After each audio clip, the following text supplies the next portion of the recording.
Hello. How's everybody today? Nasrallah, Shezar, once again, I'll say it every time, my first ever subscriber on Twitch TV back in June 2014, I think, was when I got partnered. Hope you're doing well, Shezar. Always good to see you. Section, Bookie, Tommy, $10. Monivita. Natus, thank you for the resub. 18 months, 2 months streak, of course, because I've been back 2 months, but, well, I mean, a bit over a month now. But 18 total, man, Natus. Thank you very much for the support. Once again, you're one of the, people who make this possible beyond just watching the channel, and I appreciate it. $10 is continuing a gift sub they got from Parakin. Thank you, $10. Appreciate it. Very nice seeing people continuing their gift subs. Appreciate it. What's up, Weasel? Weasel? Sorry. What a cool name, Weasel. Love it. Hope you're doing well.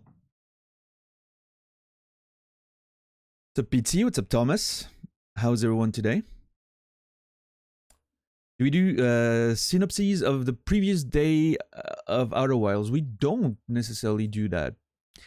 Yesterday was quite tame, I would say. We explored a bit, consolidated a few of the things we knew about the Eye of the Universe, and we mostly spent our time in the Hanging City, I think. Right?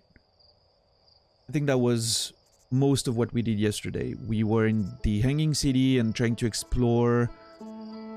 We explored the school. We spent a lot of time in the school wondering about the implications of the dead bodies there, and then what we finished the second half of the show on was trying to investigate the Black Hole Forge. Unsuccessfully, I might add, so far. We've tried moving it a bit, tried to access the upper layer of the Hanging City by walking under the surface with the gravity stones, but we couldn't find a path here. And then, towards the end of the show, I figured maybe if I jump on the forge as I'm pulling it up, and I managed to land on it, but it didn't really lead anywhere. I'm wondering what happens if I land actually on top of it, flush. And that's what I'm going to try maybe today. Or another hypothesis I had was that maybe on the side of the forge, there's like an opening that I need to slide in. So yeah, today we're gonna keep investigating the Black Hole Forge for a bit, and if it turns out to be a dead end, we'll figure out where to go next. As always, we're taking it in strides and making progress. That's about as precise as I can be for a synopsis for yesterday. What's up, Brainy?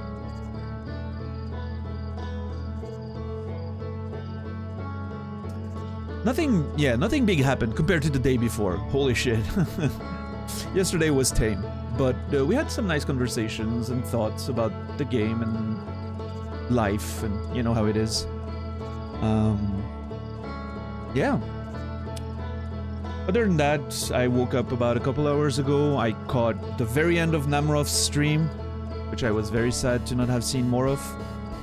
And then watched Excessive Profanity for a couple hours as well. That was fun. Seeing him just get out of the big boss fight into a nice little collection of boss fights that he randomly found and didn't make much progress at all. That was fun too.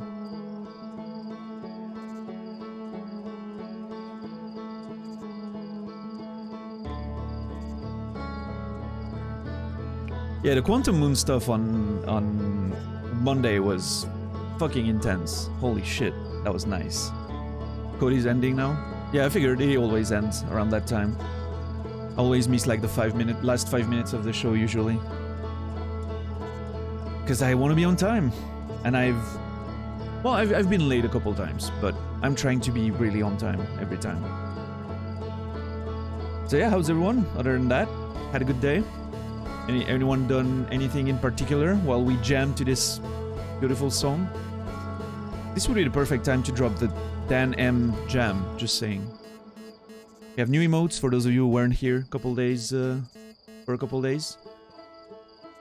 Thanks to Namrov, who gifted a set of emotes to the channel so that we would have a nice set of elephants until we get the money to make a full custom one.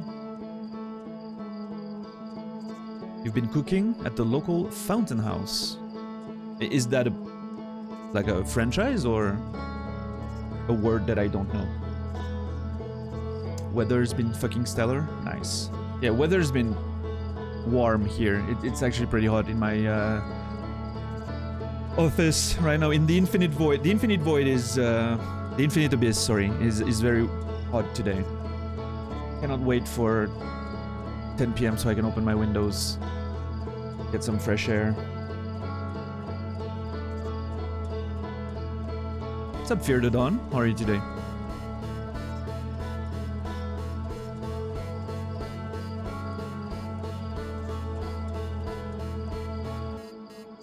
Alright, let's load in. Go check our that was a perfectly timed resume game. Right as the loop was ending. Beautiful. It's an organization for folk with psychological and psychiatric stuff. Help with rehabilitation, somewhere to go, work-oriented, get routines going, and help finding work and stuff like that. Awesome.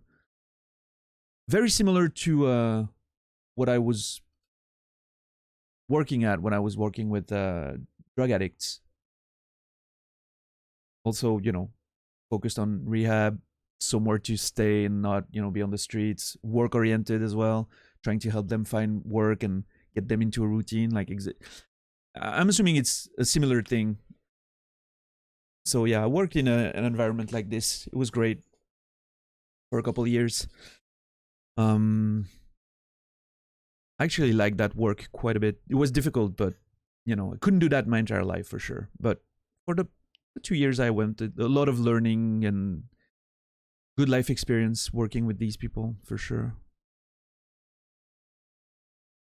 Fountainhead. All over the world. Okay. Cool. Let's wake up. What's up, Electron?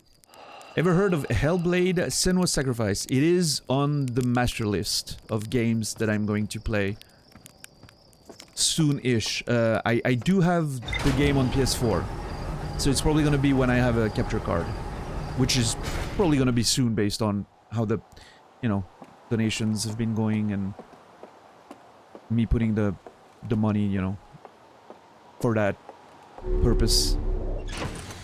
What's up, Sean? What's up, Scum? How you doing, guys? Yeah, I think I'm gonna like Hellblade. From what I've heard, it seems like something I'm gonna jam with quite a bit.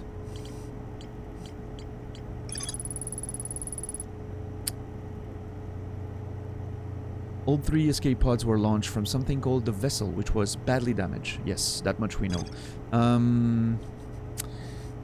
Yeah, we explored 2 of the escape pods, and there's one that's stuck in Dark Bramble, which we're gonna have to eventually return to one day, but not today. I'm stalling for the day we inevitably have to return to Dark Bramble. What's up, Black Warrior? Hellblade is excellent, great vibes. Yeah, it feels like something I will for sure enjoy. Absolutely, yeah. Very much looking forward to it. Yes.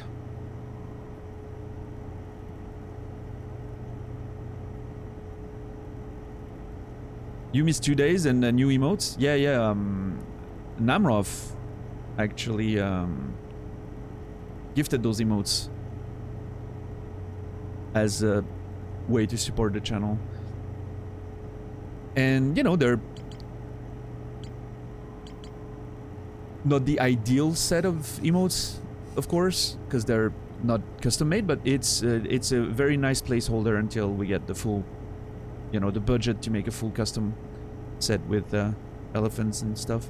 I like the idea of the elephants emotes. How I'm sold on the idea now. What's up, Zulu? What's up, Bushinala? How are you doing?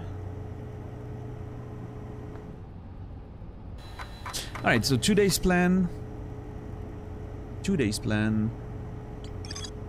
Investigate a bit more of that black hole forge.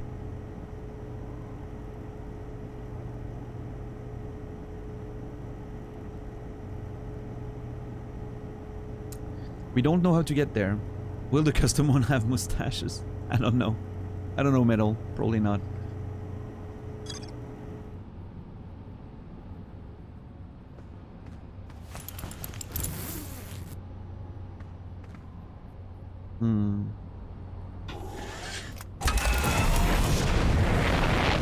Alright, let's go to Brittle Hollow and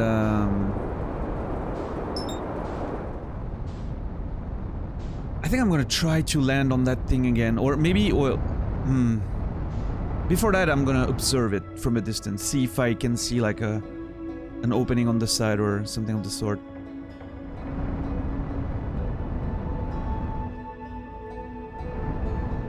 Huh, really, Businala?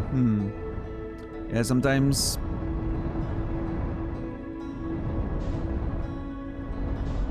messages take on a life of their own, right?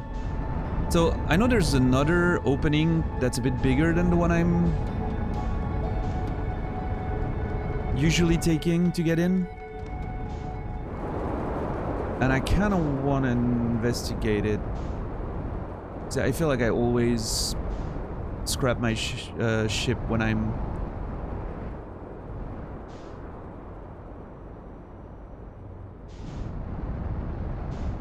I'm not seeing it.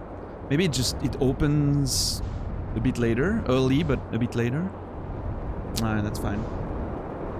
I'll get in from the usual spot then.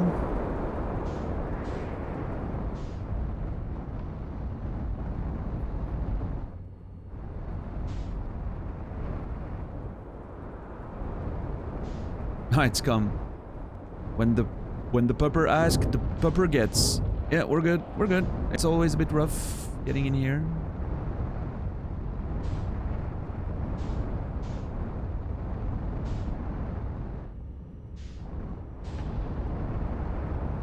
Alright, here's the forge.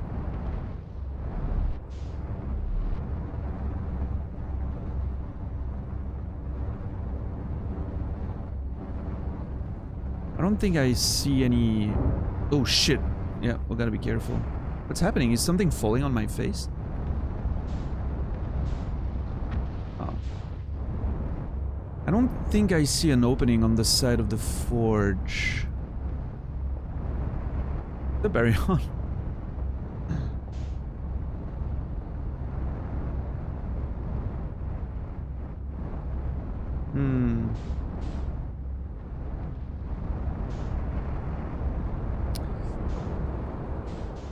I'm not seeing... Alright, let's... The fact that we can... Oh shit, I know it's close. The fact that we can move those... That there's controls to move that thing, it leads me to believe... I mean, it could very well be just a flavor thing, right? It's positioned near the black hole because it's something that's used to make the black hole work. And you can move it up so you can explore it once you have access to... Clearly, this place is meant to be explored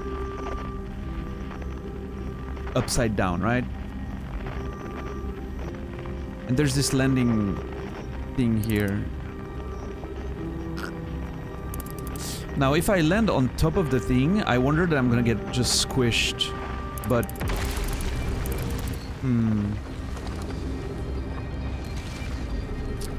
I just don't have any other idea what to do right now, so I'm gonna try again, and if it doesn't work, we'll know.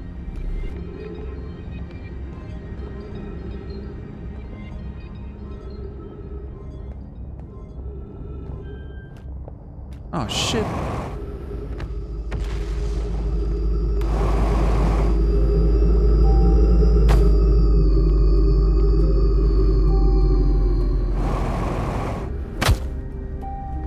good. We're good. We're good.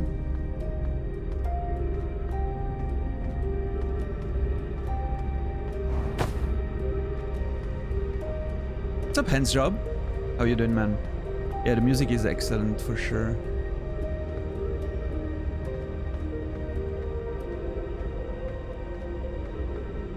Quickly made me a huge salad. Salad.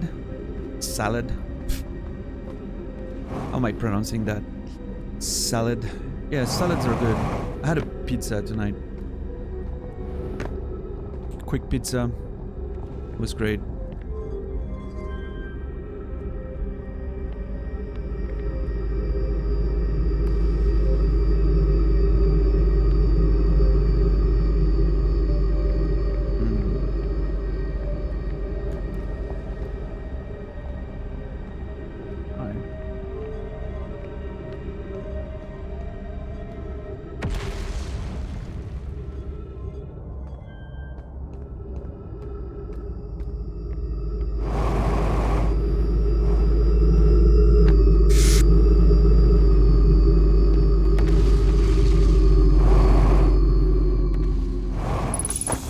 Oh shit.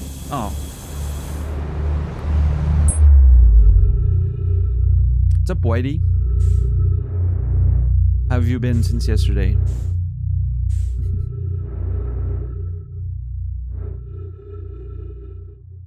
What's up, Rico? Whitey is the name of White Station. We've nicknamed it because we're extremely familiar with it now.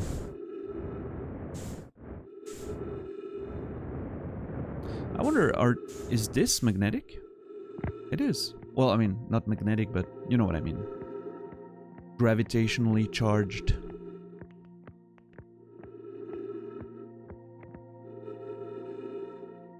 I wonder what happens if I go back in the white hole instead of... I don't know if I've ever did that.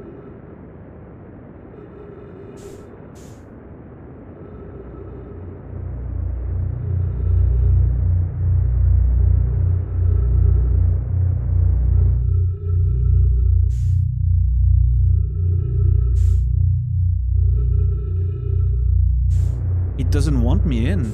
It's pushing me back.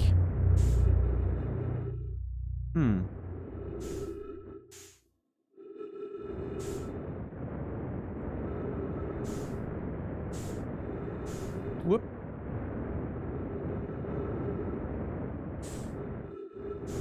Overshot it just a bit.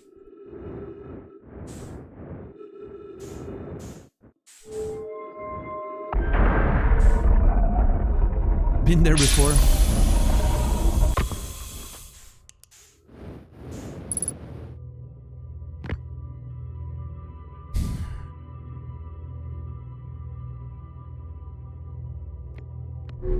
Good old Whitehall Station.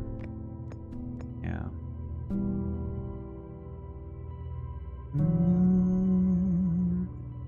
We're investigating the Black Hole Forge today. Hans' job.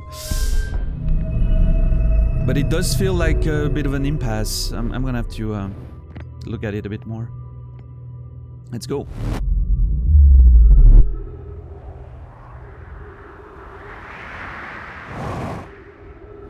Now, okay, I need to try something. I need to know if this is exactly under...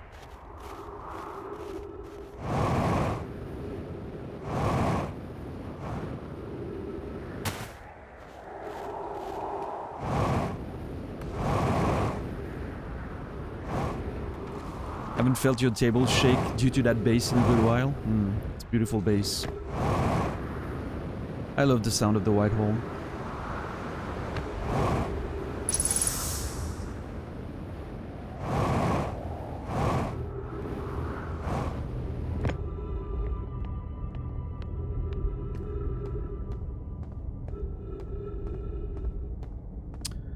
Not sure how to quickly go back to the hanging city.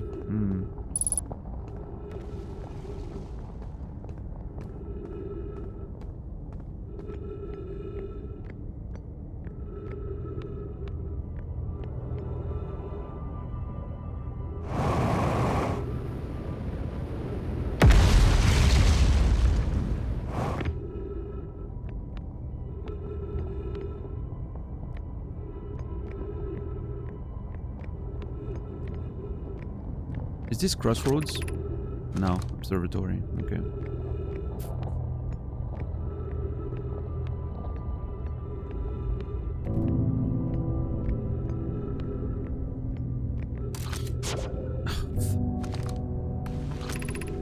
Crossroads, okay.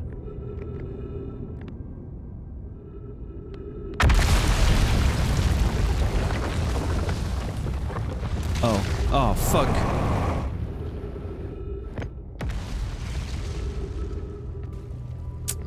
Well.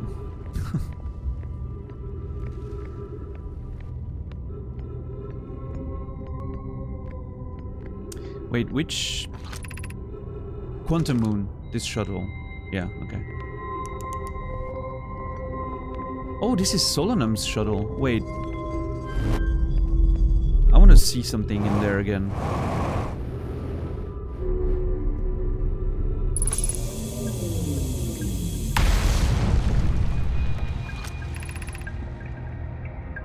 I want to read that again.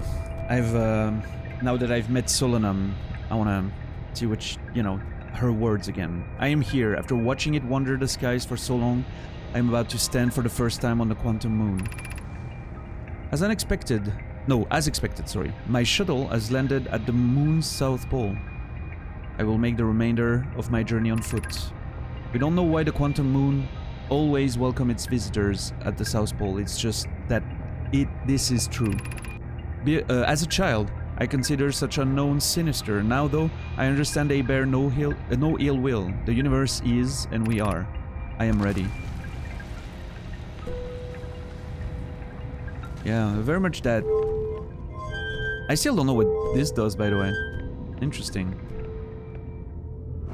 That, it sounds like Solanum, right? She mentioned how scared she always was from, like, the eye of the universe and the unknown, and oh my god, I don't have food anymore. Fuel. I don't know if you noticed, there's one of their transportation things that goes straight into the black hole.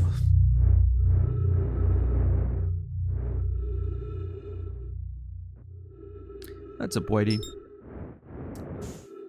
How is you today? Yeah, this loop is a absolute waste. We've done nothing of value.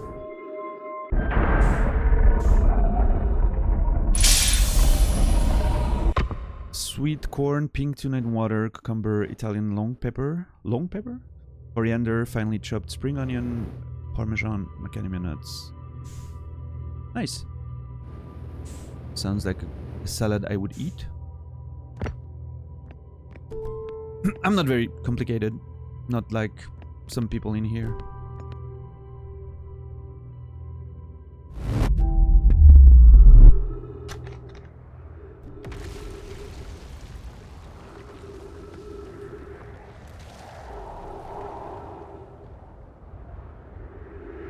Some people get wrecked. No, Nasrallah knows who I'm talking about.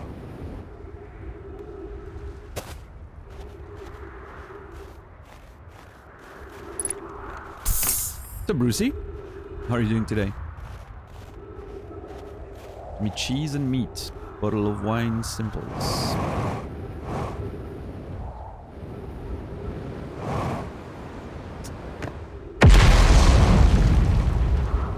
That did not land as far as I would have liked.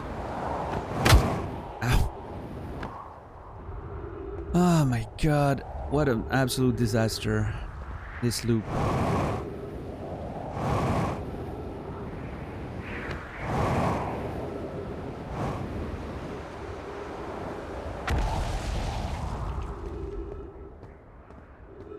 I am the simple one if you shift your perspective slightly. Well, if by shifting your perspective you mean consider that no one can ever make anything for you that you will eat because you only eat two things, which are cereals and melted cheese on whatever it is. Usually just bread. Yeah, then I guess you're right.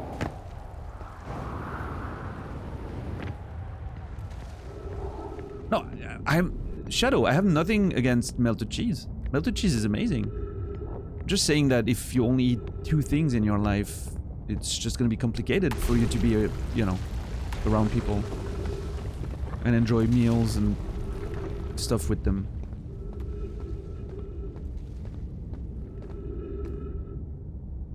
Also, hi, Shadow.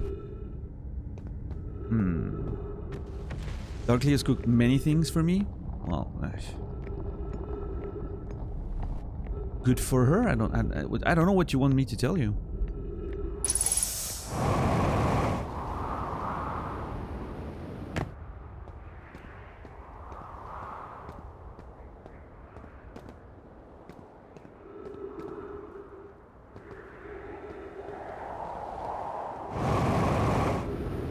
Pulled me out of lurk to defend the cheese. I mean, I'm Swiss.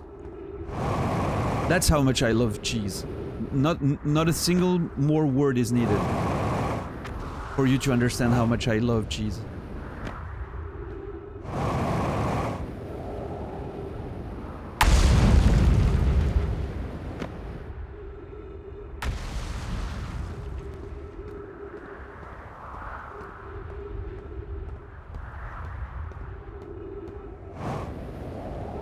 No, I agree you are wrecked, Nasrallah, and I appreciate you for saying it.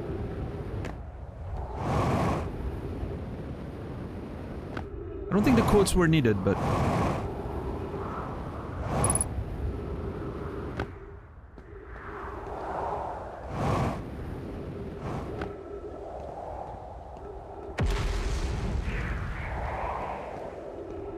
Oh, you absolutely won't, Arion. He doesn't like bacon. He doesn't like tomatoes. You are completely out of your element there.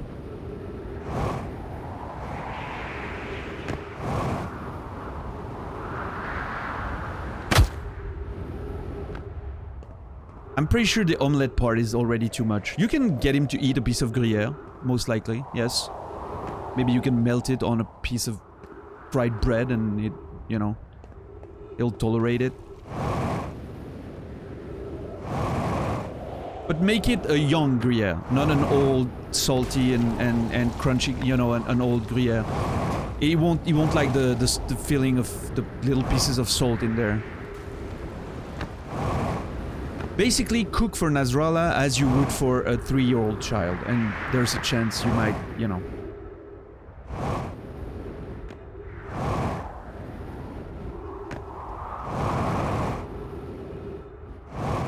And be prepared for him to, you know, make pull a tantrum if he doesn't like it.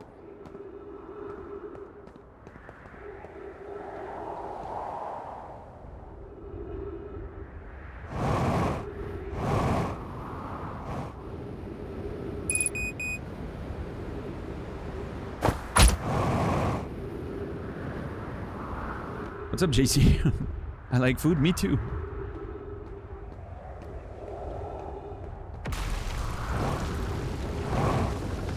I don't even know why I'm trying to get down there again. As soon as I'm gonna arrive, it's gonna be the end of the loop. My internal clock is telling me that there's very little time left. Ah, fuck. Ah, yeah, that's great. Fantastic. Amazing.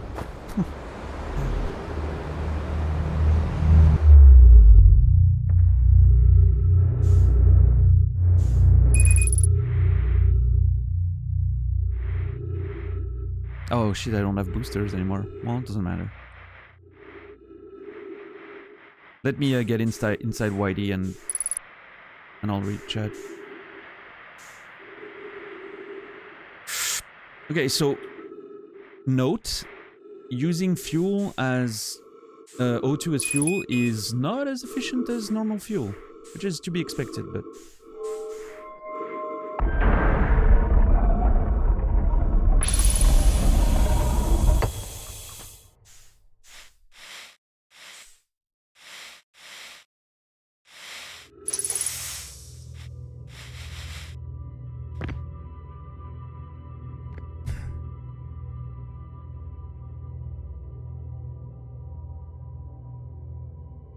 yeah, JC. I know, I know. I'm fucking hearing it in my head because of those fucking 100 bits disruptions of one of my favorite shows on Twitch.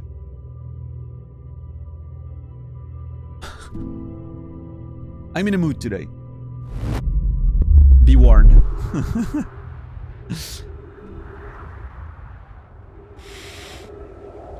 I'm in a mood. I don't know what it is today.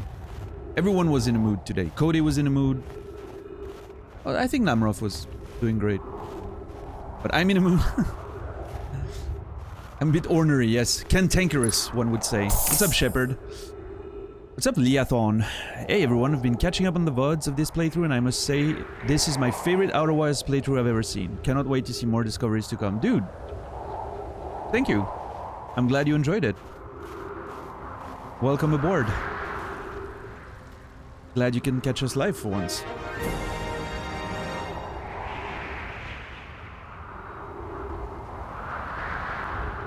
JC just subscribed at tier 3. Alright, I see you, JC. I see you. I believe that's the first tier 3 ever on this channel. I don't think they existed back when, you know, I was streaming back in the day. So yeah, you are officially the first tier 3 on this channel. Enjoy your golden badge. Look at this, beautiful. It looks shiny, beautiful. And yeah, I don't have like, the way it's set up now, I don't have like the badges evolving after a few months. But the entire thing changes color when you go tier 2 and tier 3, so I think it looks good. It looks pretty cool like this. I think sometimes the badges that show how long you've been subbed can get a bit confusing. I kind of like the simplicity of, you know, tier 1, tier 2, tier 3. Yeah, me too, Brucey. But hey, JC, fucking dude, you've been amazing at supporting the channel, and once again, thank you for being the first tier 3 on the channel. And King Lobster, what's up, man? Welcome, welcome. Glad you're here.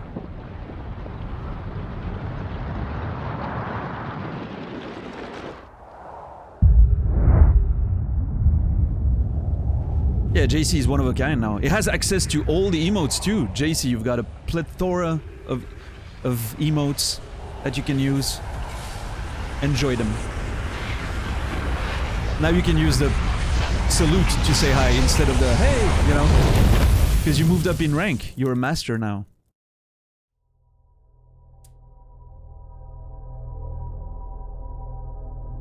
Yep, there it is. Beautiful. Now we're even? Well,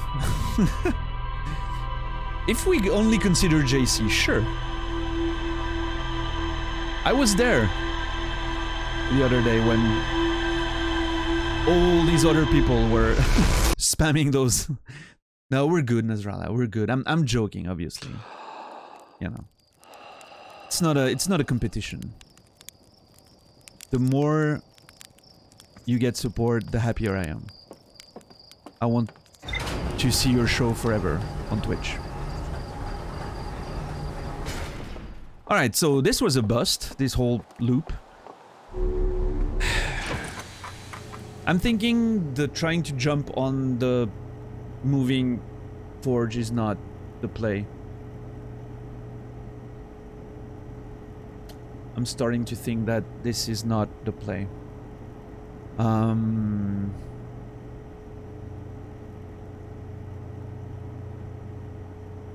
You know what they say? It's always the second month of sub that's really important. Oh, was that? I figured it would make up for all the stickers in Naz's channel, dude. You know, I'm always reacting to them, but I will never mind if someone supports Nasrallah, right? I'll never be mad about that.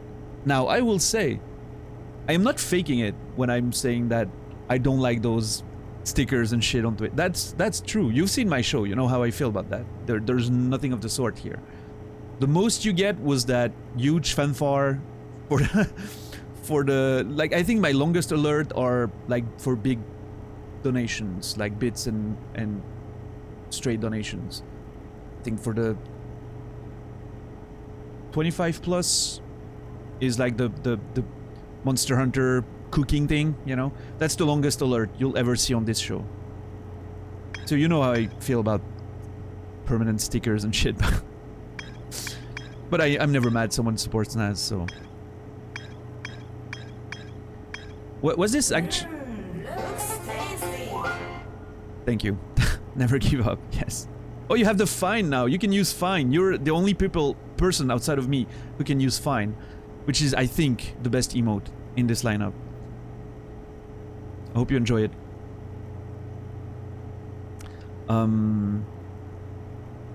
What was I gonna say? Was it your... Was today the end of your first month, JC? Or did you upgrade? I'm not sure how it works. I think now you can, like, upgrade even if it's in the middle of a month. Thank you, Hens Job. Appreciate it. So why elephants? Oh boy. Do I have a story for you? So... I don't think it was. I had it... had a week left. Okay. I think the way it works now, it upgrades, right? You're not... I don't know. Like now you have a... I don't even know. I don't know what Twitch is doing with their functions and stuff, so...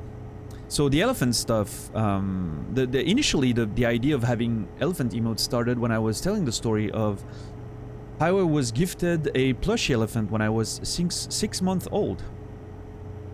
And so that plushie elephant spent its entire life with me, you know, like on the side of my bed or whatever. And well, later on it became a bit more important again, because when my grandmother got sick, I put the plushie elephant next to her bed on the shelf as a way to look after her, I guess. And she passed away last week, so now the plushie elephant's watch is over, and he's back in my room now. And there he is. He's a old janky plushie elephant from the 80s, you know? He's been stitched up right here, he's all weak and, you know, parts missing and stuff. But he's, you know, still a good plushie elephant. And so I was mentioning that one day and figured, you know, maybe it could make a nice mascot for the channel, for emotes, you know? Because face emotes I'm not so keen on, and I like to have like a set that looks uniform in a way. There's one face emote on the channel that I'll never remove because too many people like using it. And yeah, I also like the idea that the elephant is, symbolically speaking, it's one of my favorite elephants, and I think it's a good spirit animal for me because it's, you know, slow and wise, and those are the symbol usually associated with it. I feel like the elephant fits with the vibe and the theme of the show, so it was an easy decision. And then Namroth, because I didn't have the budget for emotes at all, and Namroth very generously offered to gift me in fact, a set of elephant emotes from an artist that he found. That was, you know, a pre-made set. But they're cute, and as we discussed, they're a nice way to... They're a nice placeholder until we get the budget for full custom ones, yeah. Oh, did I say that, Hands Job? I meant one of my favorite animals, obviously. Yeah. Hey, Scum, welcome back. The 80s, yes, the 80s. Yeah. No, it's fine, Zeliard. Like I said, you know, there's... I've talked about it already, but there's gonna be ups and downs for probably the rest of my life, right? It's... She's the person who raised me. She was probably the most important person in my life, so obviously there's gonna be ups and downs forever. I don't think I'll ever fully get over, you know, that absence. It's a bit like the message we saw yesterday in the Outer Wilds, right? I'll never... I don't remember how it was phrased exactly, but in substance it was, I will never not feel the pain of your absence, but it's better than not having known you at all. It wasn't the exact phrasing. The exact phrasing was beautiful, but that's the message, you know. And I think that will be how I'm gonna deal with that. And for like I already said, for now, after, and I still feel that after a week, I am relieved. I feel very relieved that, you know, there won't be suffering. She didn't suffer much. It was very fast and relatively painless.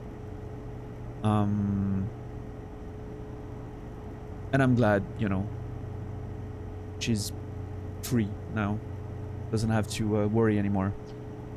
And, you know, I'm also relieved that I don't have to worry as well. I am, my watch has ended as well, so it's a lot of relief after 2 years of, you know, living day to day with the sickness and everything, so yeah. The pain of your absence is sharp and haunting, and I would give anything not to know it. Anything but never knowing you at all, which would be worse. I can only hope that you are safe, Keek, wherever you are. That's the one in the game, which is absolutely beautiful. No, it's fine, Zeliard. Like I said, there's ups and downs. There's been a few times this past week where, especially when I'm still living in the house, right? Where I came back to take care of her for the last couple of years. But there's still time when I go in her apartment that it feels weird, you know, but it's more times than not I'm feeling okay. I'm feeling good. Especially when I'm streaming, it's a good time. And it's not because I'm not thinking about it or whatever. I keep constantly thinking about her, especially playing this game for some reason. There's a few things, you know, that bring nostalgia and moments of remembrance. But no, it's good. It's good. That's how I like to deal with things, right? So, what's up, Chris Link? But I've been over this a lot lately, and I'm hoping I'm not, you know, boring anyone with the same story over and over, but that's the case, you know. One can always change the channel, as we say. So I'm not gonna censor myself or anything. I'm gonna, you know, keep being me, right? It's the best I can do. Similar, better to have loved and lost than never have loved at all. I don't know where that comes from, but I'm hearing that one a lot, yes. It's probably a movie, right? I hope I'm not boring you with my deep-seated love and emotion. I'm not actually, you know, worried about it. It's just...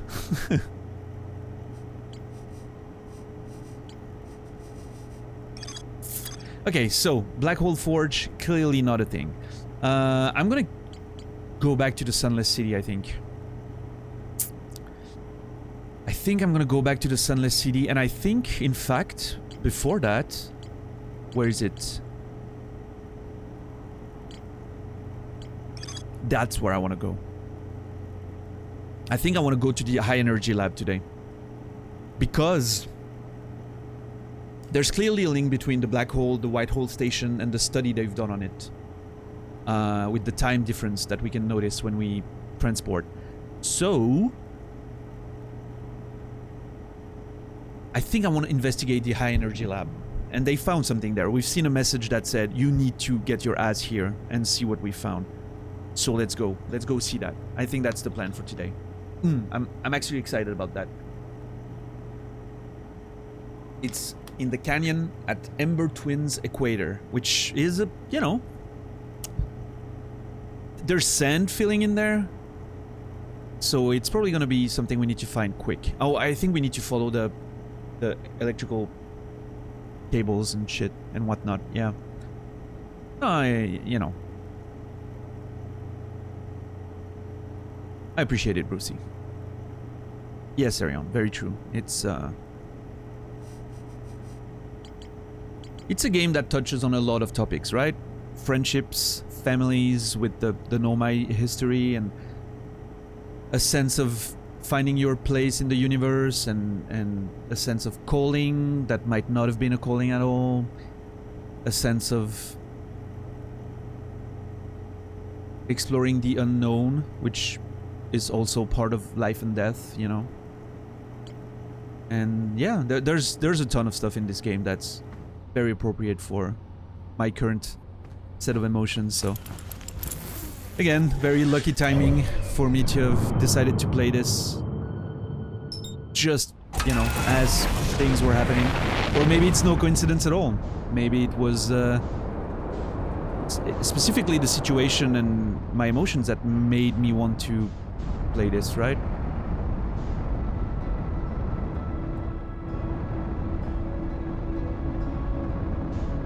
You never know what subconsciously brings you to something. Some people sometimes, and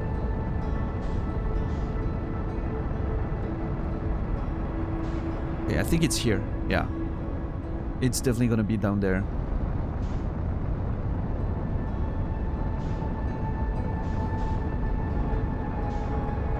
Wait, nice. I'll read that in a second.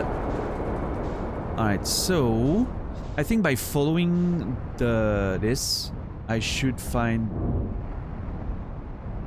the... Oh, fuck.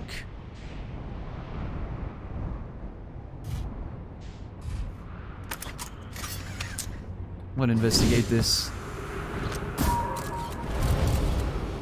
Damn it. The Sunless City. Crash site caves.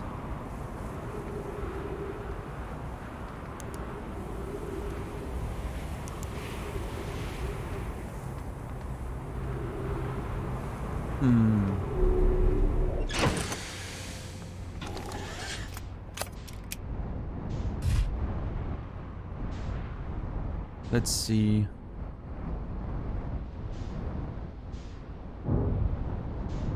Yeah, things are pretty iffy down there. I'm not gonna go too fast because I don't wanna...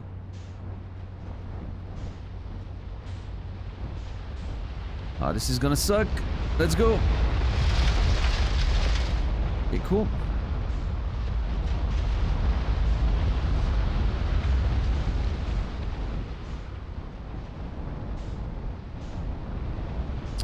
Okay.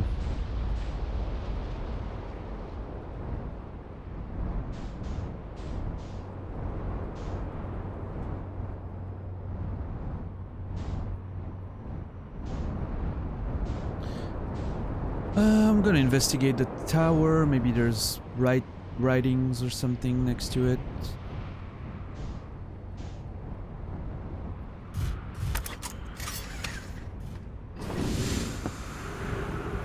I called the place to ask if they had something in stock with a price, and person said, "Oh no, we don't give prices over the phone?"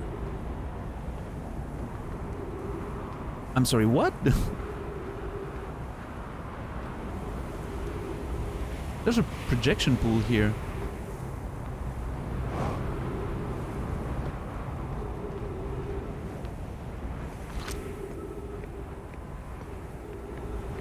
I'm assuming this is the high energy lab? What's up, Paul Maxu? What have you missed? Oh, not much. Some conversation,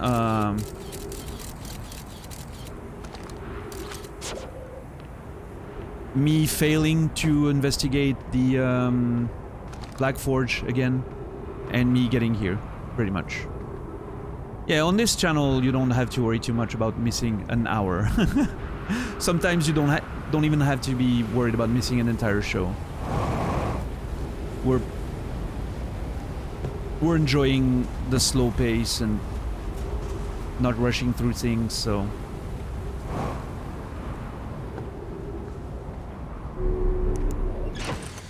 In fact, never mind, you should totally worry about missing a single show. You should always be there every day. Yes. I need to be careful what I'm saying.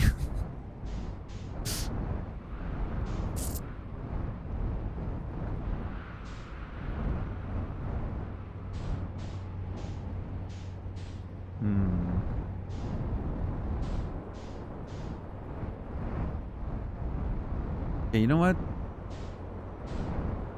I think I need to go underground and just...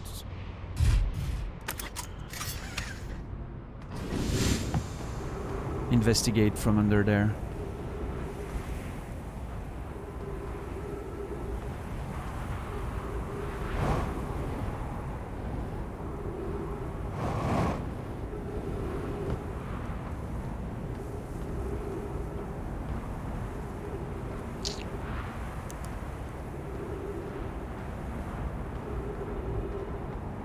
This looks inviting.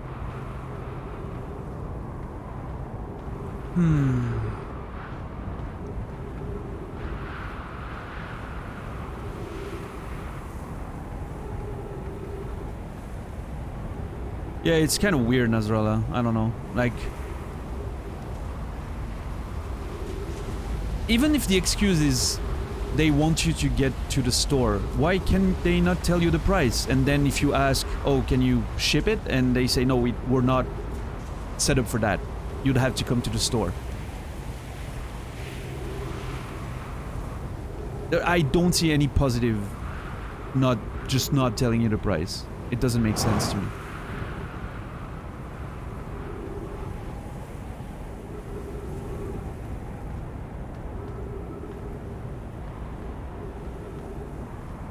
There's another passage under there.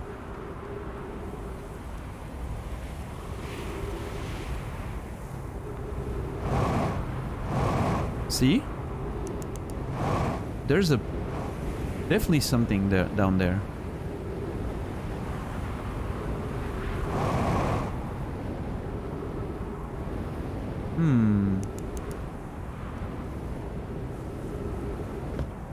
Problem is, I'm not sure how to get there.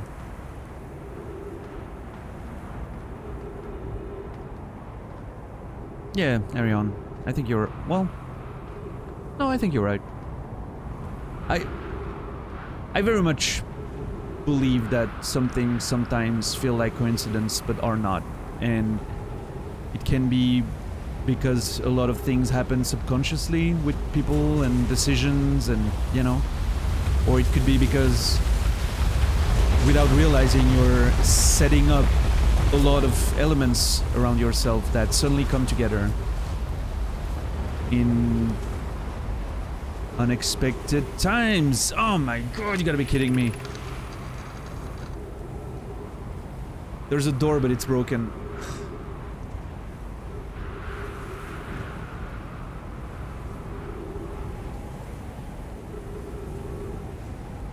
Even if they didn't have this particular product, I was interested in the store, but I will literally never go there now. Yes.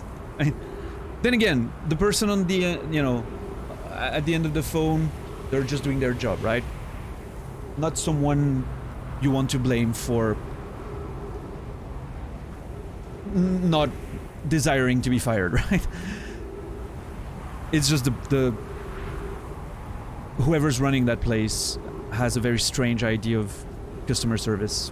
Let's put it like that. Yes, exactly. Owner's policy. Just very weird. It's just so very weird. I don't know. But then the problem goes further, right? Because if you think about it, the owner being a dickhead and losing customers like this is inevitably gonna have an impact on the employee. Whether it's because some of them will be fired, or because they can't be paid more than they are. Oh, the shop's not working well enough for me to pay you more. Well, dickhead, have an ID why. Want to hear it?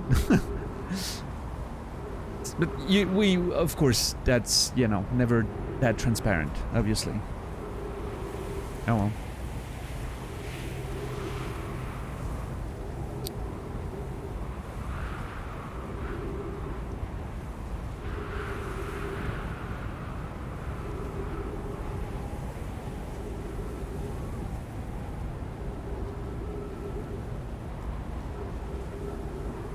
Yeah, $10. Wow. Some people just hate money. Yeah.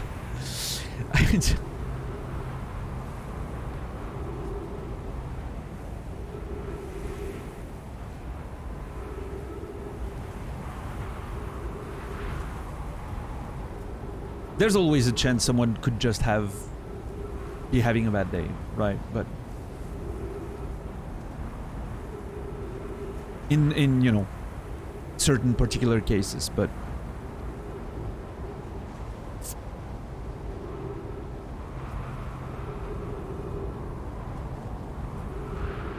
no, I understand, Arion. I'm also very pragmatic.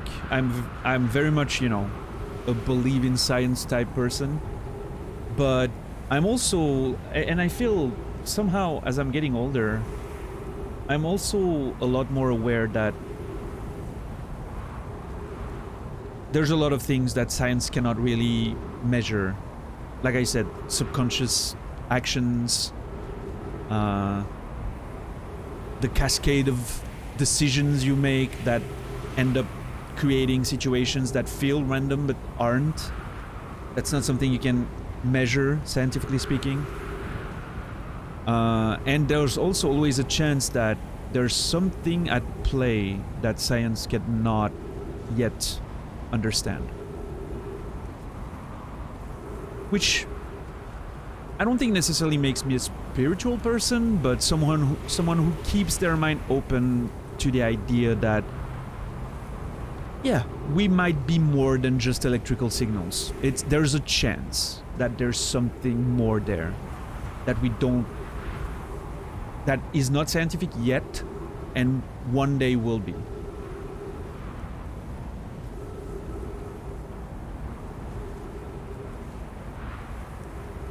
Like what? I don't know. What spiritual people would call the soul? Religious people would call it God, or, you know. I'm neither of those, so I would, you know, I would think that maybe it's a form of energy we haven't been able to understand or observe yet quite precisely. I don't know. I mean, it could be completely, you know, I'm not saying it is. I'm saying I'm open to the idea that there is something.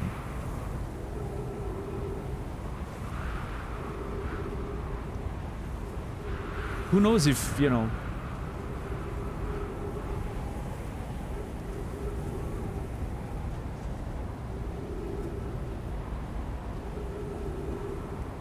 if there isn't something. A lot of it can be that's the thing, Metal, you don't. That's why it's not scientific yet. That's exactly the point. We're not there yet. Maybe one day we will. Just like 200 years ago, nobody knew that our brains were electrical and we weren't able to pick up on those signals and understand them, right? It was invisible to everyone, including the best scientists at the time. Brainwaves, right? Like, if you think about just the idea of brainwaves, the electrical things happening in there, completely invisible. 200 years ago, we had no way of observing them, measuring them. Nobody knew about them. And now we do. Now we know exactly what it is. We can measure it, we can observe it, we can... Who knows what we don't know yet. There's always an idea of there can be something more, right?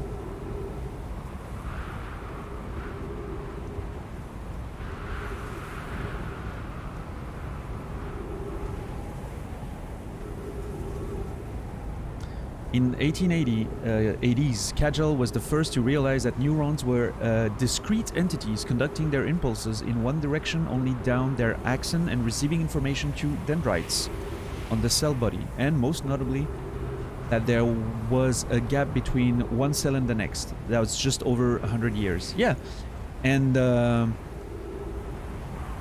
there's always we have this arrogance sometimes to think, oh yeah, but back then they didn't have the tech we have now. So now with the tech we have, we've probably seen everything there is. Like, if there was, we have an idea of what we don't understand, but like we can see some things. Example, dark matter. We know it might be something that exists. We haven't been able to measure or observe it, but we have an idea. There's always this arrogance of thinking, we have so much technology now. There's probably not something more that we haven't been able to even detect or realize it existed. That's arrogance, right? I'm sure 100 years ago they thought the same. And I'm sure in 200 years we'll think the same when we've figured out something else that we could never have imagined. So there's always, you know, that's why I like keeping my mind open to the idea of maybe metal. What do I know? That's a thing. Maybe.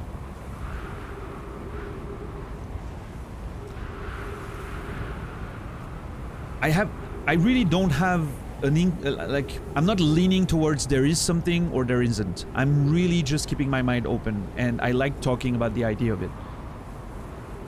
I like the idea that I like thinking about the idea, and that's maybe because I'm a writer and I, you know, write stuff that goes into speculations like this. And in fact, part of my lore in my general creative universe relies on the idea that there's a form of energy that humans emanate that is not perceptible, and that is concentrated in an individual, almost like a dot at one point. It's there in each and every one of us, and it doesn't expand ever, except under certain circumstances. And the realization of that, once it's made, people like scientists are going to try to understand how that energy suddenly expands. It's a bit like imagine the Big Bang, right? At the beginning, all of existence was concentrated in a single dot. That's the same idea, except it's a source of energy inside each and every one.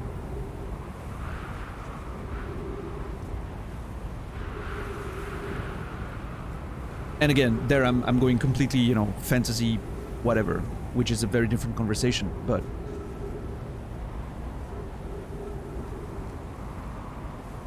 No, sure, I don't mean the arrogance necessarily from the scientists, from us as a species, right? Scientists are a lot more open-minded than most people, and they will always say that they don't really know, they just have a leading theory, right?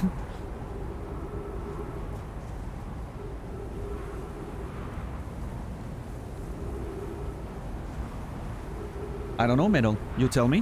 What does it infer for you? I don't have an opinion on that. I know what... If we're talking about, you know, the ideas that I developed in my books, I have an idea of what it means for those characters, but it's not reality, so it, you know, doesn't matter much. If we're talking like, would that exist in reality? What does that mean? Man, that's a long conversation. I don't know if I'm, you know, ready to have that one there.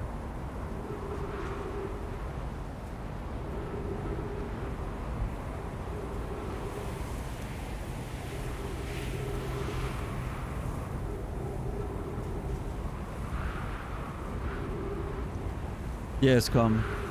That's a good point. I think it comes down to our individualism. What's up, Dread, by the way? I saw you come in earlier, but failed to say hi.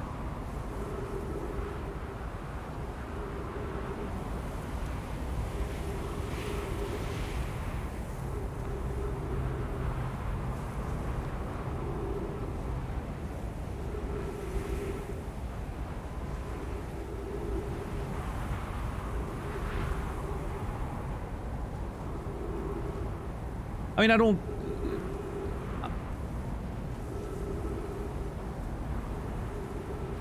Scum, if I'm reacting to Hans Job and Scum's conversation right there. I don't know if you were talking about, like, keeping the planet alive. I think the planet will be fine.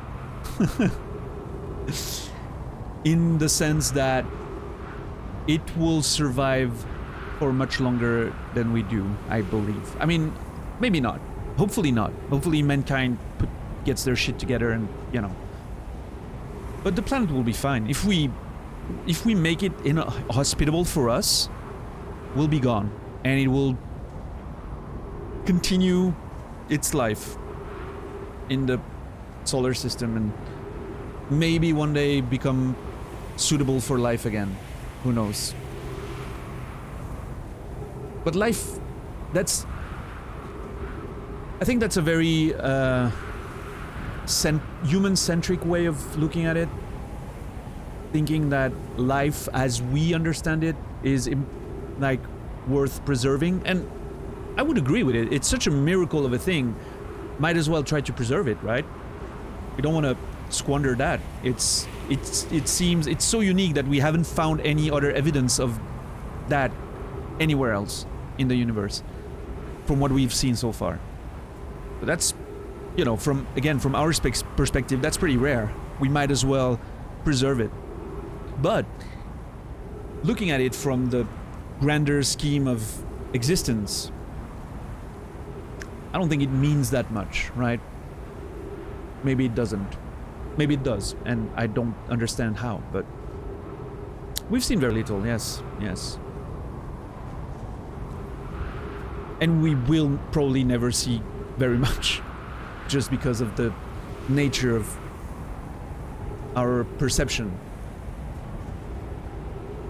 No, I agree with you, Metal, by the way, going back to that conversation. Everything we know and understand now, like memory, thought, we can all put that back to electrical signals.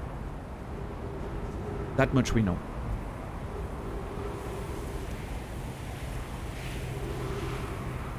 Now, is there more things that maybe play a role in our functions that we don't understand yet, and we don't think of them because we don't know they exist, but they could explain some of the things that happen sometimes? I don't know. I don't think it's necessary. Like, that's the flaw in that idea, is that I don't think it's necessary. There's no evidence of anything that we look at and figure there must be more than this because of this is happening. Pretty much everything you can observe, you can attribute it to something we have more or less studied, but who knows? Maybe, you know, maybe things will reveal themselves later, or maybe not, but again, I like keeping my mind open at the idea of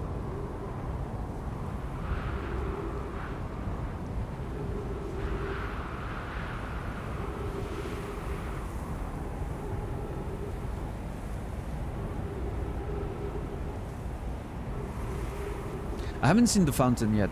I should, at some point. Yes, come, sure. The solar system will continue without us regardless. Yep, very true.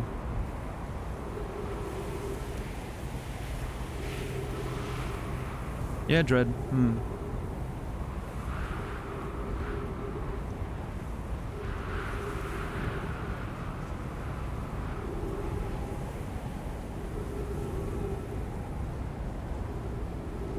Do some mushroom. You might think you'd... I've never done drugs. I have no frame of reference for that.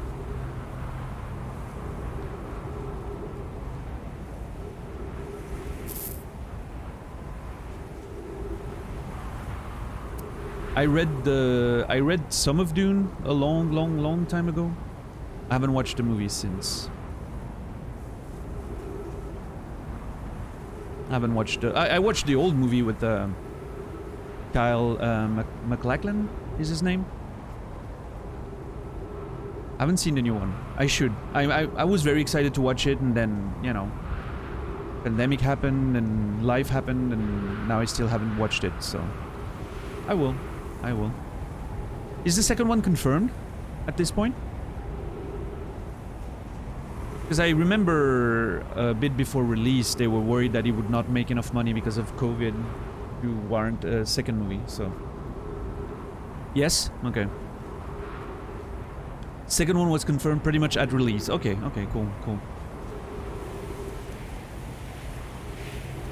Hopefully that wasn't just a strategy to get people to go watch the movie, because if they, you know, said, no, we're probably not gonna make a sequel, people would have been like, what's the point? But I'm assuming they've started revealing more information now.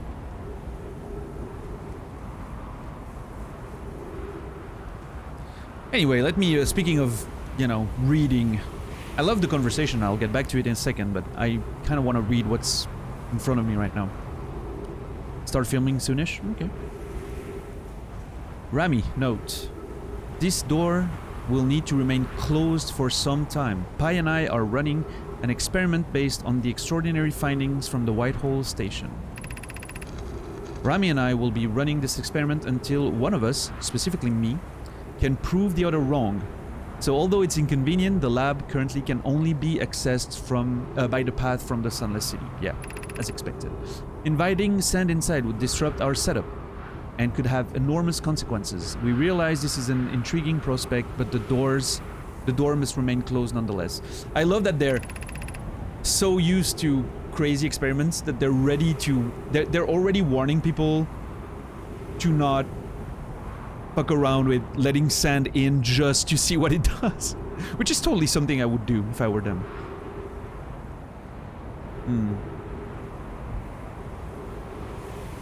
Requiem for a Dream. It's a... I'm always giving Naz shit about it in his chat. But I do quite like Requiem for a Dream, if I'm honest. And yeah, Jennifer Connelly was already a huge crush of mine for a long, long time.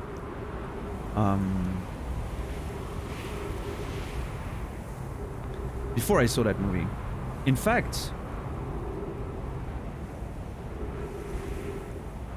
let me check the year. I think it's 91. Yes, 91. She was in a movie called Career Opportunities. Came out in 91. I probably saw it in 94. Must have been, yeah, 12. Something like that. Just, you know, on the cusp of puberty is when I saw Career Opportunities. And I'm fairly sure that movie was my first really big, you know, crush, celebrity crush.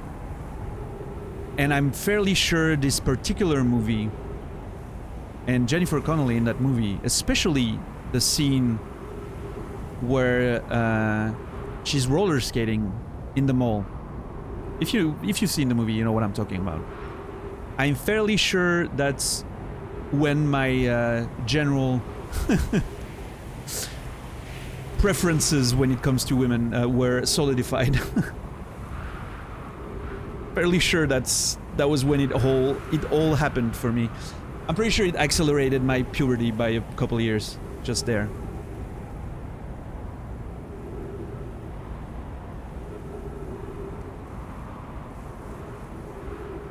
Oh, she still looks amazing now and beautiful and very attractive, and so did she in Requiem for a Dream, even though, you know, it was darker and everything. But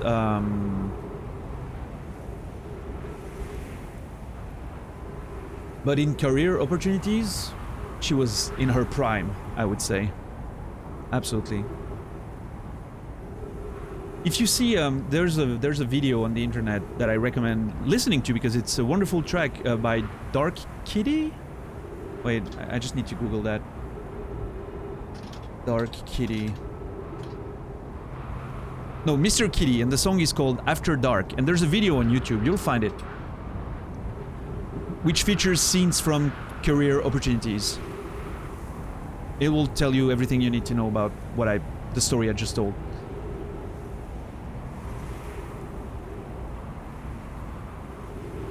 No, Pitsy, I'm talking about Career Opportunities, not Requiem for a Dream.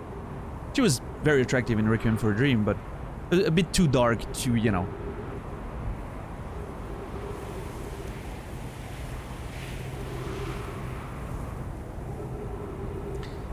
a bit too dark for me to go in, you know, these kind of places in my mind. What's up, Mr. Meeseeks? 42. Love that song. Yeah, it's a great one. Mr. Kitty After Dark. I don't think so, Pitsy, no. Oh yeah, absolutely, Nasrallah. It's a terrible scene. Yeah.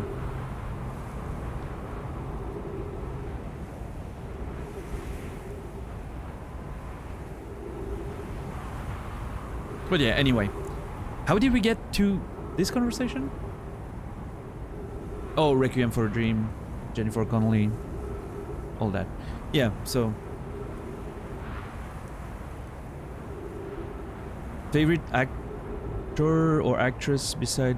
I mean, she's not one of my favorite actresses, so we're clear.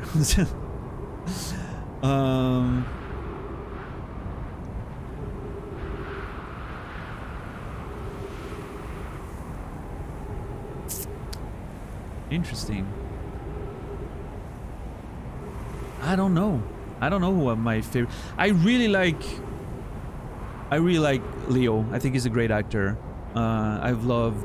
even though I haven't seen some of his best work yet, namely Shutter Island, I really like DiCaprio. I think he's great.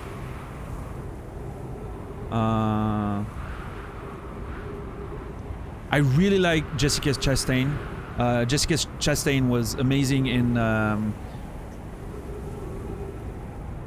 Zero Dark 30. I don't know if you've seen Zero Dark 30. Holy shit, I recommend that movie. It's absolutely fucking amazing.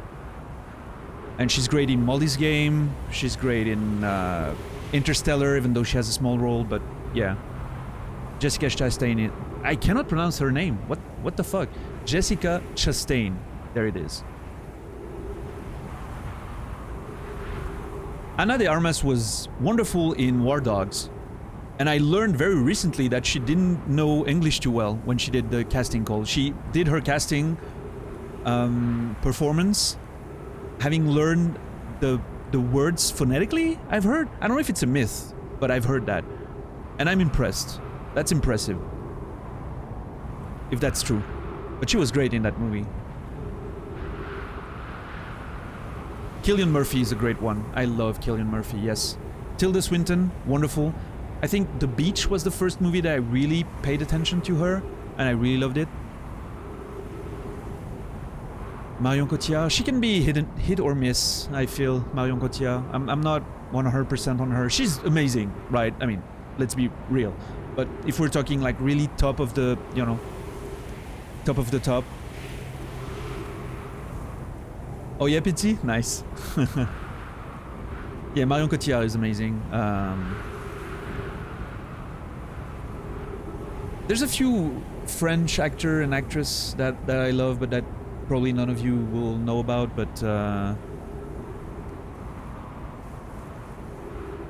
when I was young, I really liked... I haven't seen movies with her in a long time, but Ludivine Sagnier was... I loved her in Swimming Pool. That was a fucking wild movie, by the way. Not... The movie itself isn't, you know... It's good, it's interesting. I think I like it more than most people because it's about writing and, you know, there's a writer, main character. But Ludivine Sagnier's role in that is fucking wild. Nice, Arion. Yeah, that's what I heard, yeah. She didn't understand, like...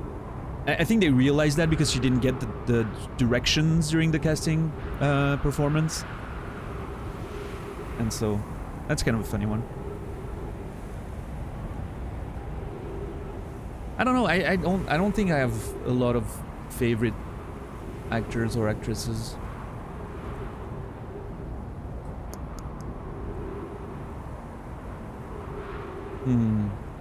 One actress that I've talked about that the other day, but I've been extremely impressed with Zendaya in the first season of Euphoria. I haven't seen the second season yet, so let's not talk about it. But I had only seen her in Spider-Man, so I was like, you know, she's good, but wasn't so impressed. And then I watched Euphoria, and holy shit. That was just... She was incredible in Euphoria. Eva Green?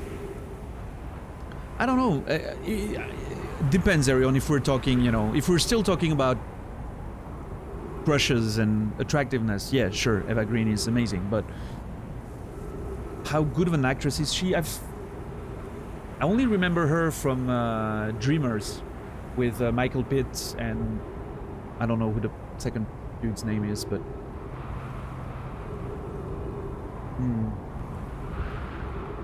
I don't remember seeing much with Eva Green recently. Oscar Isaac, he's very good, yes. Loved him in Ex Machina. As well as Domhnall Gleeson? Domhnall? I'm not sure how you pronounce his name, but yeah.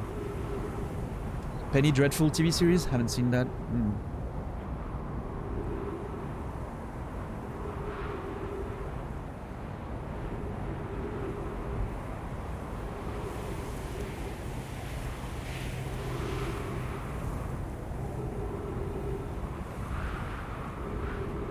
Ooh, I like... Okay, I got one. I like Carrie Coon, who played in The Leftovers. Absolute best performance I've ever seen in a TV show, by the way. Once again, best TV show of all time. And she's pretty good in everything else I've seen her in. Like, she was great in the last Ghostbusters movie. I liked that movie quite a bit, and I thought she was great in it.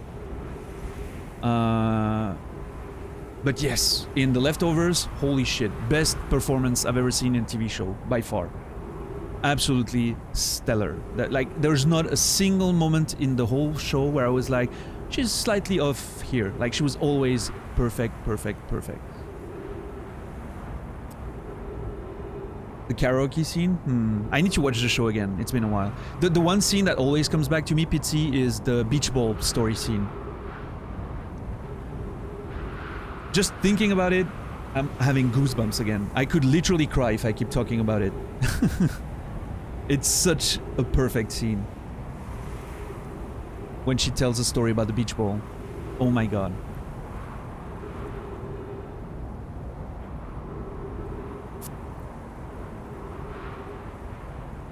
Let's make sure not to spoil The Leftovers, though. You know. There's people here who will want to watch it, so...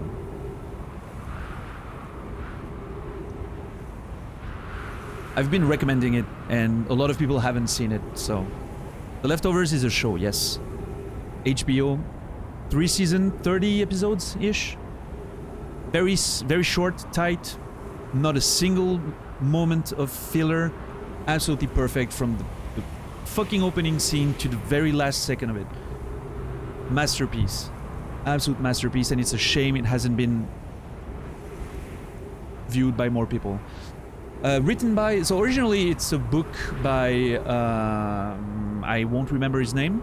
There's a book. The book was alright. I didn't like it too much.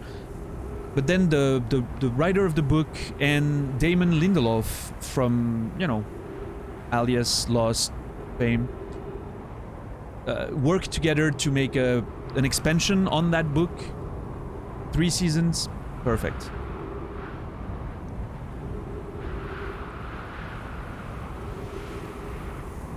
Chernobyl, haven't seen it yet. Should.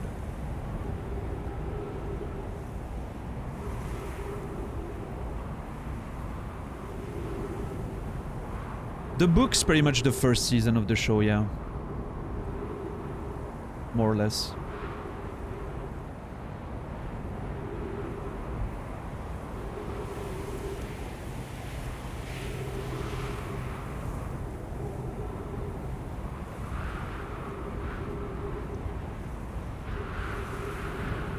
Is the beach ball scene still effective out of context? No. Absolutely not at all. I don't think so. If you watch, that's the beauty of that scene. If you watch that scene, it will just be a story about a beach ball at a baseball game. It's absolutely the most banal story of all time. But placed in the context of the show, and when you hear that character talk about it and wonder about that memory from her childhood of just playing with a beach ball at a baseball show, that the beach ball was jumping from people to people, hits you like when you get it, like when suddenly it clicks that, oh my god, that's what it what it symbolizes, and all the theme that it, when it hits, dude. I'm just literally right now, I'm just thinking about it. I'm not kidding. Goosebumps all over. I could literally tear up just thinking about the whole thing. Chernobyl is very upsetting to me. Yeah, Ragmuffin? Also, welcome. What's up, Jibo? How are you today?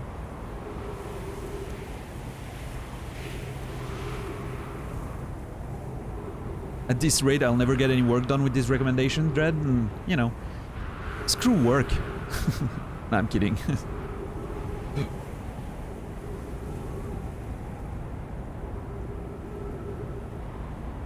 Yeah, PT? You can, if you've seen the show and remember enough about Nora's character, you can totally watch the scene right now on YouTube and just probably get all the fucking implications and the theme and every wash over you in a, oh my god, this scene. I'll never get over this scene. And the music and everything in this show is just so fucking great. I need to watch Dark as well. Haven't seen Dark. What's up, Chronic? How's the adventure been today? Short? We haven't done much, admittedly. Different scenes hit different people. True, very true. Exactly, yeah. I don't remember much the karaoke scene. It can't bring it back to my memory. I'll have to watch it again, though. I'm gonna watch The Leftovers again soon-ish.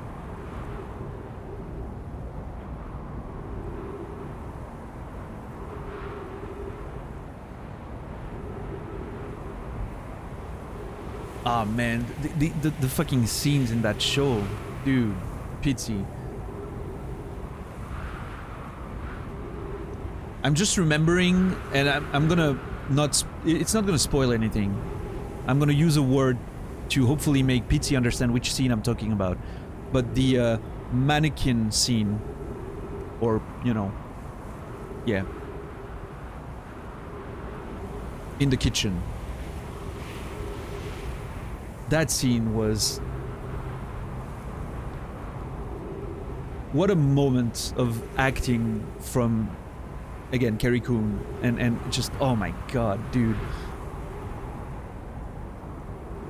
Ah, absolutely incredible.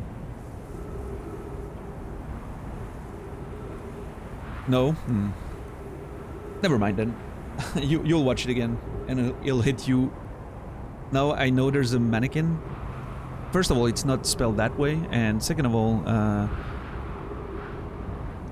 not really. It was a way to give a hint without being specific. What's up, Chronic? Oh, well, I already said hi to you. What's up, Saladino, however? Enjoy the lurk, thank you.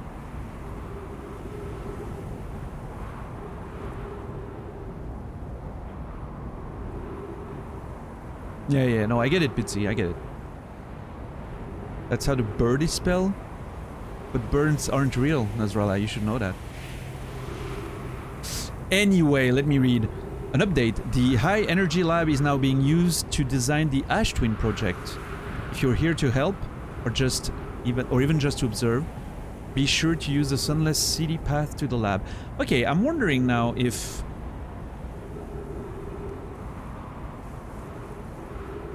Using the Energy Lab, they figured what was happening with that time difference during warp. And if that somehow helped them to come up with the idea of the Ash Twin project, or... I wonder what the implications are here, but I'm not gonna think too much about it. Because I really feel like I'm missing some of the necessary information to understand it more.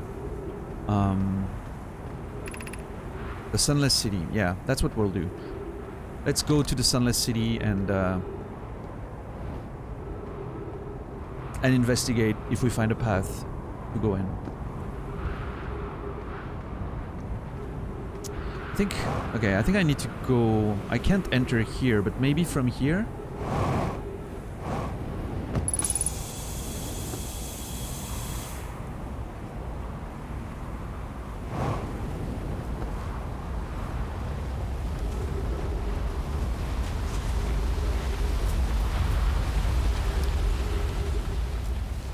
Hey, there we are. Which one was that? Breathable air. Okay, yeah. I remember wondering where this would lead. This is the rocks. This is the fish. Yeah.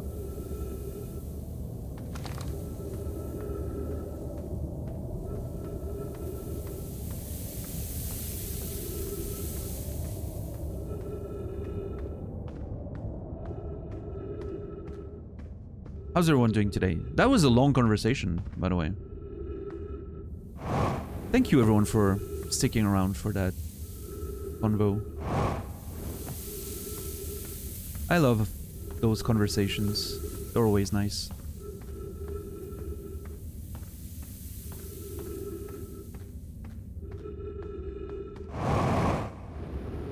Now let's try to earn let's try to earn our place in the gaming category for a few minutes, right?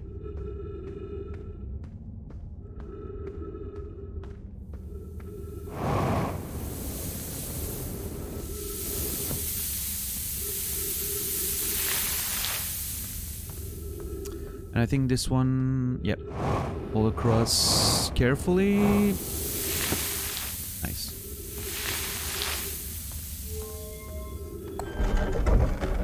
How many hours? I looked at that yesterday. We're past 50 now. I think we're in, well, about 52 hours at this point.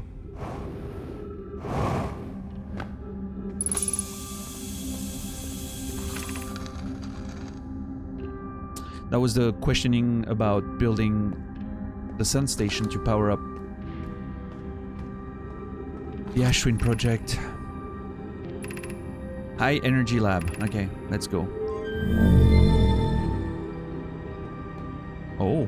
Ah, fuck!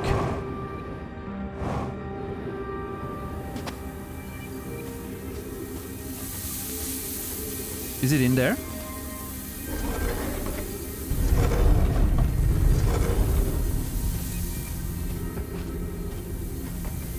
Hmm.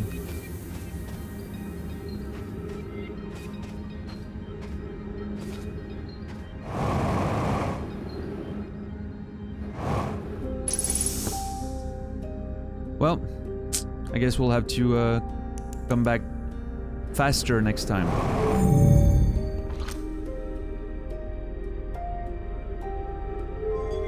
Have I been to the Ice Shrine in this place? I'm not sure. Wait. I've not been in there. I'm fairly certain that I've not been in there.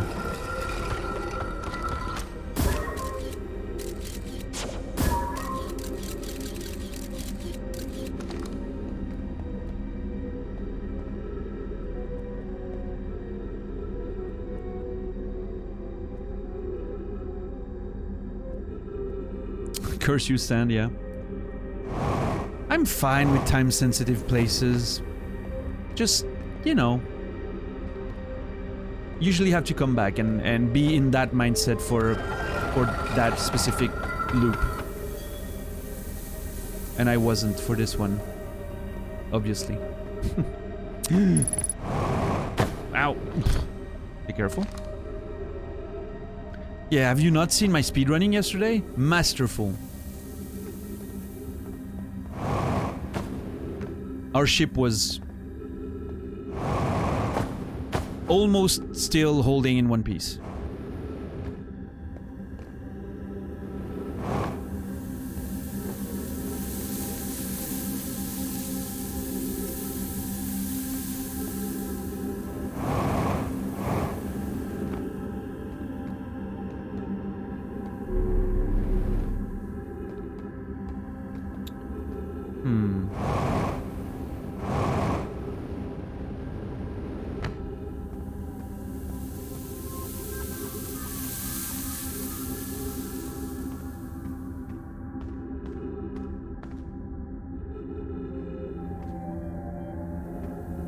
What is this? Gravity cannon. So the ice shrine is in there, right?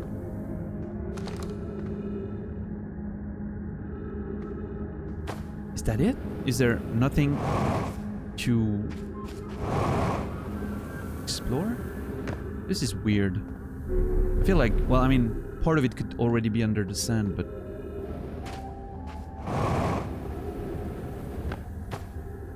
Yeah, Chronic, that's exactly what I did. And I'm very proud of it. And I won't let anyone tell me it wasn't the, you know...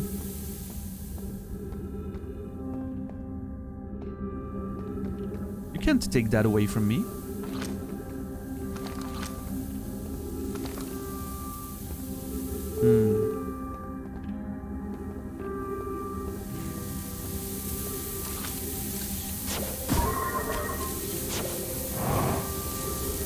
Is there a way maybe to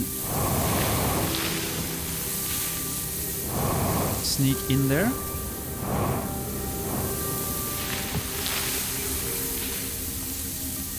Whitey, yes. Whitey's white hole.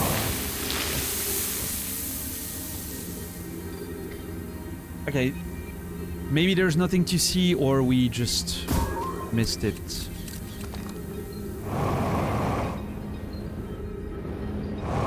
Oh.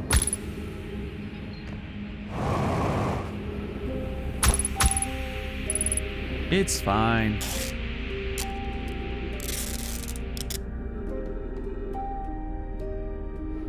No, this doesn't help at all.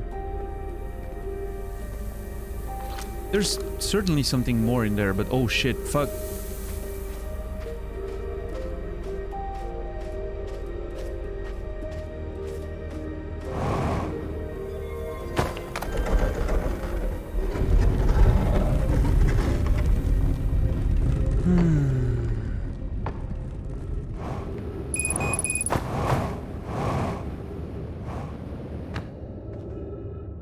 You know what I have never died to? Ghost matter.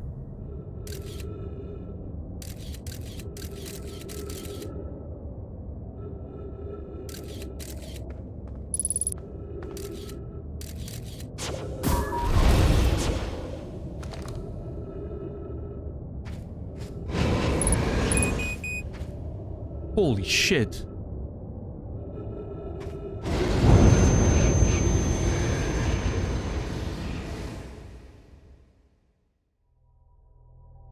You never know. Maybe, you know. That's what I expected would happen, but this was a waste of a loop anyway, so.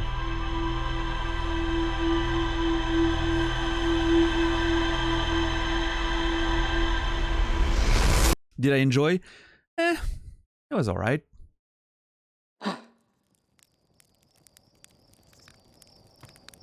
It was pretty. Beautiful colors and everything.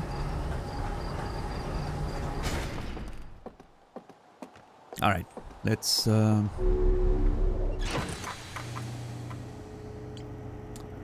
think.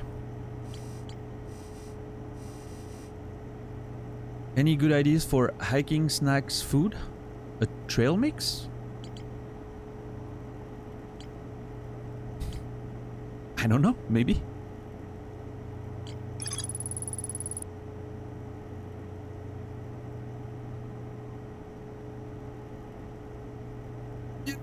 I mean, you're asking for hiking, snacks, and foods. What, you know? What do you want me to tell you? A trail mix? That's no better options than that, I don't think.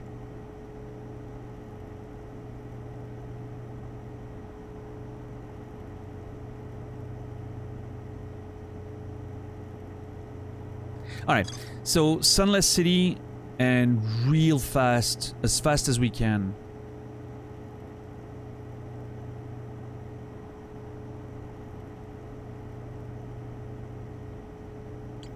Getting in on the trail for yeah. We had an ideal path to the Sunless City that we would always take to get there fast. I don't remember where it was now. I think it was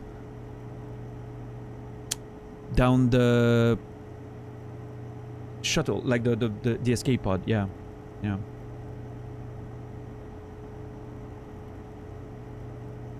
Jerky is good. Yeah,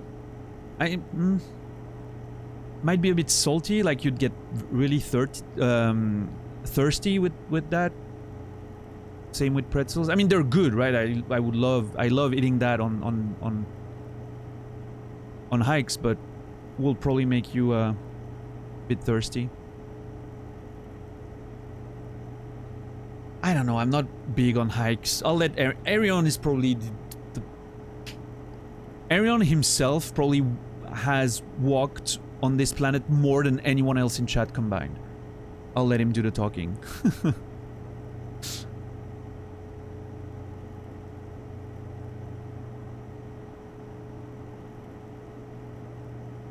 You're welcome. You're welcome. Yeah, spotlight's on you. You do your thing. I'll be playing the game. Because apparently that's what I'm supposed to do here. Getting fucking paid for this shit. They need to deliver.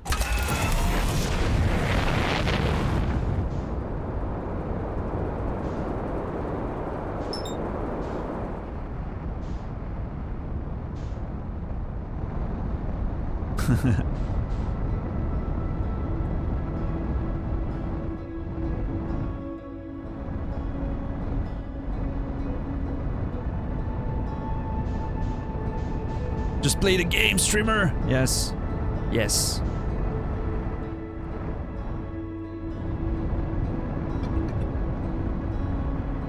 Thank you, everyone, for resubscribing. Holy shit, that was like, who are you gifting a sub to this time? No, it's just you. Resub, look at that. Over a month. Just hanging out. Appreciate it, man, thanks.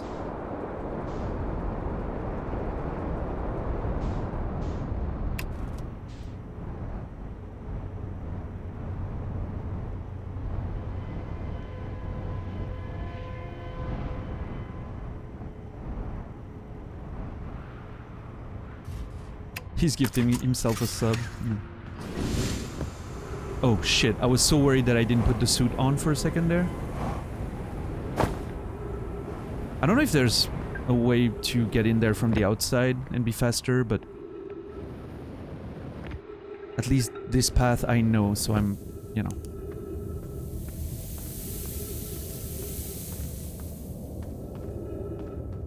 This game isn't very realistic, the planets aren't flat.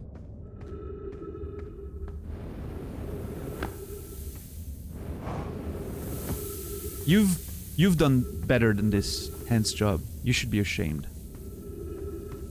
This was a very low-hanging fruit. And I have nothing against low-hanging fruit. I'm a big fan. Using a lot of those myself. But still. I'm holding you to a better standard than I'm holding myself.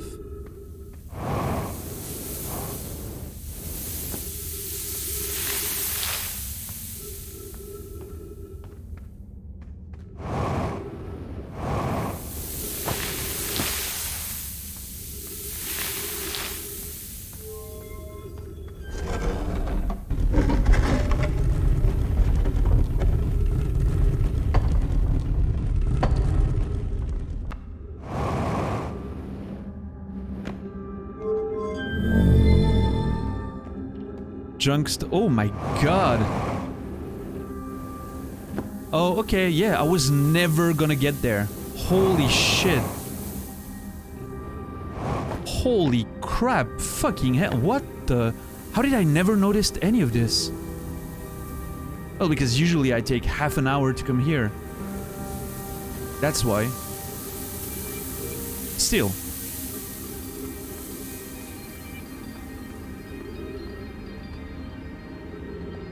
Don't mind me, I'm just having an argument with myself.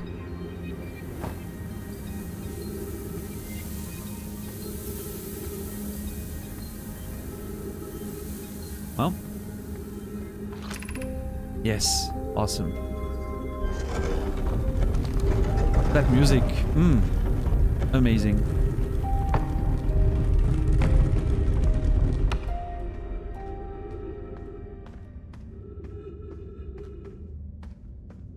Guess I'm following the electrical cable or whatever. It looks like actual a big piece of metal, right? That's just conducting that electricity to wherever it needs to go. Hmm.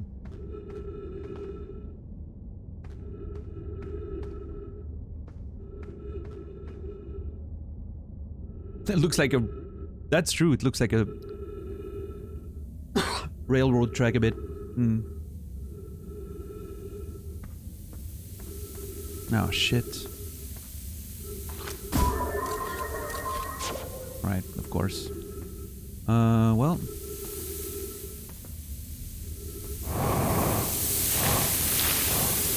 Oh, come on. Can I not go through? Like, am I not fast enough, or do I need to wait for the sand to be up there?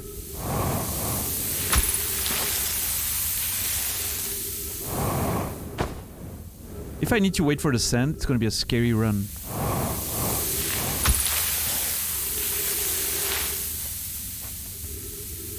I mean, it's right there, but... I'm worried that then, you know... Yeah, I can't fly through this. It's too much.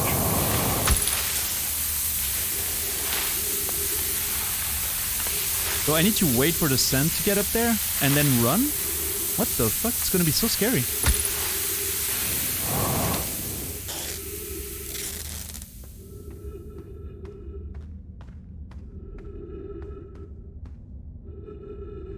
Oh my god.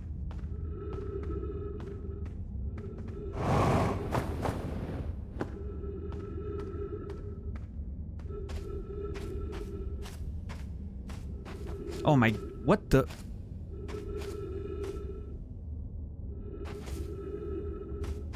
Oh, I'm fucked.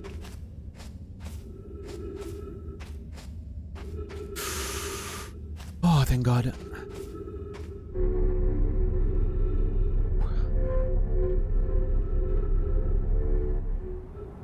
That feels better.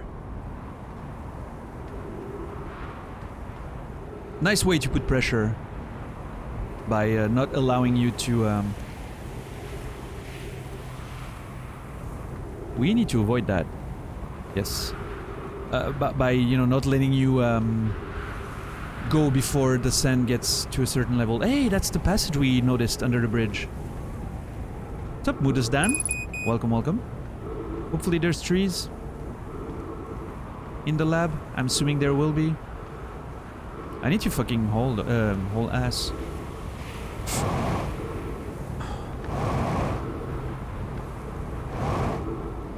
Ah, shit. This is gonna be close. Oh, thank God. Yes.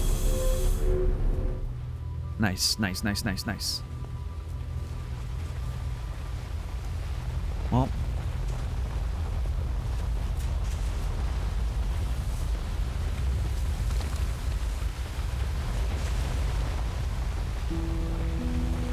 Okay, there's a mechanism here. A lot of inscriptions on the walls. And some text and one more scroll and gigantic ball?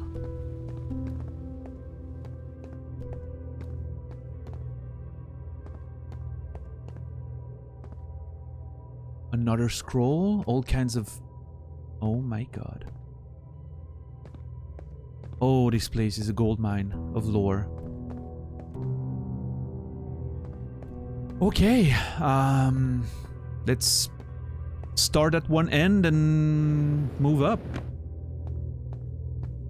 Okay, what does this do?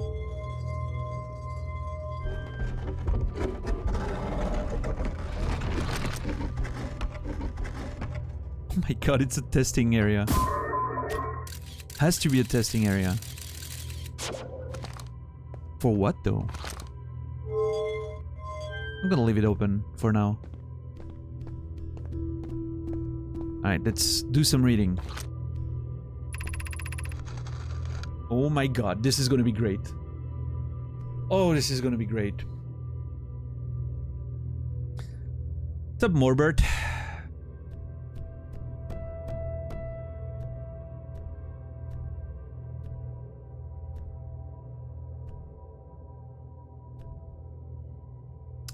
Weird, Arion, that emote didn't appear. Oh. Did it just... Did it appear for anyone else? I don't see Arion's emote, which is weird. Yeah, Zulu, exactly. And I'm not reading the text yet because it's 10 p.m. And you know what happens at 10 p.m.? I go open my window and I'm wondering if I need a proper restroom break or not at this time.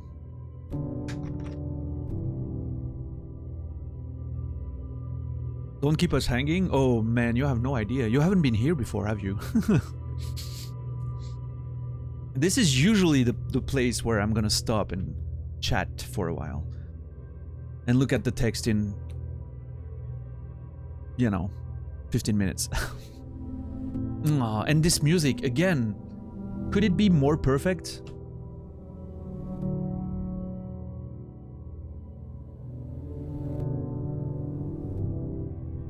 I'll never get tired of that reverse delay on those piano notes.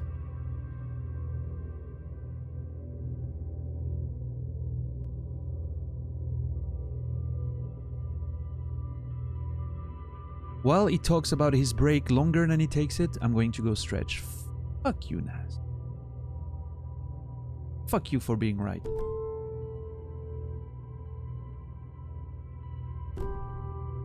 You need an improper restroom break? Alright, my alarm is sounding. It's time to open the window. You know, I'm good. I'm good on the restroom break, so I'll be just 15 seconds to open my window, and then I'll be back, and then we'll look at whatever lore is in there. So don't go anywhere. 15 seconds. I will literally be right back.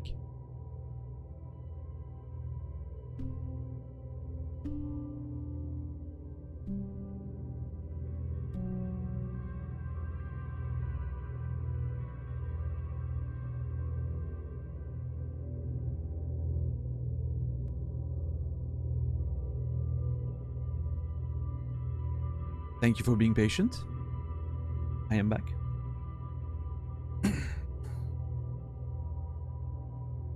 Let me look at the weather, making sure it's not gonna rain. Now we're good.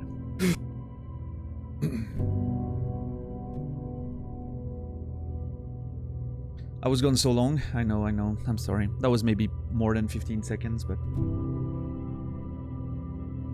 Oh boy. Are we ready for this?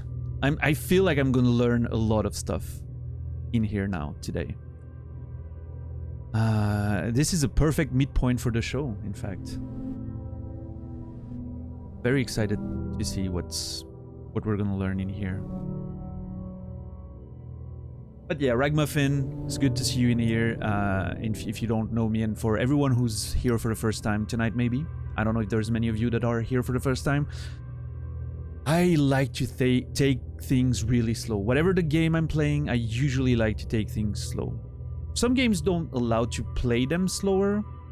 You know, I don't know, like if I'm ever gonna play Celeste, I'm not gonna be able to play the game slow, right? But I like to take breaks and just have conversations and chill with the music of the games that we're playing. And this channel is all about slow playthroughs, which is not just playing slow, but being very attentive to all the details, discussing narrative, themes, characters, and all that, and also discussing all sorts of unrelated things, you know, not related to video game, but just life in general. That's how I like to do things, and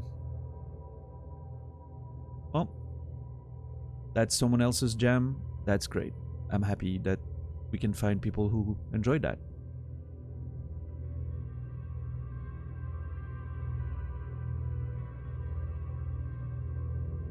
Just like my dog, you were gone so long I took you for dead. Yeah, the dog just doesn't see you for 5 seconds. He's like, oh my god.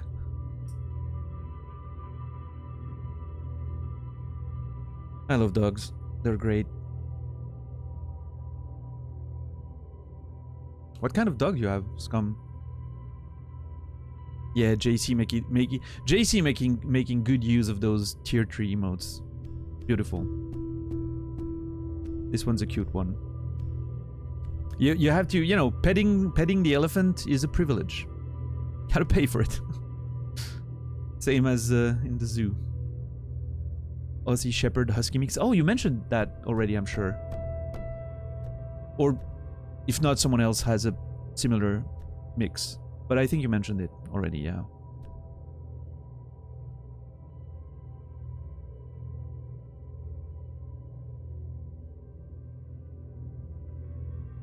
Or maybe it was JC.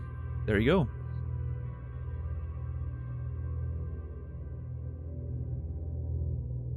German Shepherd, Husky for you.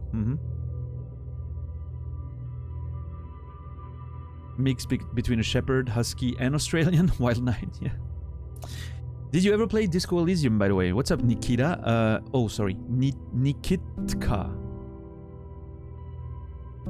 I'm gonna call you Nikki. Fuck that whole thing you've got going with the T and the K there. I haven't. No, not yet. It is on the list. It is on the list.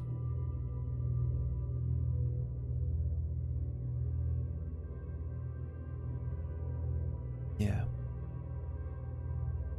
All the highlights in chat. Oh. Shepherd, yes. Took me a second to understand. Of course. You'd love it. I've heard that I might, indeed. It might be a good game. I am not 100% sure about the streaming aspect of it. Because it seems to be a slow, very wordy game with a ton of text and stories to listen. So I'm just, you know, slightly worried that... But I'll give it a try, I'm sure. I'll give it a try, we'll see if just like this one, I don't know, there's quite a bit of text in this one, but it's not that wordy, right? Like, Disco Elysium has... Doesn't the game have like 1 million words? Like, literally 1 million words? It's definitely more wordy than you know, over 1 million, yes. So, yeah. Like that's 4 big fantasy novels worth of text. So, you know, it's a bit of a different vibe, right? We'll have to... I'll probably try and see how it feels. And assess later. Just go for Prey between DS2 and 3? I don't really like the way you're talking to me right now, Zulu. Just go? You think it's that simple? You think I can make a decision like that just because some cunt in chat says so? I feel like Cody right now. I appreciate the suggestion, Zulu. I will ignore it and make my own decision. No, Prey is definitely going to be one of the games that I play in relative near future. I'm not sure about between DS3, 2 and 3. We'll see. Well, there's a whole Dark Souls 2 full playthrough of Scholar that I've never played. Full DLCs that I've never played. We don't have to think about what's going to be next for 3 months, probably. I didn't mean it like... I'm just giving you shit, Zulu. Take it on the... You know how it is? You know what this is? Come on. No, I know what you meant. I know. I know it's a fitting game that would... We'll see. We'll see. Again, there's Stray coming out on the 19th that I've been really interested in. If somehow I hear that Stray could be a fitting between the S2-3 game, lengthwise and gameplay-wise and everything, I might play that, because I've been really excited to play it, so I might not want to wait longer, you know.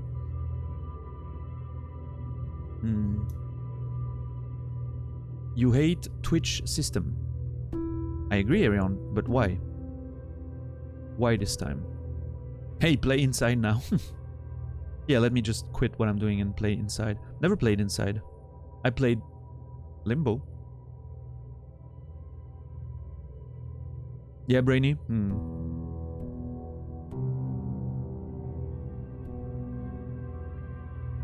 Yeah, we'll see. We'll see, Zulu. I'm not too much in a hurry on Disco. There's a lot of games that have higher priority right now. Only outside? Sorry, I had to. No, you didn't have to. You could have deleted that and chuckled to yourself in front of your screen.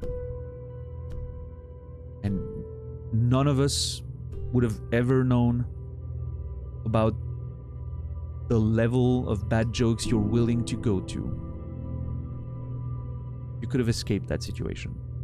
And yes, if you have MUSB's tomato, now's the time to use them. Or the no emote on this channel. I think it's also a fitting reaction to this. I love that no emote. I'm a big fan of it. With the arms crossed and everything. I think it looks awesome. What's up, Toxic? Which game has the highest priority now? Dark Souls 2. It's the next one. That's the only thing I know for sure. After that, I don't know. Very honestly, I don't know. When I was playing Dark Souls 1, I was set on Dark Souls 1, Outer Wilds, Dark Souls 2, Celeste, Dark Souls 3. Now things have changed a bit, and people have been suggesting things, and I've been looking at different things, and some, you know, the way the shows have been going, I'm like, maybe Celeste is not the play right after Dark Souls 2, right? Maybe there's something more narrative-based that I could play. Because the Souls games are more gameplay-based, and suddenly this is more narrative-based, and so maybe that's a good, you know. What's up, Toxic? How are you today? I'm sure Celeste will be chill when I play it. Like, it's gonna, you know, like, the game's gonna be hard, but the discussions and the soundtrack and everything we're gonna be able to enjoy, I think it's gonna be really cool to just enjoy as a community.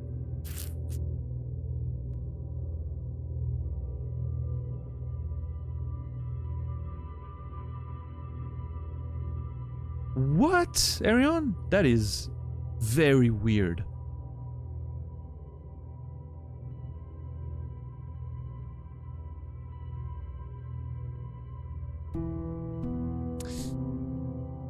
Someone mentioned Tunic to me, Scum. Yeah, it's on the list, I think.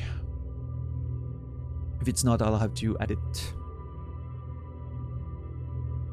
Celeste is chill if you discuss with your viewers for 1 hour every 10 minutes. That's probably gonna be what's happening, right? When I play Celeste. Remember, I'm the Boshi, so Celeste's difficulty is not gonna be... I'm sure it's gonna be hard, don't get me wrong. But it's not gonna, like, take me by surprise and bring me to levels of anger that, you know, that I have not experienced before.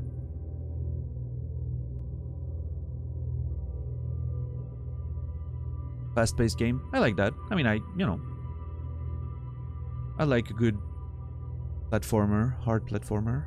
It's always nice. Praise about the length of Outer Wilds. Yeah, I mean, you know, again, it's in the mix somewhere in there, so. Like the anger of dying to Godskin. I will never understand how Cody spent 8 days on the boss without ever feeling really mad about it, and literally 30 minutes of that Godskin fight just drove him up the wall. I think it's pent-up aggression for the 8 previous days that just released itself today, finally. I don't have a form, no. I'm just adding stuff if I remember them and if I notice them. I'm not really looking to get like a huge pile of suggestions. I already have too many games that I want to play.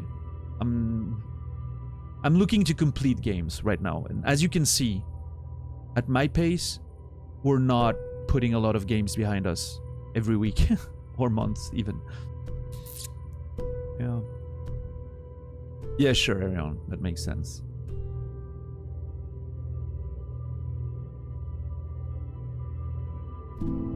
Old Cody?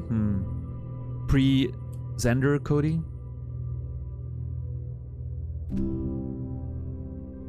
Maybe more than he could afford at the time. Things have changed since, but, you know.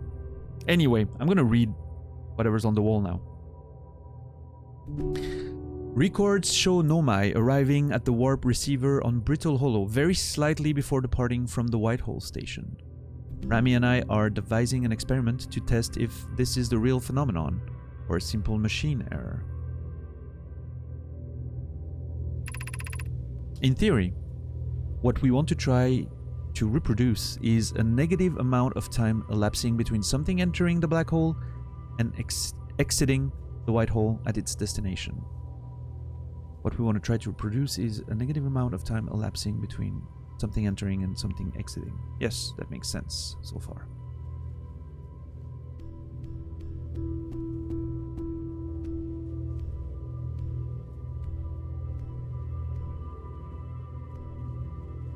Well, I think that's the thing for me, is that I'm always slow. So here, of course, there's the chat element to add to it, but when playing on my own, there's other elements like me watching a stream and talking in chat, or talking to someone on Discord for a bit, or if I'm watching a TV show or something on the side, like at some points I'll be focused on it because something is happening that I want to see again. I'm usually not watching like new shows when I'm playing games, but I'm often rewatching shows that I love when I'm playing games as a side thing, you know, that I don't have to pay too much attention to. But it sets a mood, you know.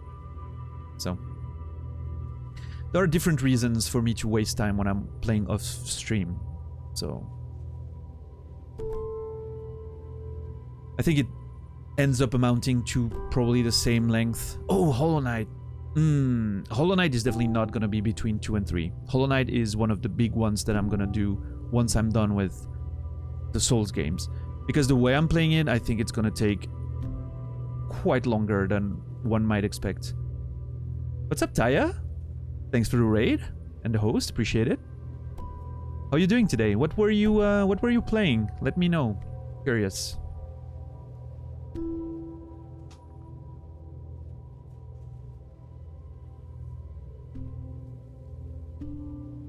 Elden Ring. Nice. How was that going for you? Are you in a first playthrough type situation, or PvP, or challenge runs? What exactly are you doing over there?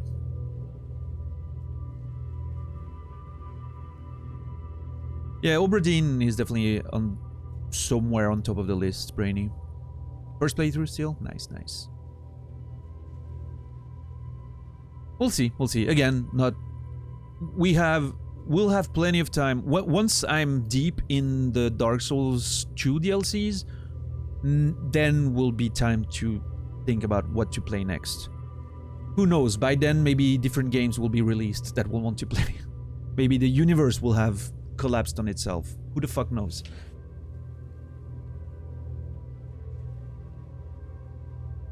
I'm not even done with this. I already know what's the next game. And it's a huge one. And we're already talking 3 games down the... Let's just, you know, not go there. Yeah, cool. First playthrough still. Nice. Well, hope you enjoy it, and thanks for stopping by with your viewer. Oh, by the way, Taya, I went to check your channel the other day. I don't remember exactly why. I just... People, you know, new people in the chat at the time. There weren't too many people, so I suddenly I ended up on your channel randomly. And you're from Switzerland, aren't you? It just popped into my head again that I noticed. Yes. It's so rare to find people from Switzerland on this platform. I think you're from the Swiss-German side, right? From the accent that I could get.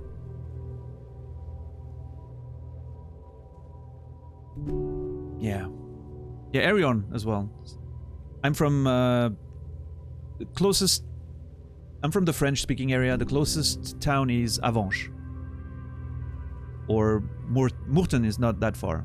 But, you know. Near Fribourg, basically, is where I am.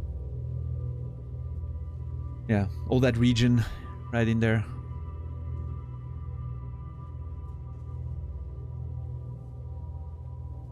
Ariane's from the lake, Lausanne, and, you know, all that area down there.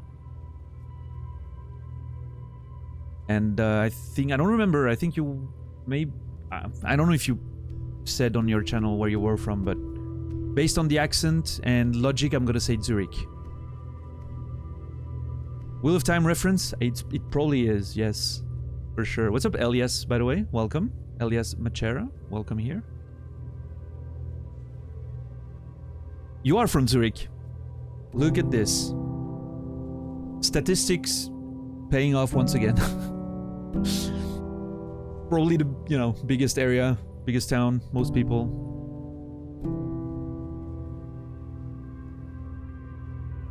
Nikki, you're from Russia? I could have guessed that. I don't know why. Something was, you know, telling me you were from Russia. Could be the name. Just saying. Oh, Death Stranding is gonna be fucking great too. Yeah, yeah.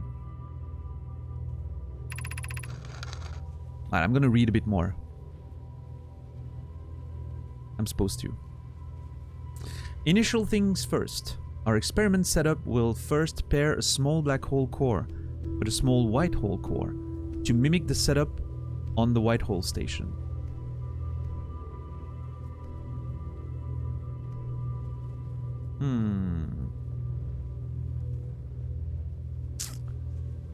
First experiment.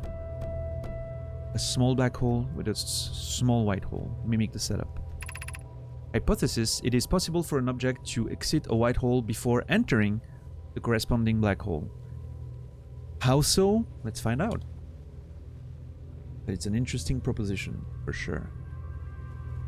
Southern Germany, Saladino, yeah. Not too far, indeed. Austria for Scum. Nice, nice. I've noticed in my stats that about 40% of my audience is from the US.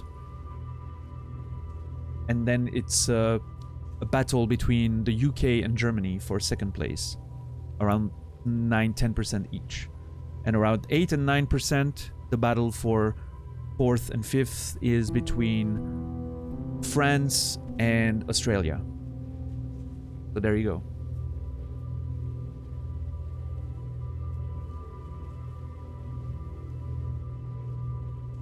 Australia, woo! Yeah.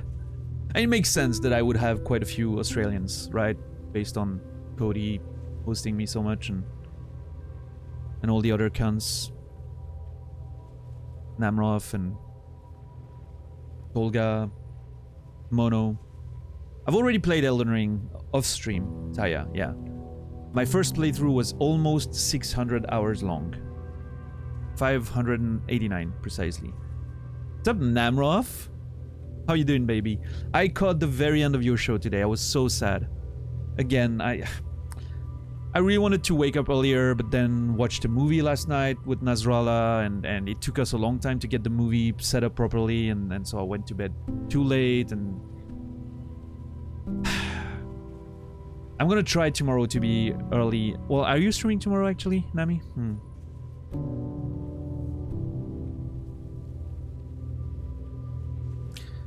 My current stream times aren't that good for Australian viewers. Yeah, well, those that wake up early, I guess.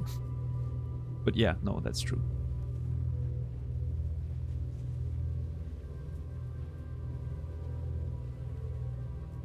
Yeah, Businala. IKEA movies. No, it was John Wick. We watched the first John Wick that Nasrallah had never seen.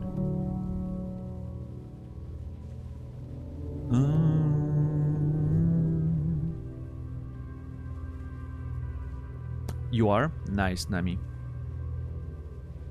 How did he enjoy Wick? You'll have to ask him. I don't... Based on the conversation we had, not that much.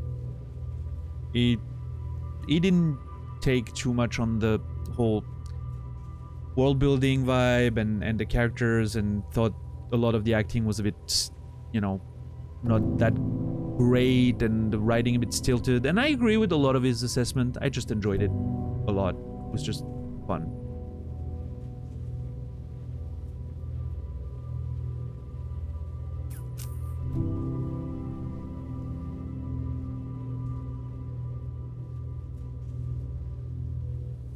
Yeah, Rion, right? More Swiss people in chat's always good, I guess.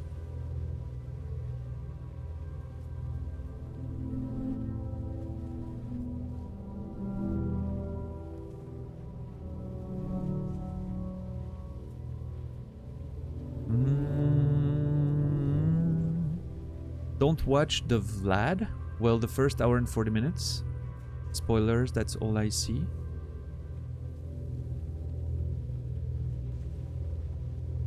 I'm not sure if it's if I'm not getting your message, Namroff, or if it's a text to speech. Well, I mean, voice to text. Oh, the VOD.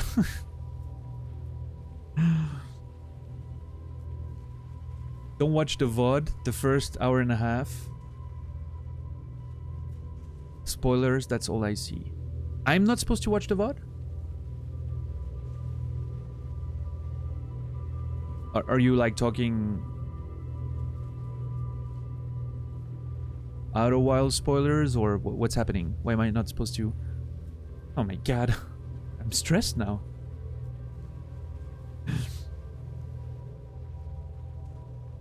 I don't know that game. What's it about?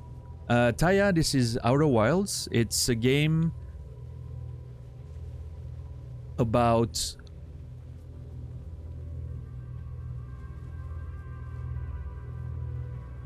Let me think how I'm gonna present this to you. Taya, do you like exploration games with a very interesting narrative? Yes? Okay. So here's the thing. Please, and I don't want to chase you away. I'm very glad you're here. But I would really advise that you just don't watch the stream right now. And don't watch it for as long as I'm playing this game. Never see anything about it. Never look at a trailer, never look at the Steam page. Just go on whatever your platform to buy games is, purchase the game. Don't even scroll down the page on where you're purchasing it. Don't look at the screenshots or anything. And play it when you have the time to play it. The least you know about it, the better the experience will be. And if you don't enjoy the game, don't ever show your face around here again. Because clearly we're not meant to be friends. But when you are done with the game and you have loved the game, which is inevitably gonna happen, because you're probably a good person, then you come back and we talk about it. You don't need another one? This one is special though. I'm just gonna say that this one's it's a special one. No, you do whatever you want, right? You're a big girl. I'm not here to tell you what to do. I'm just suggesting, you know.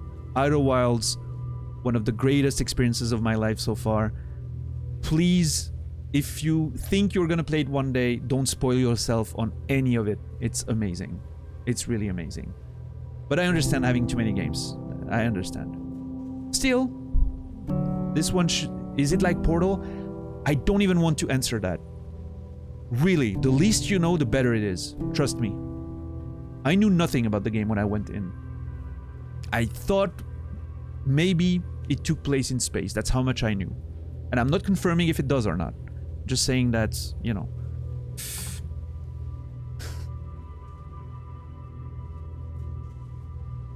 JC, thanks for gifting a sub to Taya.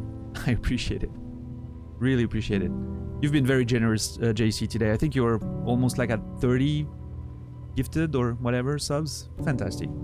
Appreciate it. And we have a Colton Crawford raid. Welcome, Colton Crawford viewers and friends. Make yourself at home.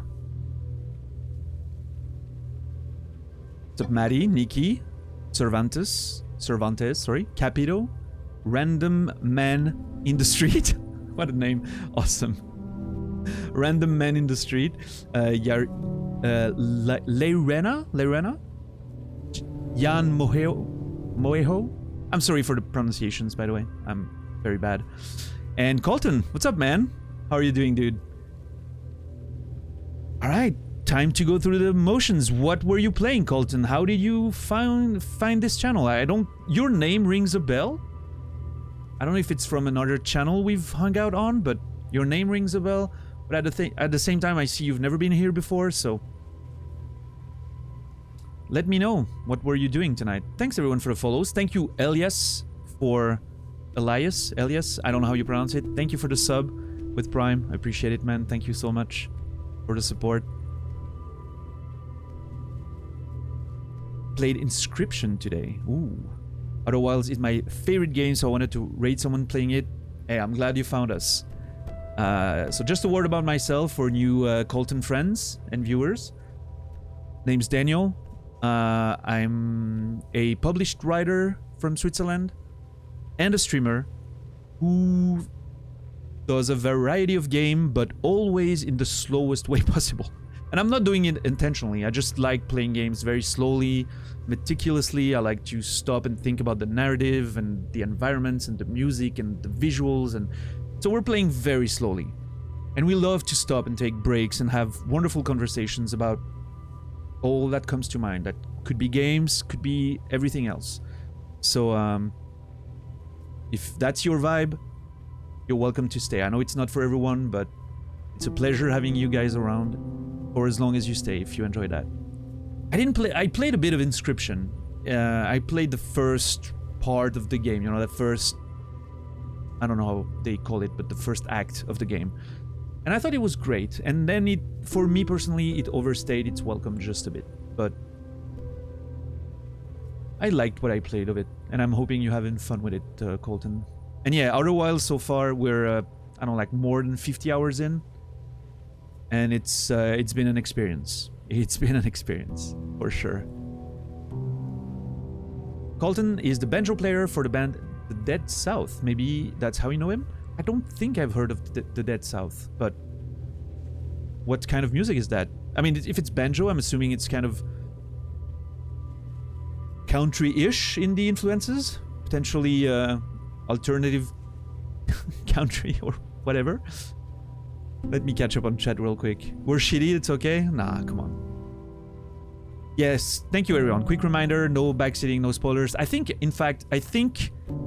someone mentioned the other day, you don't have rules on your channel. And I was like, fucking figure it out, cunt. But I think if you click on the chat for the first time, it should say no spoilers or backseating whatsoever.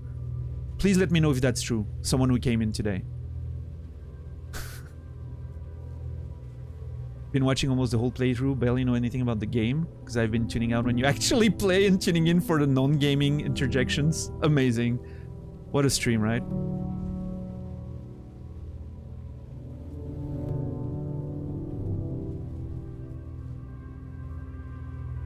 Plays that theme song. He met the composer. Oh, you met the Andrew Paulo?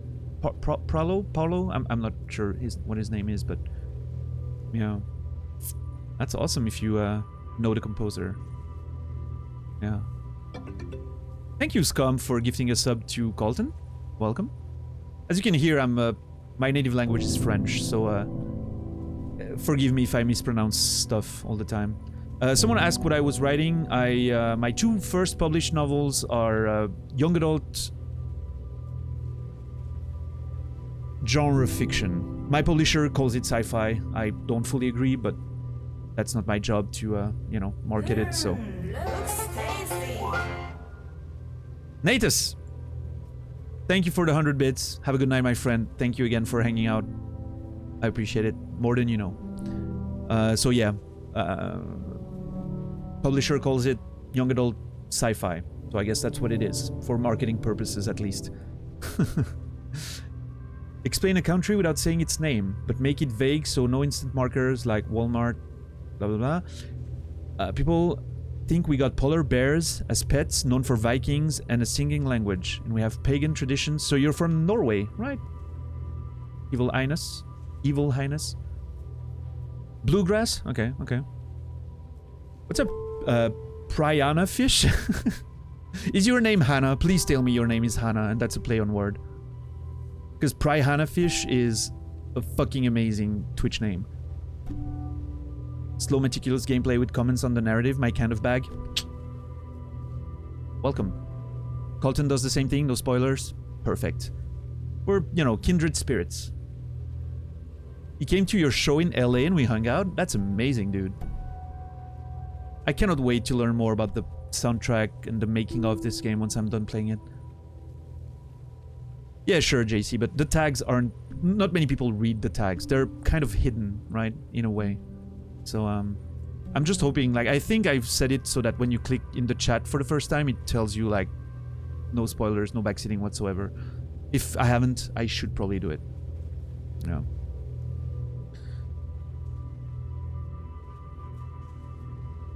Yeah, man, I mean, I don't know, like, are you guys big, Colton? I know, you know, it's hard to talk about your own work that way, but,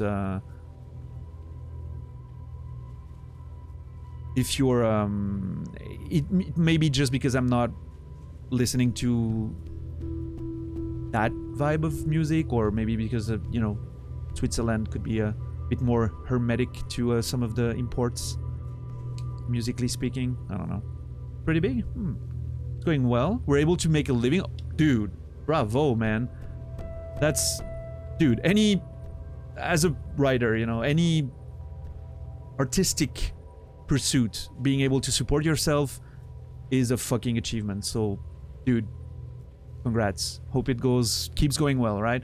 Now that potentially, hopefully the worst is over with the, you know, pandemic situation, hopefully you can get back on the road a bit more, and that should, hopefully that should do it, right? Arion, if you could send me the name of the band in my DMs, I would appreciate it. I want to look at that after the stream. Yeah, I've heard of a documentary. Yeah. I'm obviously gonna watch it all, you know, long after I'm done with the game, but I mean, at least not before. Maybe, well, we'll see. Maybe if... Let's not go there yet. We'll see when I'm done with the game. Yeah, the very first clip of the journey was great. That Arion linked. I recommend seeing it. It's a bit of a story to explain. Hey, we have time, Brianna, if you want to, but if you don't, it's all good with me. But your name is not Hannah. Okay, well, then I'm not interested, I guess. I'm kidding.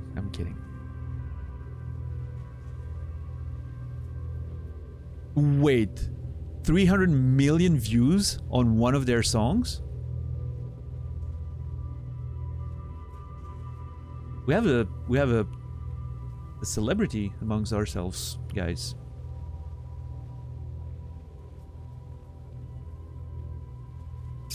Ah, that's amazing. If you had like a song that blew up, fucking great.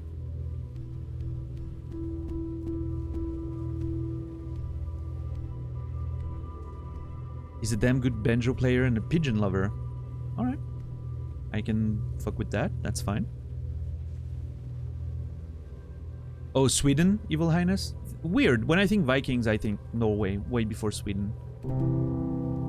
Sweden, I think about... I don't know, actually, what I think about. I have a few friends in Sweden. I think about those red houses that you guys have there. You know the ones. And IKEA. And meatballs. And attractive Twitch streamers. And that's all I say about that.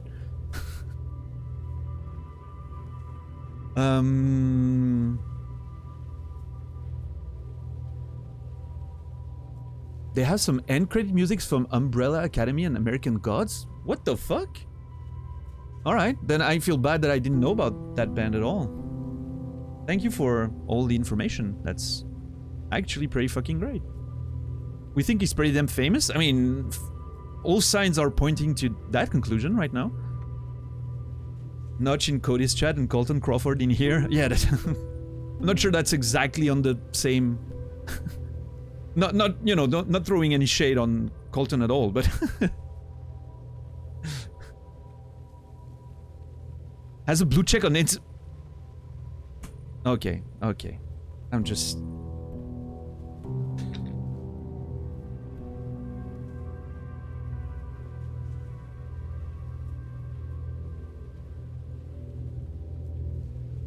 Now I am ashamed that I don't know who you are, Colton, but I'm very glad I got to meet you today.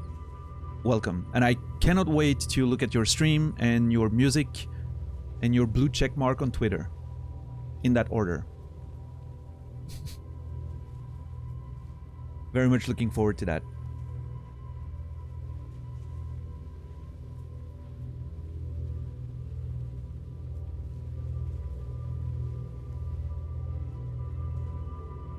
Look what that small break turned into. I'm in the middle of reading a thing. Well, actually, no, I was done with this one. I'm just using it as a pause button. It's fine. We're good. We're good. This is what it's all about, right? Just like I said, it's always conversations. That's how I see Twitch, right? If it was just about the games, would probably watch YouTube videos. So the game's always gonna be after conversations in priority for me. And my camera is doing some weird shit right now, apparently.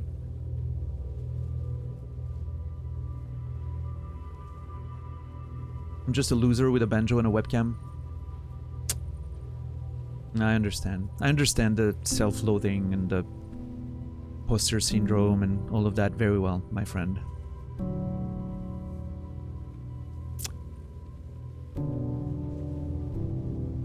Not even a blue check, looking for age. Arion, you would leave me like this? Come raid us sometime? Hey, you know, I'll I don't know if our schedules are gonna match this way, but who knows? Maybe I'll get the chance one day.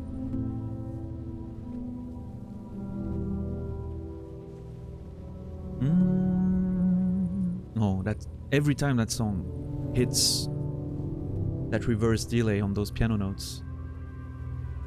Beautiful.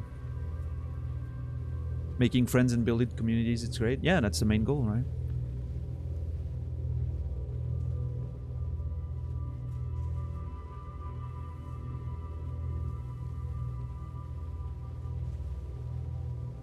Alright, I caught up with chat.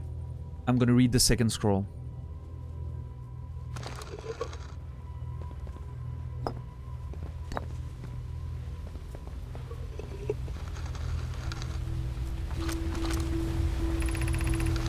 Ah, shit. You know, I'm gonna just let the storm pass because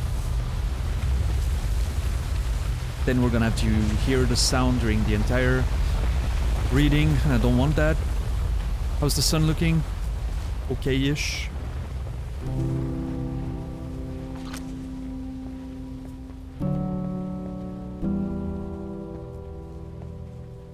Waiting a bit more. There, it's good. All right.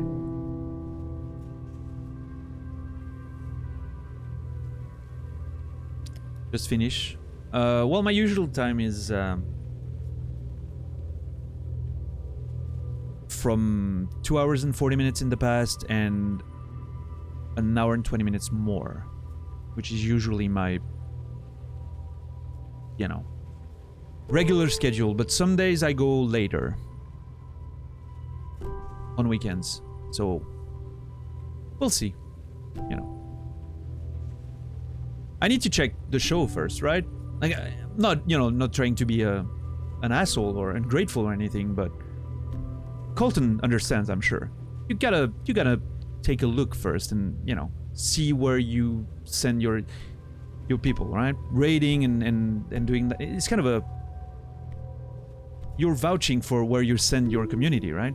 You gotta make sure that what you're getting them into, right? I'm sure it's gonna be fine in that case, but, you know.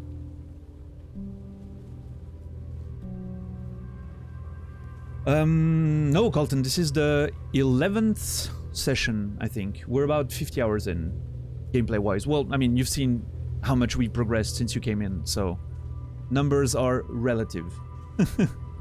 But yeah, it's the 11th show on the Outer Wilds. On Outer Wilds, sorry. No, the... But like I said, during the week I'm doing short-ish shows, like 4 hours. On the weekend sometimes I do longer, 7+ hours, but yeah.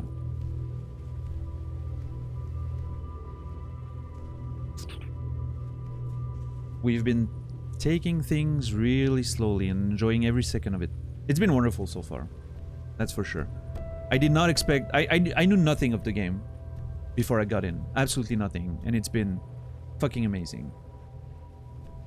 In fact, this was supposed to be a palate cleanser between Dark Souls 1 and Dark Souls 2. I was done with Dark Souls 1. I didn't want to chain the games together. I wanted, you know, a bit of a palate cleanser to just not burn out on Souls, right?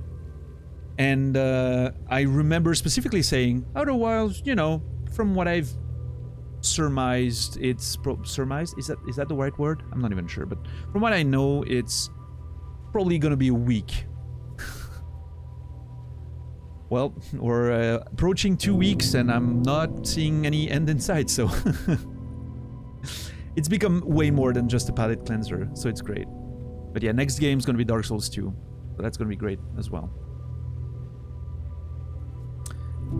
Now I'm gonna read. An update. Our experiment here reproduced the anomaly in arrival and departure times. But Pi is unconvinced it's more than an equipment error. I hope to strengthen the effect to render it visible to the unaided eye. Okay, so that makes sense. They're trying to replicate the time difference. But it's so small and you cannot see both things at the same time because of the microscopically small time difference. So they might figure our instruments are not that precise, it's an error. So they want to strengthen the effect to render it visible. There's no way that's going to go wrong, right? To that end, we've decided to try adding more energy. Imagine the Sunless City's energy supply should prove sufficient. Of note, Rami. Yarrow requests that we let him know before we reroute the energy to the experiment. I'd hate to leave him in the dark. All available energy has been rerouted from the city to our experiment. Rami and I are about to run a new test.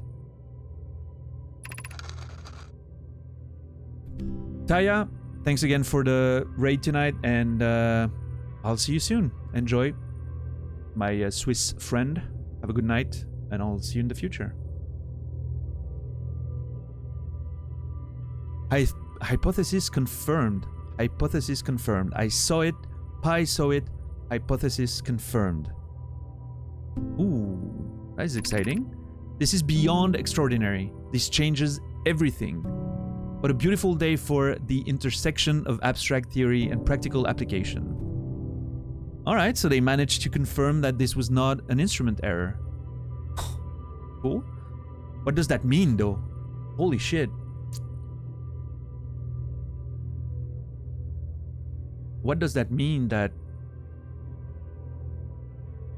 And of course, looking at it from our perspective now, what does that mean in terms of the implications to the time loop and the meaning of time and how it moves? And this is...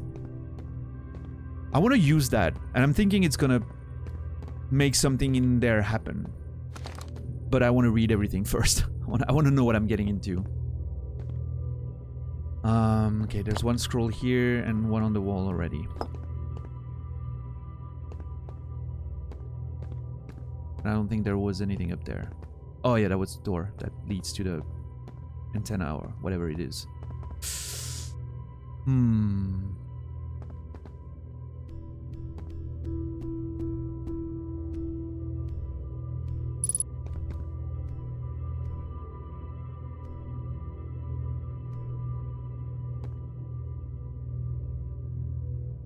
Mysterious.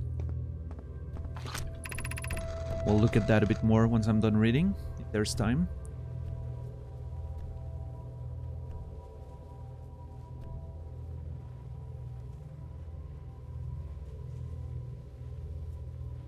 What are we talking about? Oh, are we still on the, like, which country am I from without saying? I cannot participate. You all know where I'm from now. If I were to participate, I would say cows, mountains, and chocolate. And cheese. Sweden. Yes, Nasrallah, exactly. I'm from Sweden. And army knives. Yeah, I guess. And bunkers in the mountains. Yeah. The Southern Observatory is asking if creating a 22 minutes interval is possible. That is, to have something arrive 22 minutes before it is actually sent through the warp. Ooh, that's a controller dropper here. I'm dropping my controller. The Southern Observatory is asking if creating a 22 minutes interval is possible. That is, to have something arrive 22 minutes before it is actually sent through the warp. Why 22 minutes? Okay. Hypothesis, the loop is actually 22 minutes long. At very first, I figured it was 30 minutes on the dot. And then my sense of time, we talked about the other day, was telling me, oh, it's probably more like 25. It's getting, you know, I have a feeling that it's shorter. So 25 was my guess. Now I'm thinking the loop's probably 22 minutes. Which fits with my appreciation of time, right? And they're trying to see if they can send something through the warp so that it would arrive 22 minutes prior? As a way to always like survive the loop in a way. Like maybe, you know, once it's about to blow up, you just jump into it and you have another chance at... Basically what they're trying to do is create the loop for an individual going through the warp.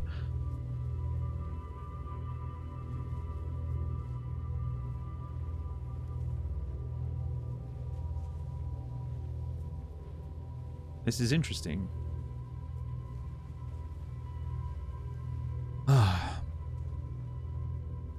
Need your hands free to think better. Yeah, dropping the controller is the sign that I'm gonna think about stuff and have conversations and...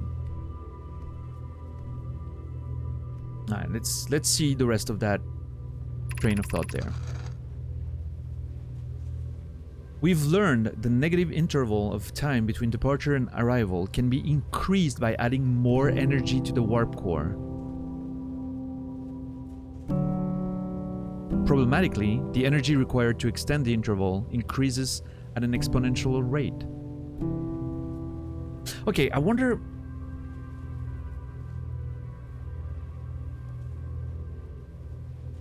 At this point, I have to wonder... Are they aware of the loop when they're doing that? They're aware there's only 22 minutes.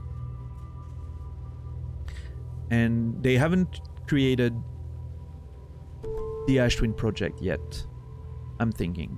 So they don't have this very unique way of storing memories for individuals and making sure their permanence is maintained through the loop. So they're, you know, trying to, okay, we have 22 minutes. But how would they know, though? Since they wouldn't know if they weren't aware of the loop in a way that allows them to have permanence. So the Ash Twin project must have existed before. Or, hypothesis, the 22 minutes has nothing to do with the actual loop. They're trying to get that interval done for something else, and that's what ended up creating the loop specifically. Maybe the supernova is the amount of energy they needed for that interval to be created.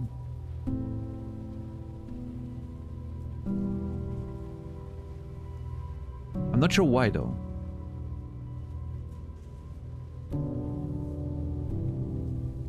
I have, you know, I don't have any specific, like, there's not, I have ideas right now. I'm like planting little flags on my mental board.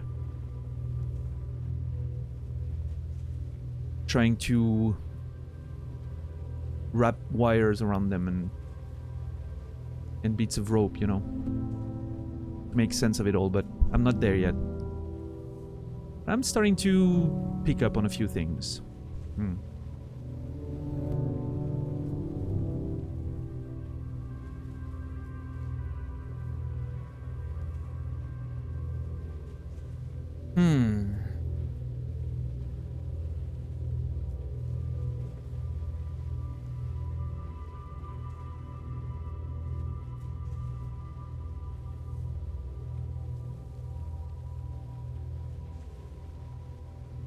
Thank you everyone for following, by the way, who followed tonight as a consequence of a raid or just because they came in. I don't have follower alerts, but I'm seeing them on my activity feed and I appreciate them. Thank you very much.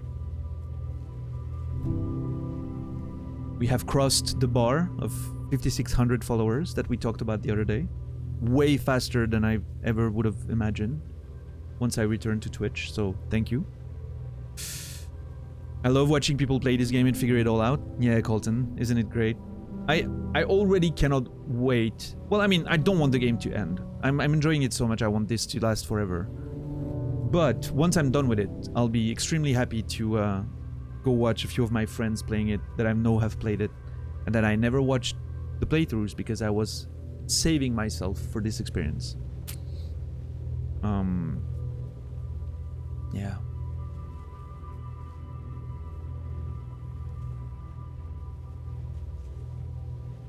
Thank you, Zeliard. Thank you.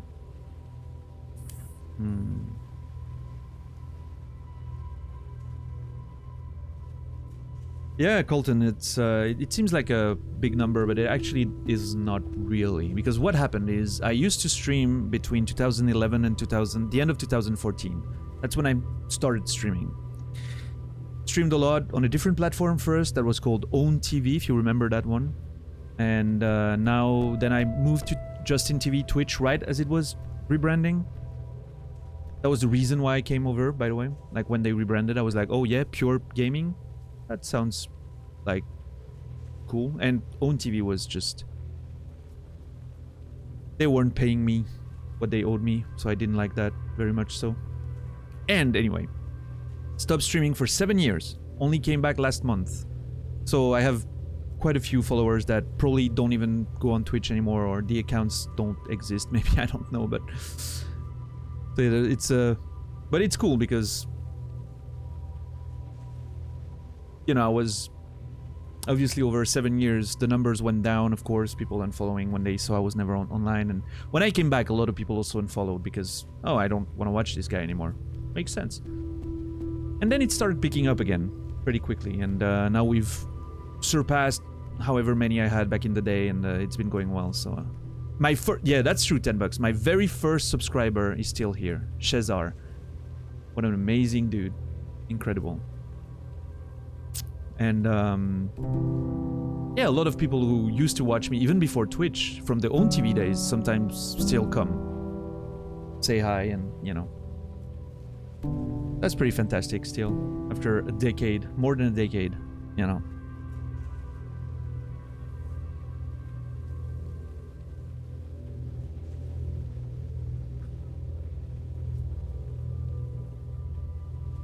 Own TV was good until it was broke. Yeah, I guess. I mean, at the time when I was playing StarCraft 2, it was kind of the place to be, yeah. And then League for a bit. But the owners were, you know, let's not get into that too much. I think they built another platform after that. What was the name of that one? It didn't last very long. Hitbox? Hitbox. I think those were the same dudes behind the, you know, financing and all that.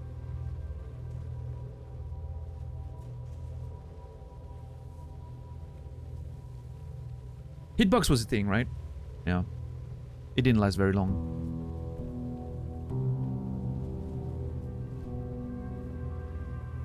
Yeah, Colton, do you did you stream this game when you played it? And if so, do you still have the VODs saved in your highlights or whatever?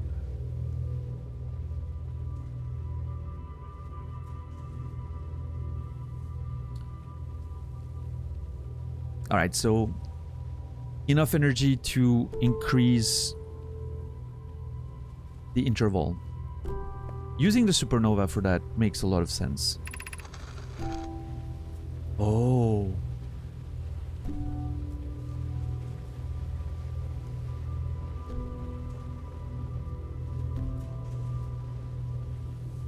I don't know. I was having thoughts of maybe the sun station is there to capture all that energy once the sun is expanding. And all that energy is then used to bring something 22 minutes in the past. But why? It's related to the Ash Twin project, which we haven't seen. But we know that inside the Ash Twin project are those memory storage units, right? 3 of them being activated. One's for mine. One is Gabbro. And the third one we think is to keep the memory of the tracking modules for the probe. Still to be confirmed, but yeah. Stream the DLC, the base game was last game. Fuck. Right, Colton. Got it. Hey, Nikki Scott. I hope you will be back in the future. Thanks for stopping by, man. Thank you. Have a wonderful day.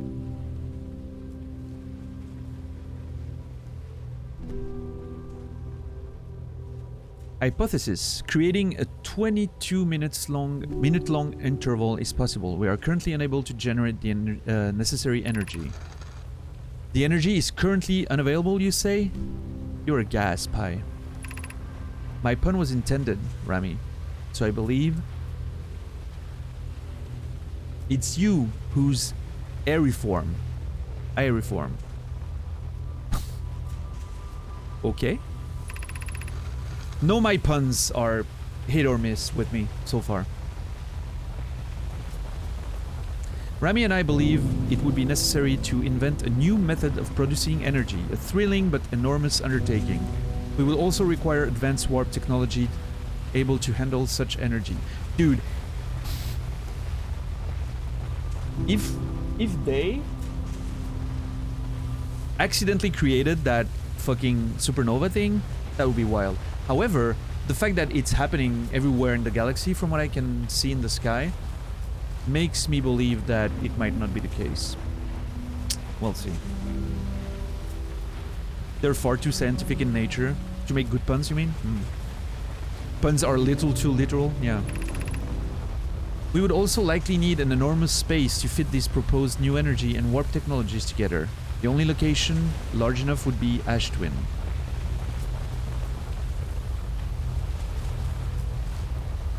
Okay.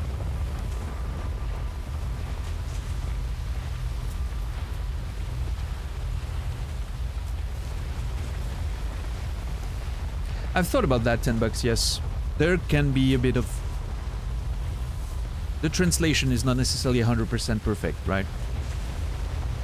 Because we don't understand their culture fully, and so the idioms might not... Idioms? Yeah. Might not translate perfectly, and... However, we have to take things as we, you know, see them, right? Otherwise, you get into... If you question everything, you never make any progress there. You have to take some of the things as they are given to you.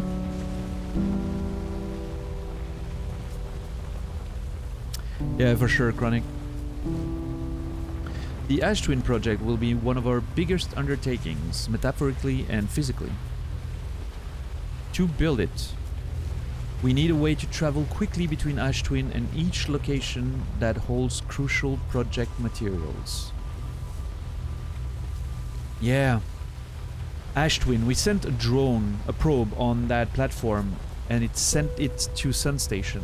So I'm thinking Ash Twin might be the key to accessing some of the locations, including maybe the Black Forge. Black Hole Forge.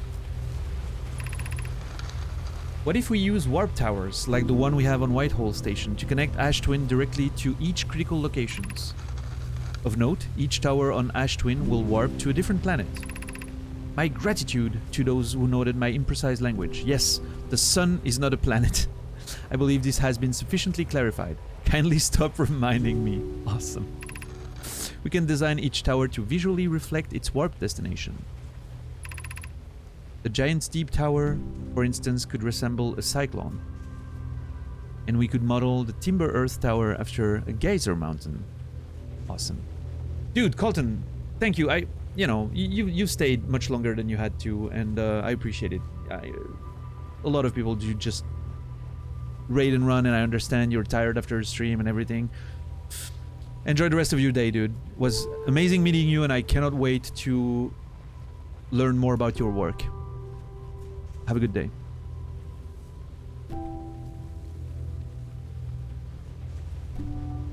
Okay, so, oh.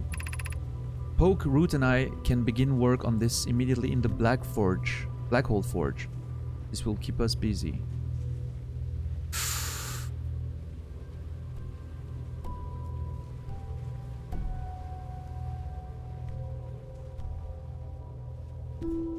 Okay.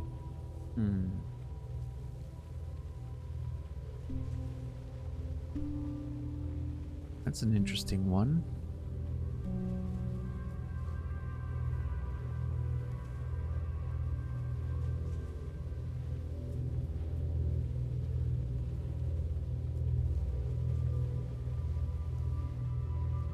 So they're thinking about using warp towers to connect Ash Twin to each critical location. And they need... Oh, sure, because the Black Hole Forge is how they create the warps. Sure. That makes sense. What's up, stars?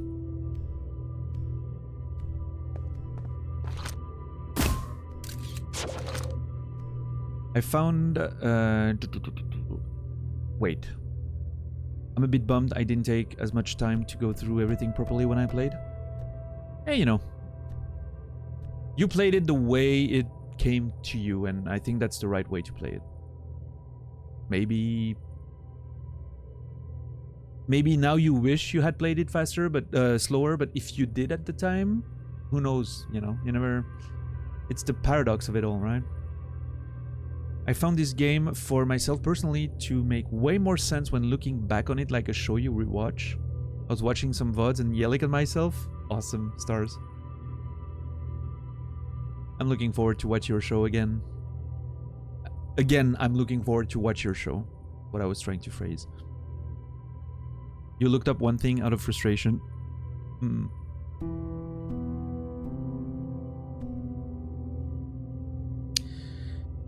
Alright, so this is Sun Station, I'm assuming. Ember the twins.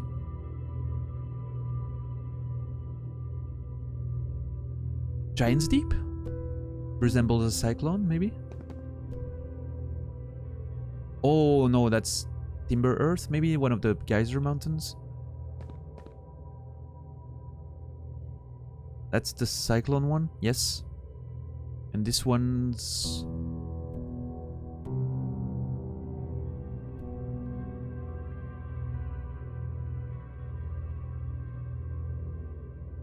maybe the Black Hole Forge? I'm secretly wishing one of them sends me to the Black Hole Forge. Because I don't know how to get there. I'm hoping it's this one. Looks a bit like whatever it is. So yeah. Top thing, top structure, top heavy structure. Very square. Keep that in mind. I've seen the both, right? Just want to make sure. Yeah. That's the door. Okay. Alright, let's see what happens if I do this.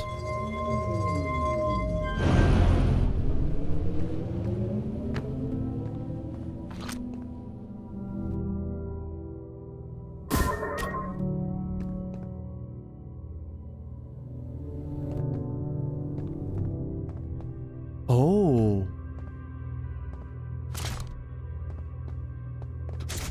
Oh, we can actually do science?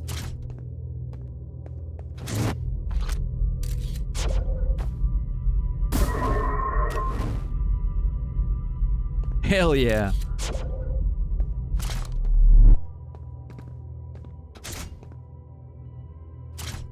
What is that? Nothing.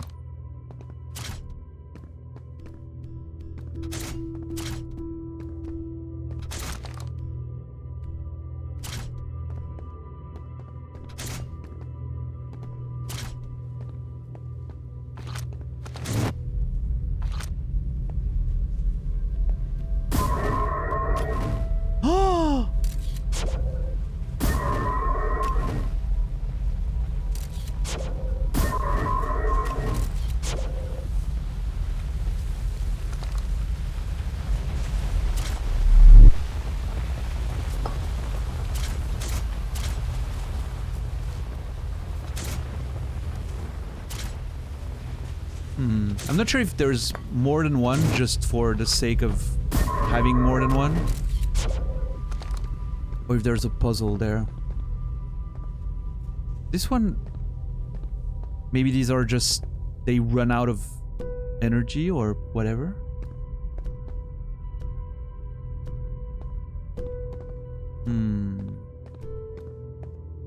Let me think for a sec. Oh, Dread Millennial, sorry, I just saw your message. Have a wonderful night. Hoping to see you soon. Thank you for being here today. Appreciate it. Same, Evil Highness. Get some sleep. Thank you guys for hanging out for as long as you did. We're sciencing. Yes, we are, JC. We are.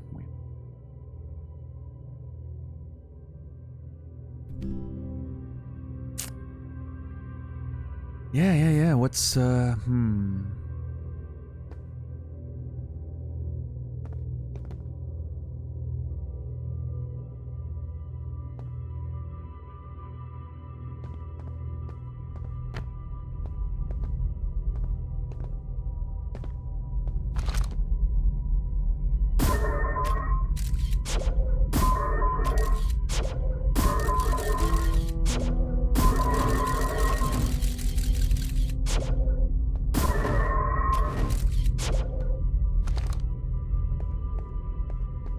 Okay, what happens if I put...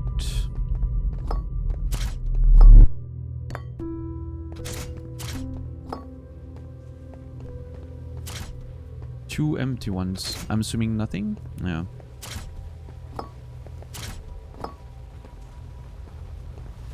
Two white ones didn't do shit.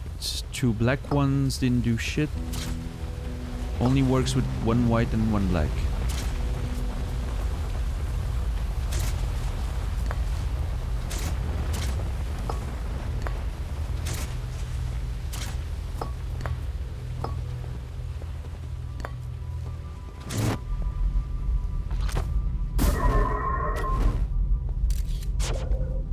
It's interesting that the, you know, the duplicate effect is the very same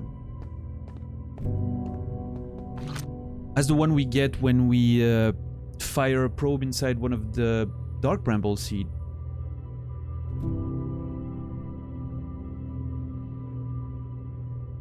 Okay, thoughts?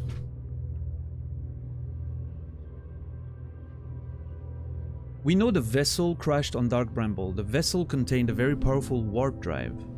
Warp core. What if that is what lends some of its characteristics to Dark Bramble? The fact that you can get duplicate signals and the fact that there might be something there that happened.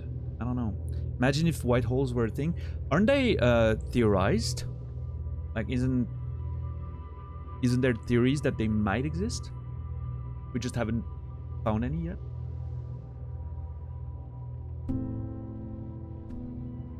Dark Bramble is a mouse. Not sure. There are theories. Alright. Okay, so, I'm not sure the experiments here are much more than just there for us to experiment. You know, I'm not sure there's...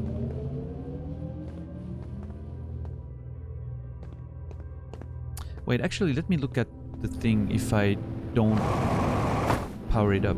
Am I still seeing something? Oh, shit! Oh, god. Damn it. Fuck. I wanted to try if... The black and white holes are still existing, but maybe the delay would be less? Fuck. Okay, let me,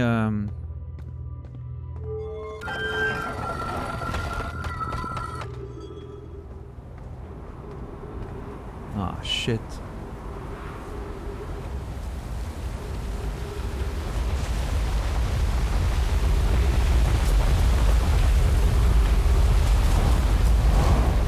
I'm gonna assume my ship is...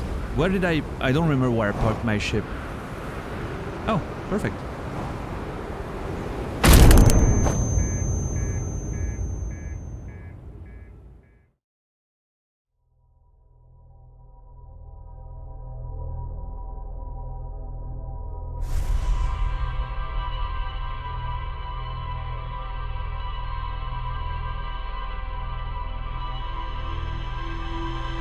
Thank you, $10. Excellent ship, excellent use of the RIP emote, which is amazing, by the way. I love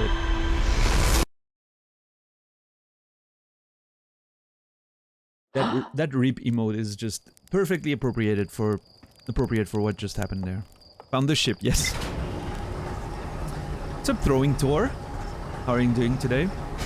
How are you doing today? Thank you for hanging out. I saw you follow earlier. Appreciate it.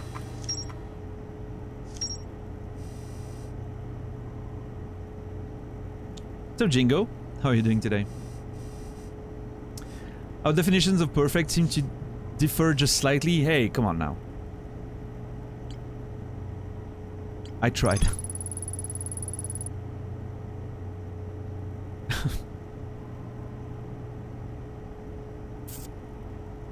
My head found the ship, yes. That's the first time that I actually kill myself hitting something. I guess my health was already low. I didn't pay attention to that anymore.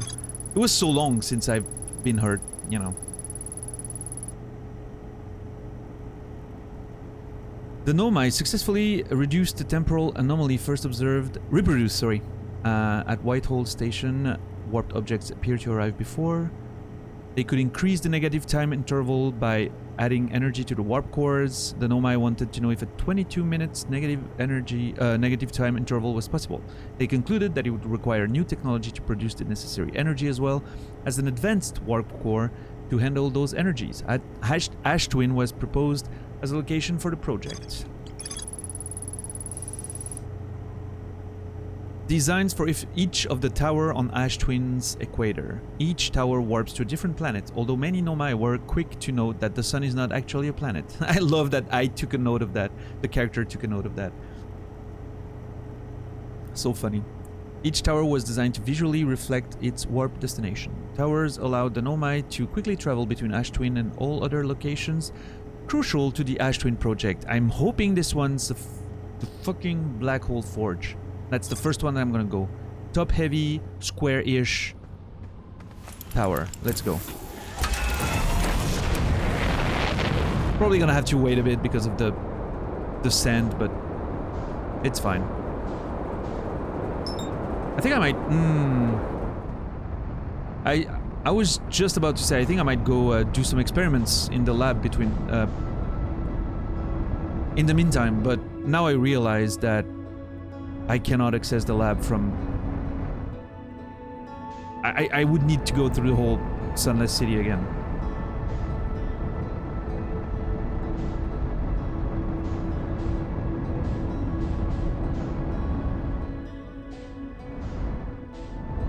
What's up, Gertie? How are you doing, man? It's going well. It's going well. We're enjoying yet another night in the wilds.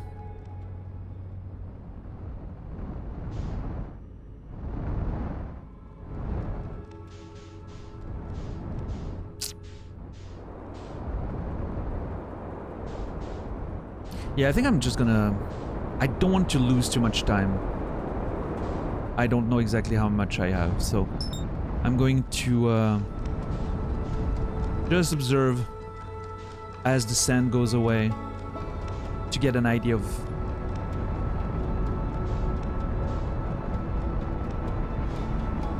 Gives time to talk. Yeah, except I need to be kind of careful with not crashing into the sun or whatever.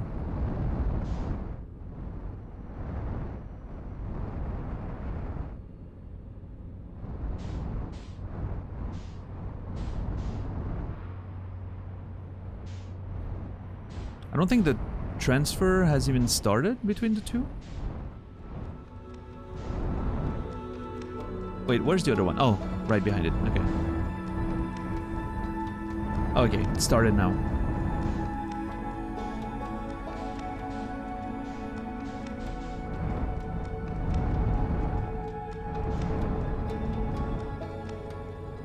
I think Zeliard, I'm not an expert, of course, but from what I know,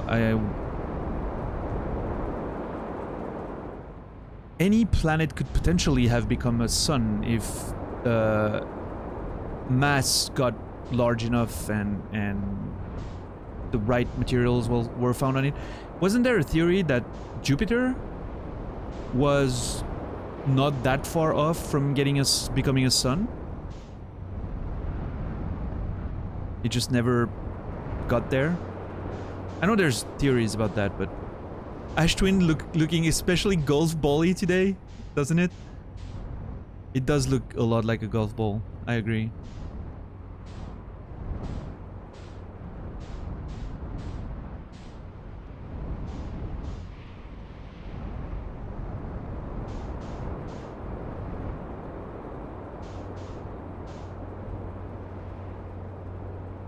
It's made of plasma. Well, I think correct me if I'm wrong, but I think the plasma is the result of hydrogen burning on the surface or something like that.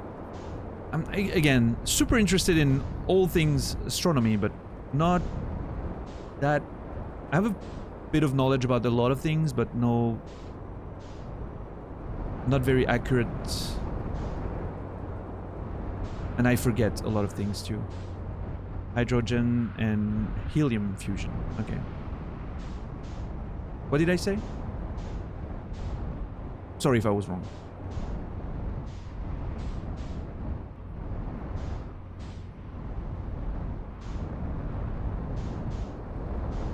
Fusion, not burning.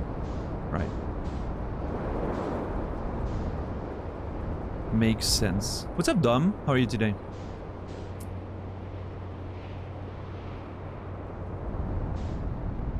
There are scientists in the channel? Yeah, that's awesome. I should probably shut up and let them talk when we're on topics like that. And learn.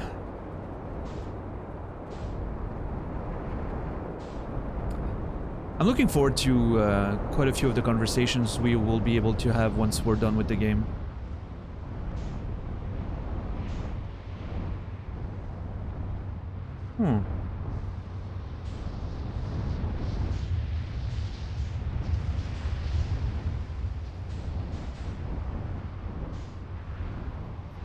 We have scientists in here? Yeah, a few of them, I think. It kind of makes sense, right? That this game would attract scientists to play it. Or Google searchers.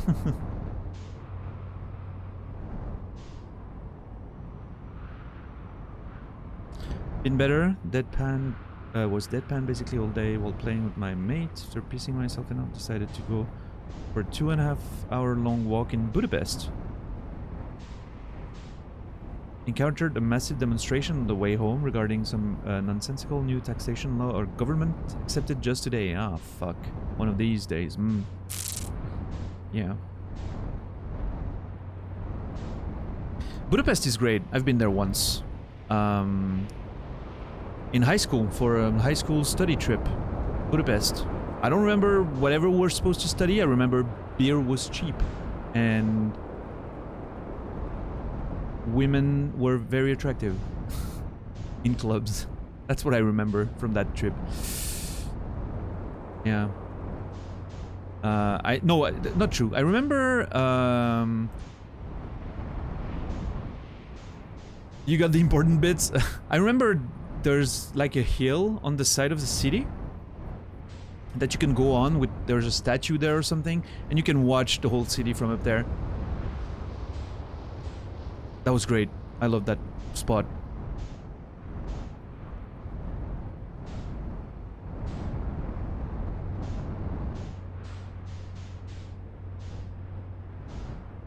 Gellert Hill, the Citadel with the Statue of Liberty. Okay. Very possible that this was the place that I was thinking of. Yes, indeed. Okay, so right now this is the one that leads to, well, the twins, but we're here. So where would that lead if we're already here?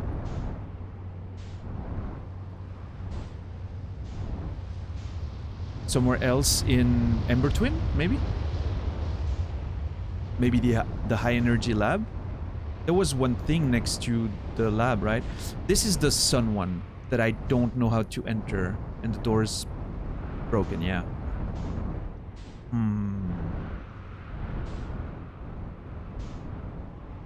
The one that I want is the one that's supposed to go to Black Hole Forge. And I think this is this one. Potentially.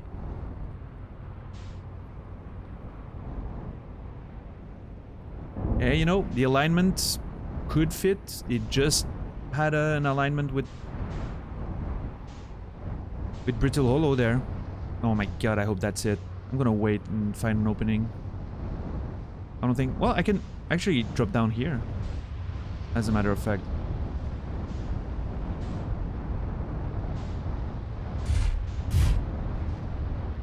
Alright, we're just gonna land next to it and wait.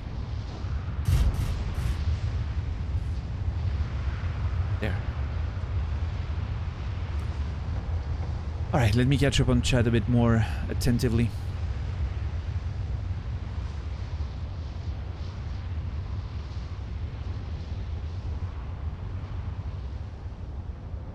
How am I supposed to pronounce your name, by the way? Liathon or Leathon?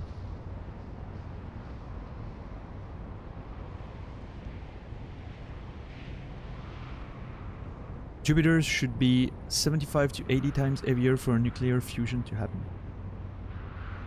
Okay. First one's right? Liathon? Cool. I'll try to remember.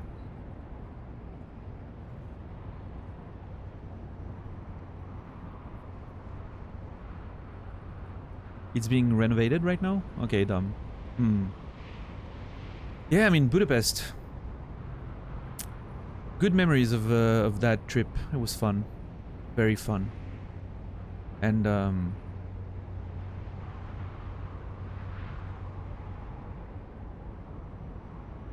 yeah. Fun times. I'd like to go there again one day.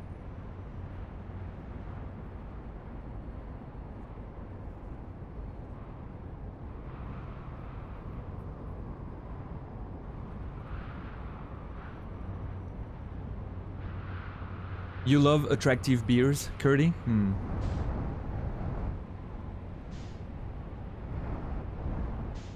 I like a good beer. I'm more of a cider person, but I do love a good beer when it happens.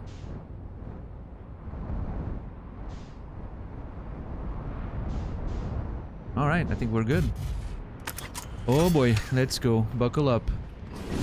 We're buckling up to go out, not to go in.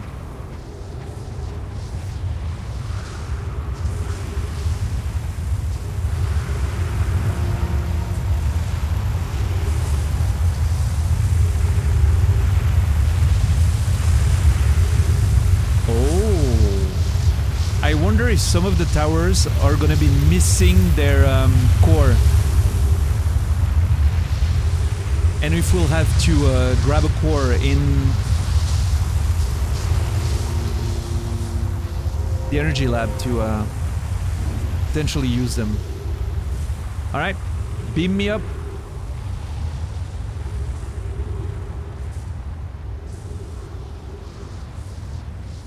Come on, please, please bring me where I think you're gonna bring me. This has to work. This has to work.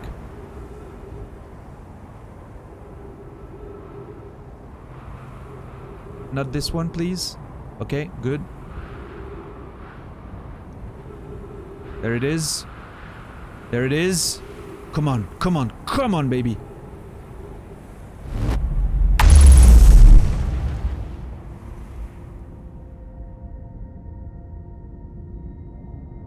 Fuck yes. We'll have to do that again. But this time bring up the machine first. But I'm still gonna explore. And it's perfect. We have time to go there, chill, bring the thing up, go to the sand planet again. Absolutely perfect. Exceptional timing. Couldn't be better.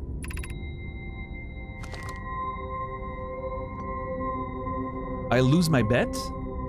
Are you guys doing side bets? Is there's some illegal gambling going on in the background that I'm not aware of?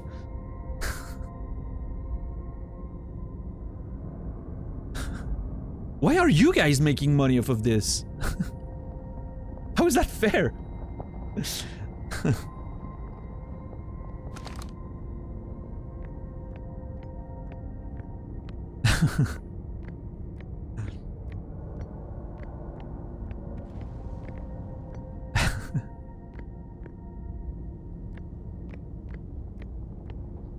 Alright, so this is where the fucking thing comes down. In fact, I'm pretty glad that I did not land on it, because I'm fairly sure that I would have been squished by the thing. It would have been funny, right? It would have been a great clip, but... Be cautious near the boarding area. Boarding? Oh my god, we're gonna go inside it. It's gonna be so cool. Yeah, I don't think I have a... I didn't find a plague here, a storage unit. Let's see if I find one. In this building here, maybe. Oh my god, this is so cool. What if I walk off the path? Am I gonna just disconnect from the gravity thing? Yep, fuck. Stay on the path. Noted.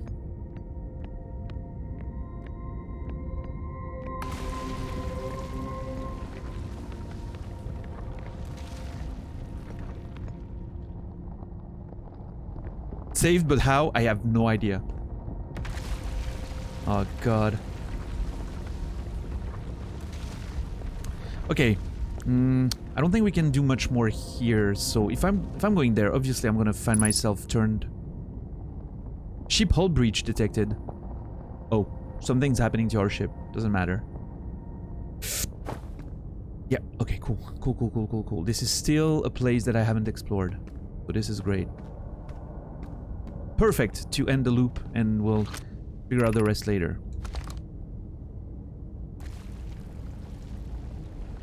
Yes, stars.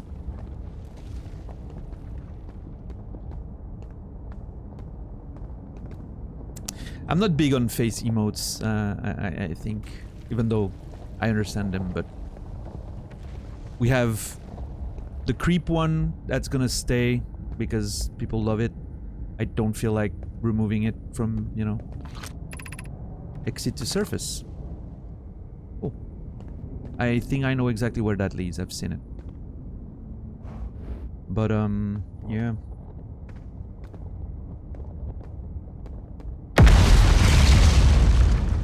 Okay, okay. Loud.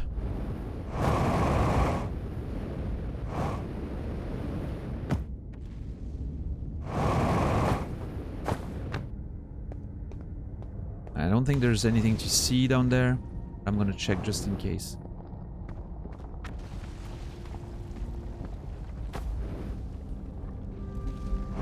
Nope. Wait, why am I not? I should be sticking to that wall. Why am I not sticking to the wall there?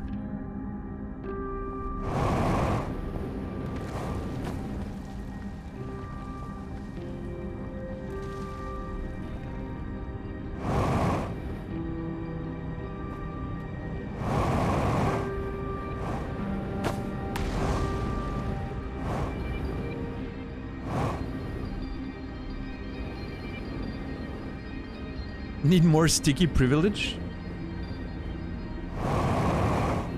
Why am I even asking this chat anything? Oh my god, I'm making it worse.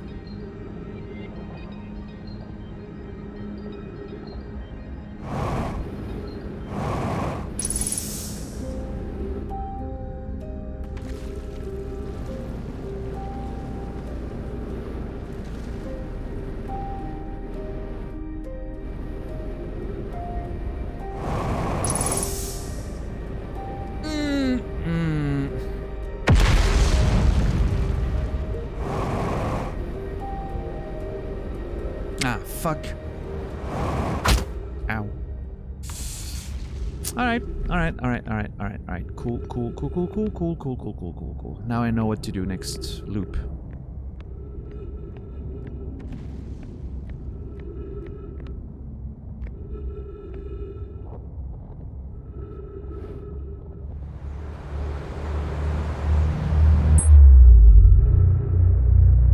What's up, Whitey?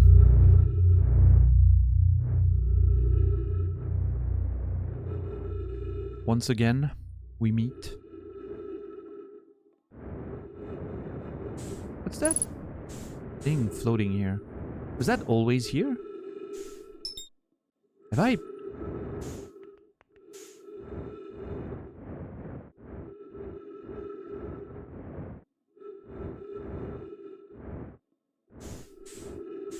I don't think I've ever approached this thing.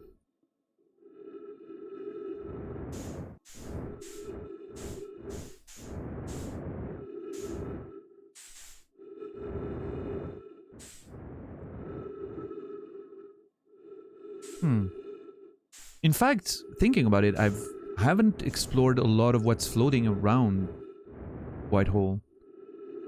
Pieces and, you know, it's probably just a meteor from the lantern that got pulled into Whitehole, for sure. There's a Tower of Quantum Knowledge, and there's a few more things, feels like.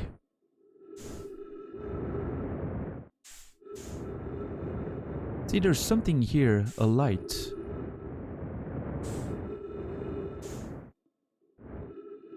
Just ruins of old passages and... yeah.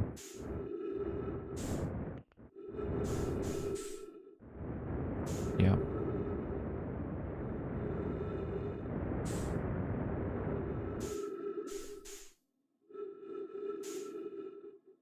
You know what that makes me feel? It just hit me right now. This reminds me of the end of the Never-Ending Story. When they're floating in the nothing. And there's bits and pieces of the world floating next to them. That's what it reminds me of.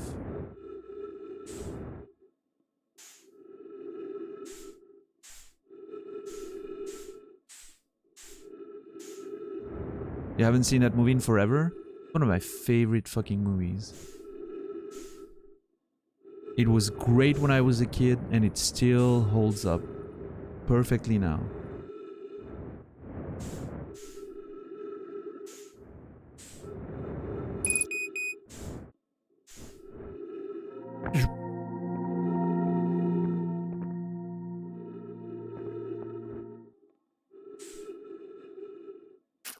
Bit short on fuel and oxygen there. Well,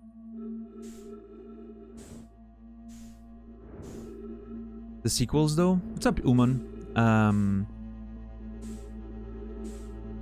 Yeah, they were pretty bad. The second one had a few interesting elements based on the book. Still awful, but a few elements from the book worked well, I would say. The third one was a mess. Better never think and speak of that again.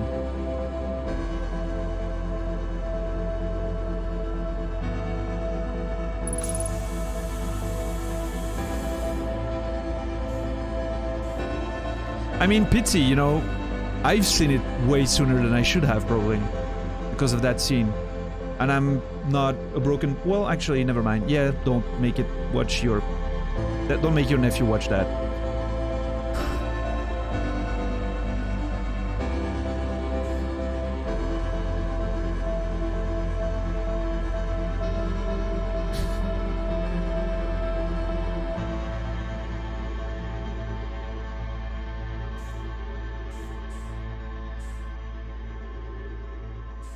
He's 2 months old? Oh, yeah, okay. Well.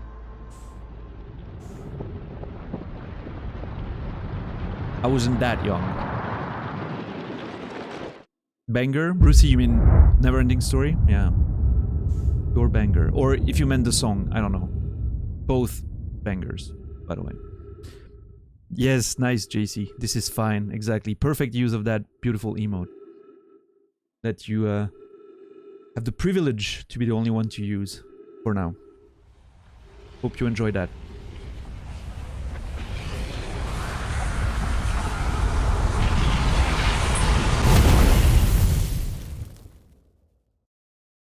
There was a beep there at the end. Wonder what that was. There will be many more, I'm sure. Maybe. Who knows?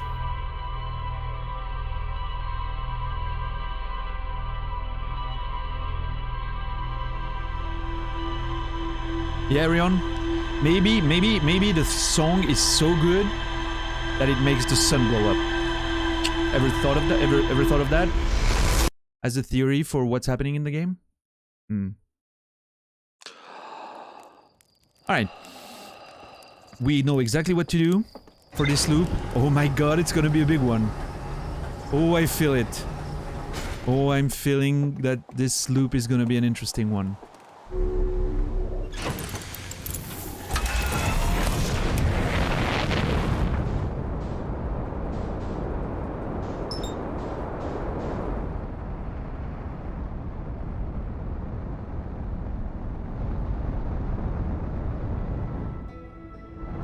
Yeah, Brucey? Dude, I'm thinking of that sometimes. I don't know, like, I don't miss childhood or necessarily that period of time, because there were some bad times too for me, but I certainly enjoy the nostalgia of watching these things again.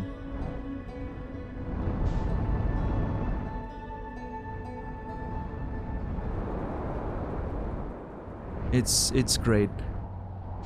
I will never tire of watching The Neverending Story. It's just such a great fucking movie. So charming and full of interesting thoughts and ideas and...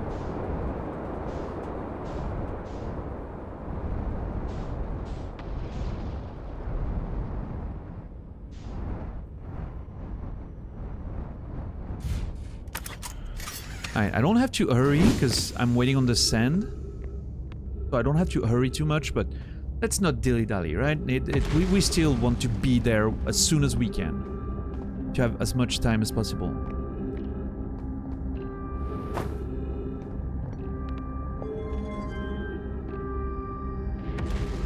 There's 3 or 4 movies of The Neverending Story. I know the first 3 are amazing. I'd say the first one is amazing. The second one was weak, mediocre. Good ideas, those that were pulled from the book, because the number 1 and 2 are both actually based on the book. But the movie itself wasn't that great. There was issues in acting and directing and basically everything in the movie, but 3 is a fucking trash fire. And it, you know, it's fine if you still love them when you were a kid. That's perfectly fair. Just saying that, you know.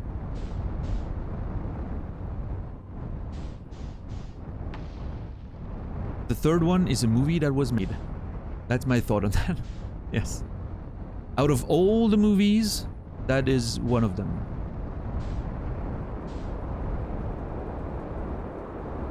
I'm just saying you're wrong.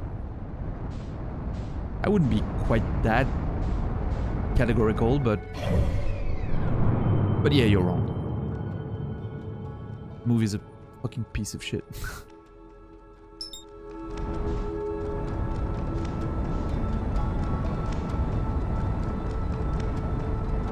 Just subjective? Well, I mean, whether you like it or not is definitely subjective. Whether Neverending Story 3 is a good movie or not, I don't think that's subjective. There are very precise criteria that you can use to, you know, determine that the movie is not great at all. I think. I could be wrong. I'm open to the idea that I can be wrong.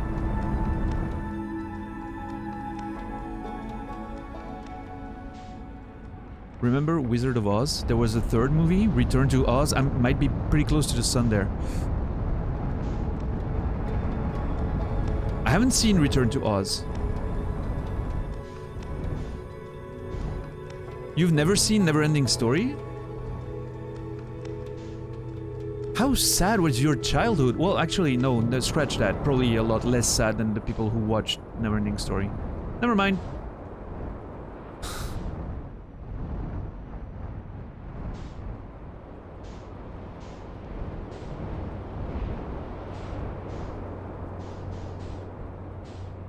Neither did I. I mean, yeah, of course, a lot of people are going to be a bit too young to have seen it.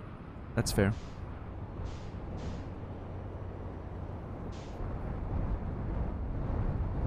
Yeah, PT, exactly.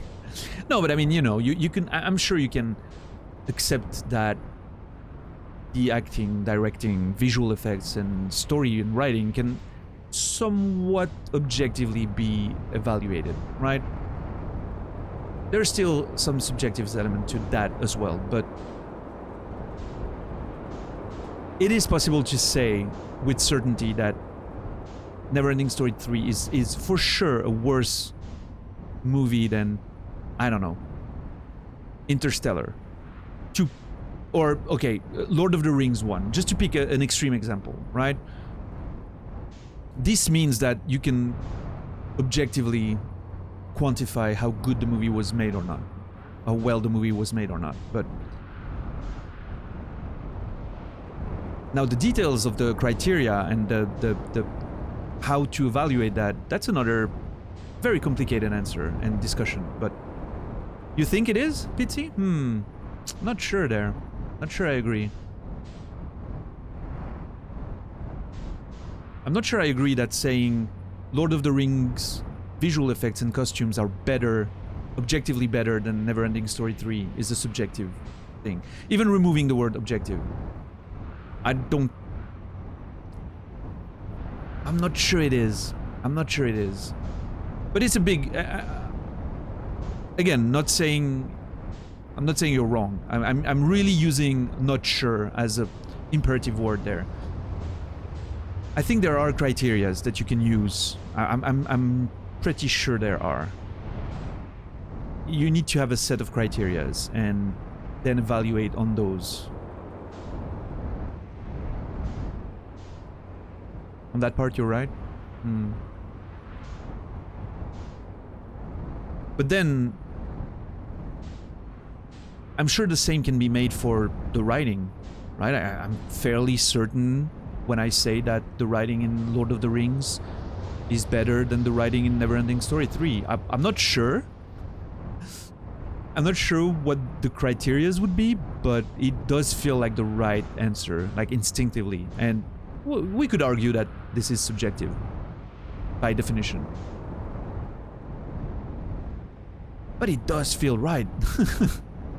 It does feel right on a level that's not just subjective. I don't know how to... It would be... It's, you know... As someone who studied pedagogy, evaluation was a big parameter of that. How to put criterias, choose the criterias, and then evaluate people based on those criterias. That was a big thing. And I feel like that would be a huge conversation to determine how to objectively evaluate, yeah, again, say the writing in those movies, right? Yeah, Brucey? Holy shit. I was not aware you had children and that your children were old enough to have children. That's amazing, dude. Congrats. Loves in the chat for Brucey there. Absolutely. Yeah. Wonderful. Alright, this is the place. I'm gonna park and wait.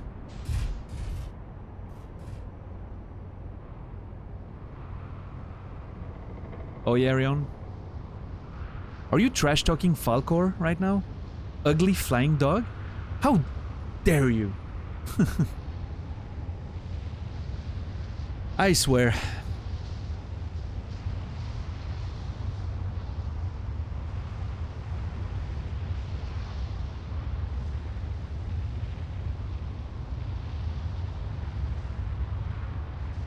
We'd go deep into semantics to... Yeah, of course. This is a purely theoretical conversation. But I think it's an interesting one. Not one that I want to have right now, because I feel like we're on the cusp of something really interesting happening. But definitely a big, interesting conversation.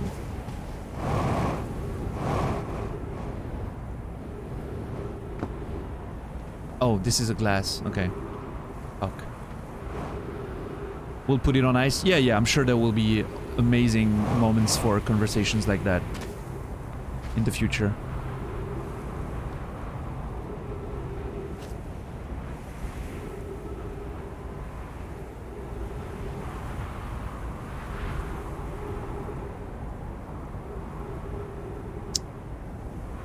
Yeah, Greg, I think Tolkien aged extremely poorly. I cannot read Tolkien. It feels dusty and just old and quite frankly boring most of the time. I think I would agree with the literature comment on it. It's certainly more than just what we call today a fantasy novel. It's almost a study of an imaginary place, right? And that's the goal. That's what he was trying to write.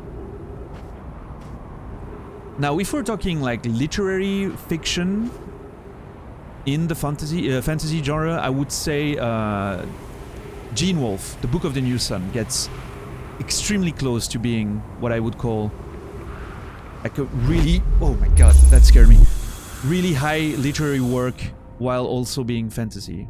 Yeah, for sure. Gene Wolfe, Book of the New Sun, amazing. Highly recommend. Am I gonna watch the Amazon series? I would, but it's a matter of time. So I'm not sure. Yeah.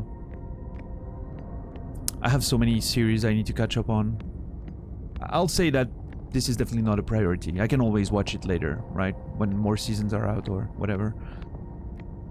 Oh my god. It's actually a fucking opening like this. I am so fucking excited right now. How do I feel about Brendan? Extremely modern. Very interesting. I've read Mistborn. And his young adult series, the Reckoners series. Haven't read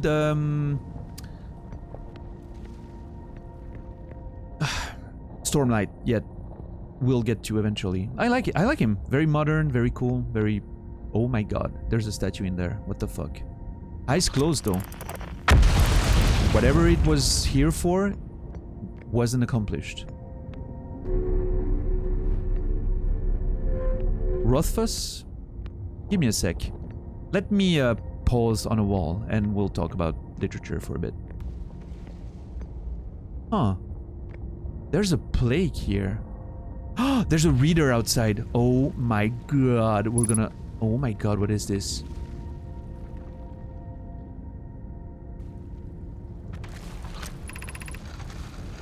Oh my god.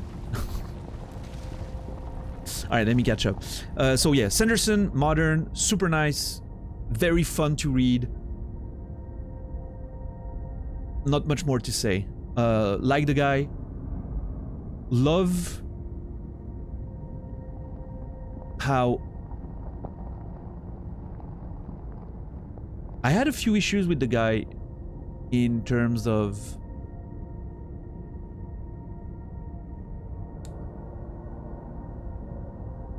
He's a big advocate for his religion sometimes. And that was worrying because a lot of his religion and the way, for instance, the campus where he's teaching at BYU, there's a lot of issues there with acceptance of minorities and some communities, and that was an issue for me. I was like, it's weird to me that he's on one side advocating for those minorities and another side teaching in, and talking about his religion so openly. So I was concerned about that for a while. And then in his most recent Reddit AMA, he actually addressed that in a very lengthy response, which was very nuanced and very intelligent. And so since then, I'm totally reconciled with the person. And I love his lectures on YouTube. It helped me a lot when I was first starting to write seriously and wanted to become a published writer. So, yeah. Nothing but good things to say about him now. Steelheart is amazing. I loved it. The Reckoners as a whole is a great work. More, young adult, but love it. Oh yeah, Skyward. Read the first one. Pretty cool. Pretty cool. I thought it was a bit of a slog in some points in the first book. Haven't read the rest yet. So Rothfuss. The first... I only read the first of the Kingkiller Chronicles. I think I'm gonna wait for the second one to have a release date before I read the second. Just to,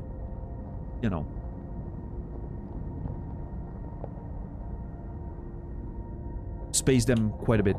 I liked it. To me, Rothfuss writing is tasty. It has a taste. It tastes good when I'm reading it. Like I can, it's a very descriptive writing, which is not necessarily always my favorite, but in his case, he's doing it so well that I can really feel whatever place he's describing and the sensations and the smells and the taste and yeah, it's wonderful. I think story-wise, it was... I feel like I would need to see more of it, read more of it, to get the full grasp of what he was trying to tell as a story. So, right now I'm on the fence with Rothfuss. I like his streams. Sometimes I watch him stream. It's nice. I'm hoping he gets to finish the third book without getting crazy, with the pressure that everyone puts on him, but we'll see. Way of Kings, your favorite book? First in Stormlight? Yeah. A lot of people agree with that. Statues making me nervous after the never-ending story talk. Oh yeah, with the oracles. I can still eat up young adult stuff. Oh yeah, me too, for sure. I mean, it's the genre I write in the most, so of course I'm consuming a lot of it too. And I think it's great.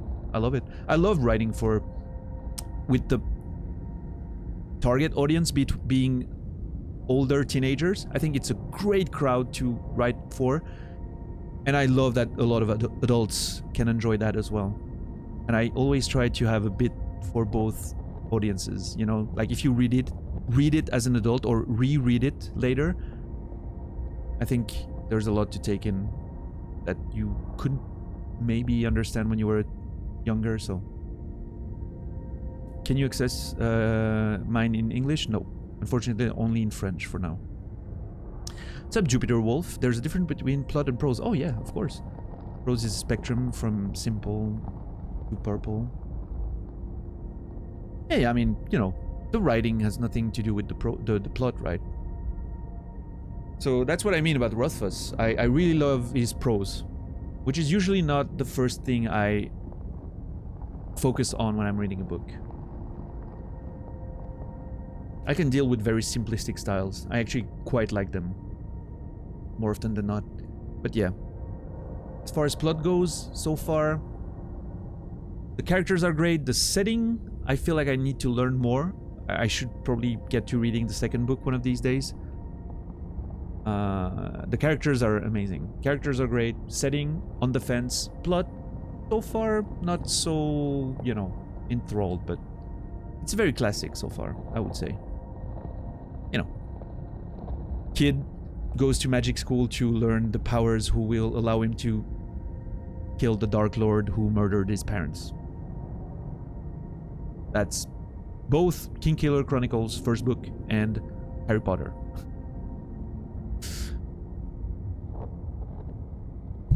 Oof. Wow, okay. Really, Karma? Did I say something bad there? Just smashed my mic in my own face there. I guess I must have said something wrong. I'm sorry. I love McCarthy's prose. Oh, McCarthy's prose. Yes, love it. Very effective, very simple. I couldn't write like this because it's a bit too simplistic, too minimalistic, but I love reading it. And it's still one of my inspirations in terms of prose. I hate punctuation, like over punctuating is a pet peeve of mine. So yeah, I really like McCarthy's writing. Christopher Buhlman's, haven't read that. One of my favorite writers in young adult categories is Neil Shusterman. The Scythe series in particular was one of my favorite series in recent memory, and I love his style. Very simple, very effective, leaves a lot to the imagination, and that's something that I really enjoy when I'm writing. I like simple descriptions because I feel like I just want to suggest enough for the reader's imagination to do the rest. Because the reader's imagination is always going to be more powerful than my words as a machine to create images, right? So I like being in the suggesting approach rather than describing too much. What's up, Harold? Like, what, in your opinion, would constitute too much punctuation? Basically, I don't want to write like I speak, because when I speak, I do a lot of pauses because of English being my second language, and I don't want my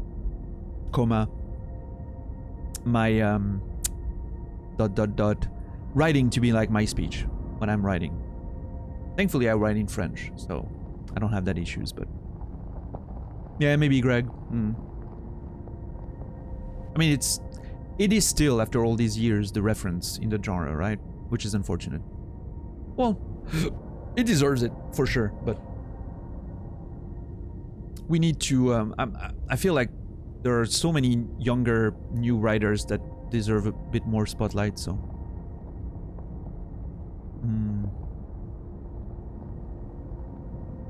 Yeah, Pitsy. I mean, to be very specific, when done well, what I mean is that it should paint amazing pictures, but a lot of it should be your own imagination running with what little the writer gave you. And that's maybe because I have a very active mind. I know some people who have aphantasia, for instance, would hate under descriptive, like minimalistic writing and under descriptive writing, because there's not enough for them to imagine and build the world and the settings they're seeing in their minds, since they cannot imagine visually the things in their heads. So, but as always, there's a reader and a writer for everyone. So, Robert Jordan, I've read the beginning of the first Wheel of Time. I should get back to it, probably, because I hear it's all in all, it's a great series. Yeah. Is Yoplait French for yogurt? No, it's a brand of yogurt drinks, if I'm not mistaken.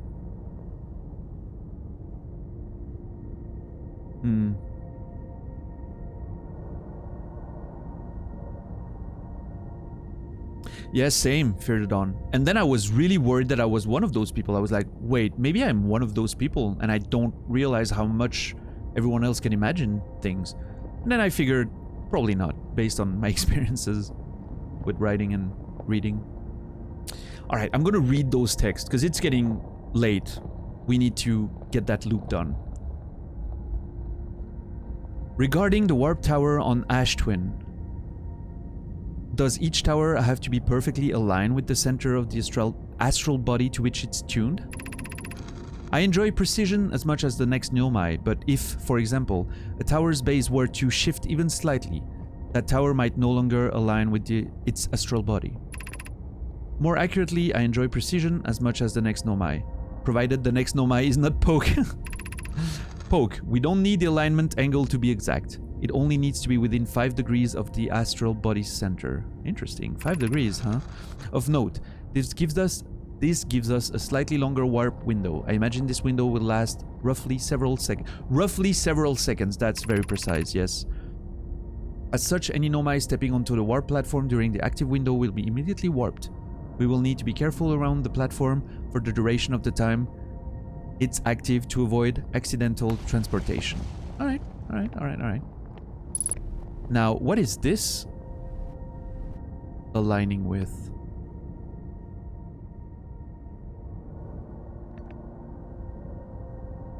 This is very strange.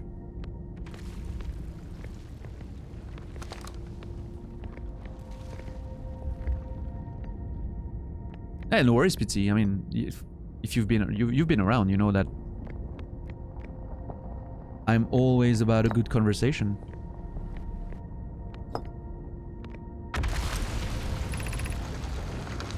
Where am I talking this first black hole core?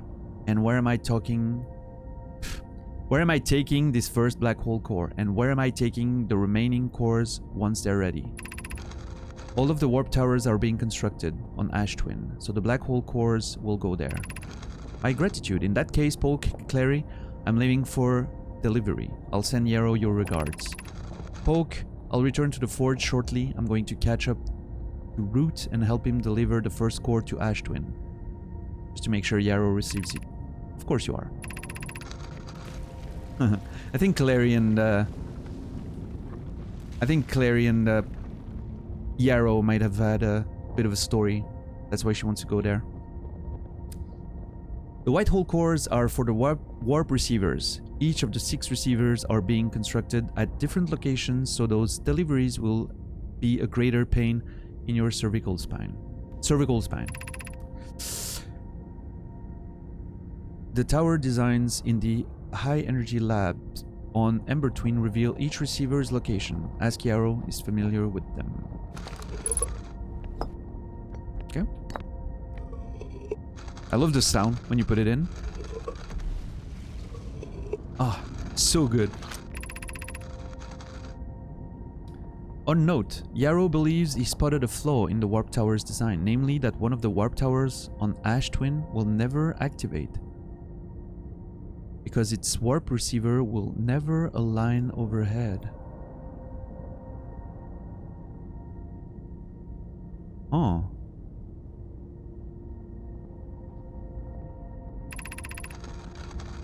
Does your romantic interest think a warp tower's alignment point is its receiver? Does he not know that a warp tower always aligns with the center of its corresponding astral body? Oh, interesting. Yeah, it's not aligning with the... That makes sense. That isn't an unreasonable belief, given the receiver does have to be located on or in close orbit around the relevant astral body. I seem to recall that was your understanding of warp technology at first. No, Yarrow understands the distinction. He likely doesn't realize the hourglass twins are so close together they function as a single astral body, with a shared alignment point between them. Oh.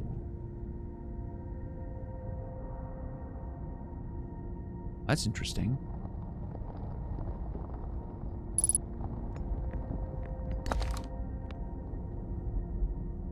I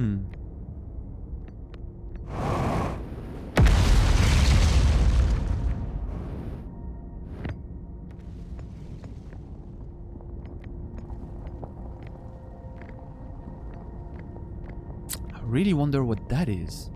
This is so strange.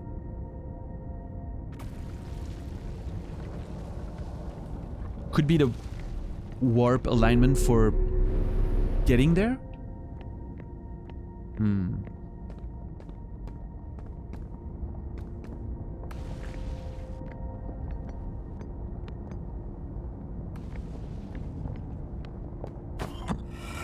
Ash Twin Projection Stone. Yep, back in the Ash Twin project with...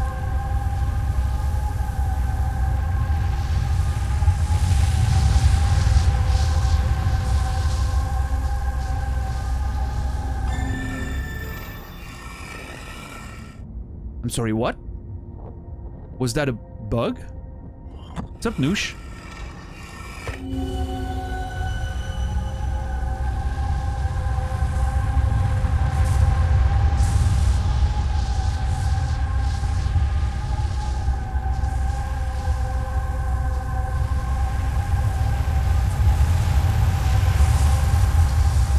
Oh my god, there's something there. I can watch...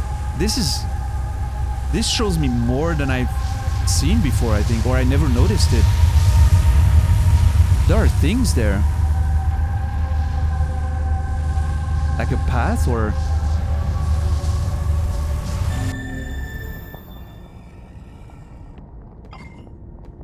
This is very mysterious.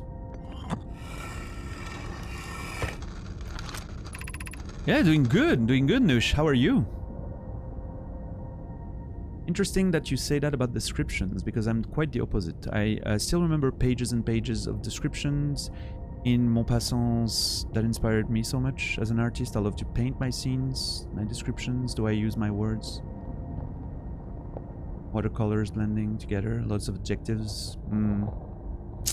I mean, it's a style that, you know, works, for sure.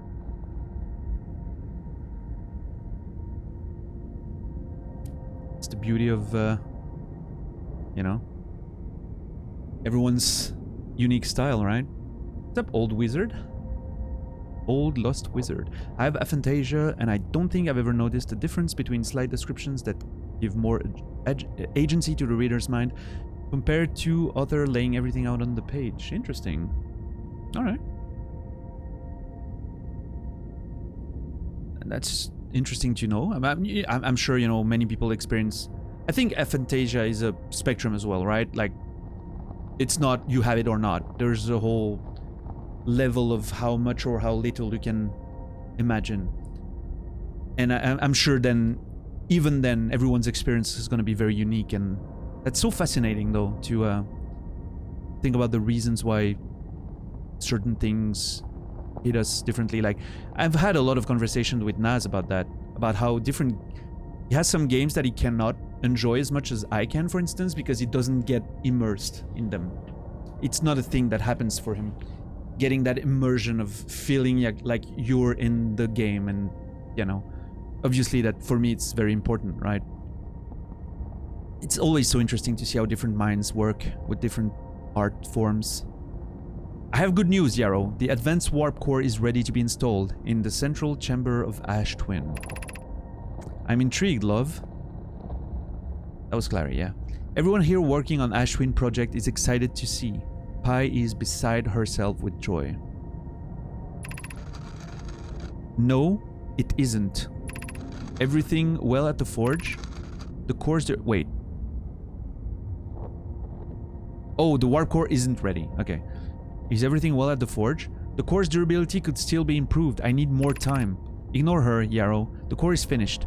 And if my sister tells you otherwise, then she will be finished as well. Oh my god. There's a rivalry there. Focus. Thank you. Don't worry, love. Poke is only nervous. The core is extraordinary, and her design work is beautifully clever. Poke has an issue of imposter syndrome, right? She doesn't believe her core be ready, but it actually is. Okay, so that's it for the... Man, I was expecting more. And I'm still not sure what that is.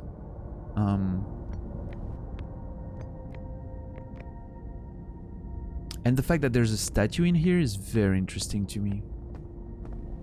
Makes me feel like they were thinking of pairing someone with it so that they would keep their memories but never got around to doing it.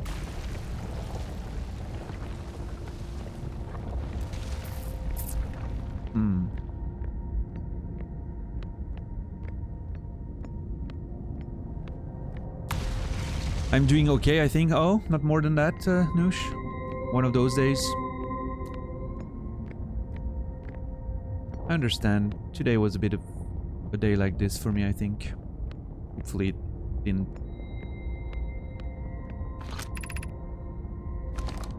affect the stream too much.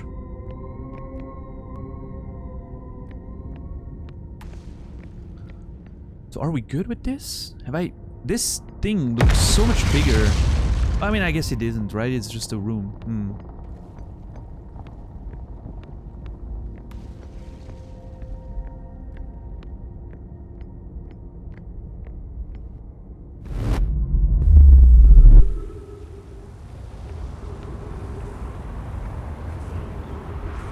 What is my ship? Oh my god. Is my ship floating away? Oh yeah. Oh, it totally is. What's up, Tis? How are you? Ah, fuck. No, I don't want to. No, no, no, no, no, no, no. Well. I want to go there. Let me go. This one's... Ow. Going to, Earth, I believe.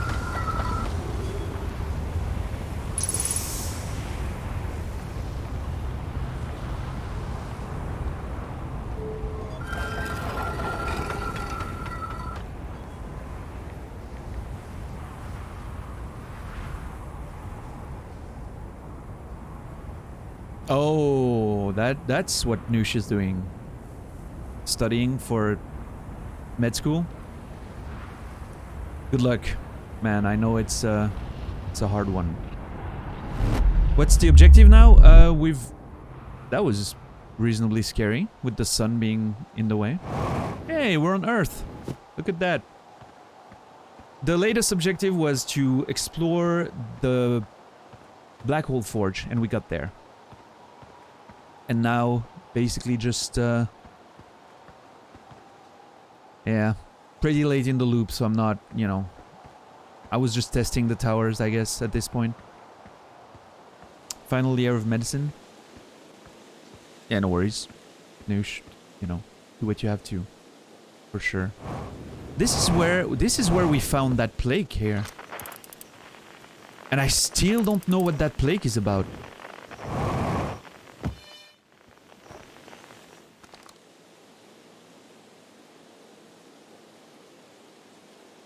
Nomai arriving on a shuttle, and there's a hollow tree somewhere. And I wonder if it's something in the grove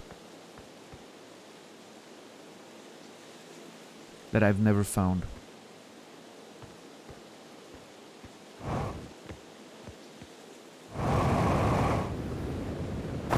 Yep, just made it. Oh my god, I'm going down.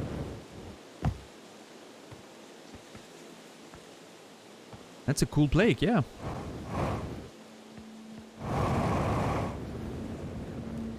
Well, shit. There we go.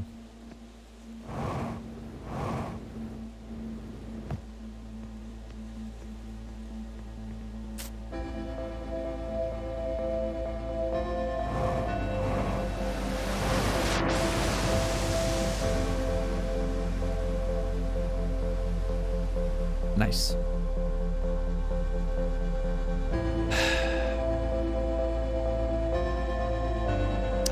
Interesting to think if... Imagine if someone had never seen that in the crater and for the first time arrived here from Ash Twin, right? How different that experience would be.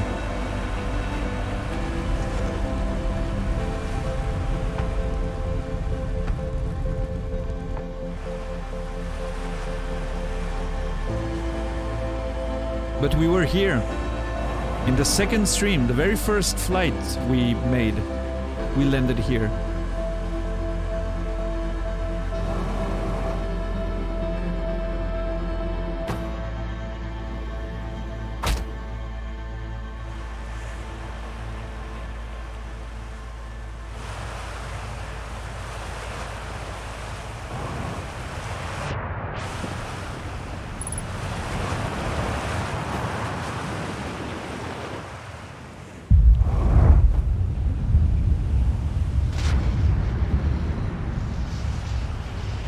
Wait.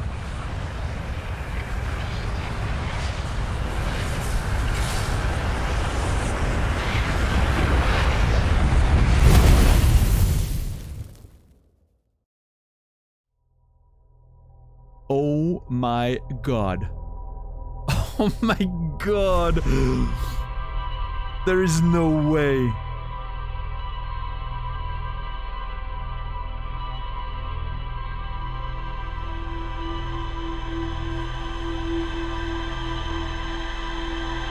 I was just trying to ride the geyser to the surface. What a fucking happy accident that was. Oh my god.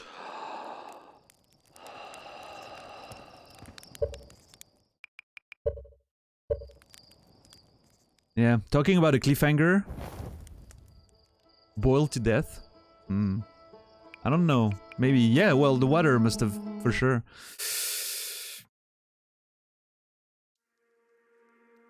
This is gonna be it for me, guys. I am so sorry we're ending on this note, but what a cliffhanger, right? Guess you guys are gonna have to come back tomorrow to see the end of this. We're gonna go back there. For absolute certain. First thing tomorrow, we're getting in there. And we're gonna look at it again. And figure out what the hell is happening. Stick around for the raid. We're gonna raid my good friend Nasrallah. Guys, everyone, once again, thank you for being here. It was a bit of a mixed bag tonight, right? With there was some good progress on one end and some frustrating roadblocks on the other. But I think all in all, with yeah, made some interesting discoveries, and what an ending again. Perfect timing for that cliffhanger once again. And a good start for tomorrow, probably. Thank you everyone for hanging out. I'm having a lot of fun with each and every one of you.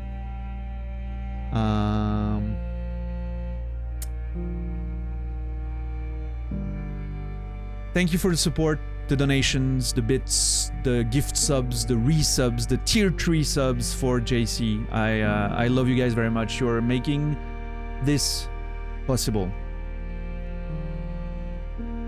And this is no small feat. I would not be able to do this if it wasn't generating at least a bit of revenue. Because I would have to do something else to make sure I'm safe financially. Because the writing, it's rough sometimes. So thank you guys for the support and the follows and everyone who comes day after day to make this a fun show. I'll see you in Naz's channel. Have a wonderful night. See you tomorrow, everyone. Bye-bye.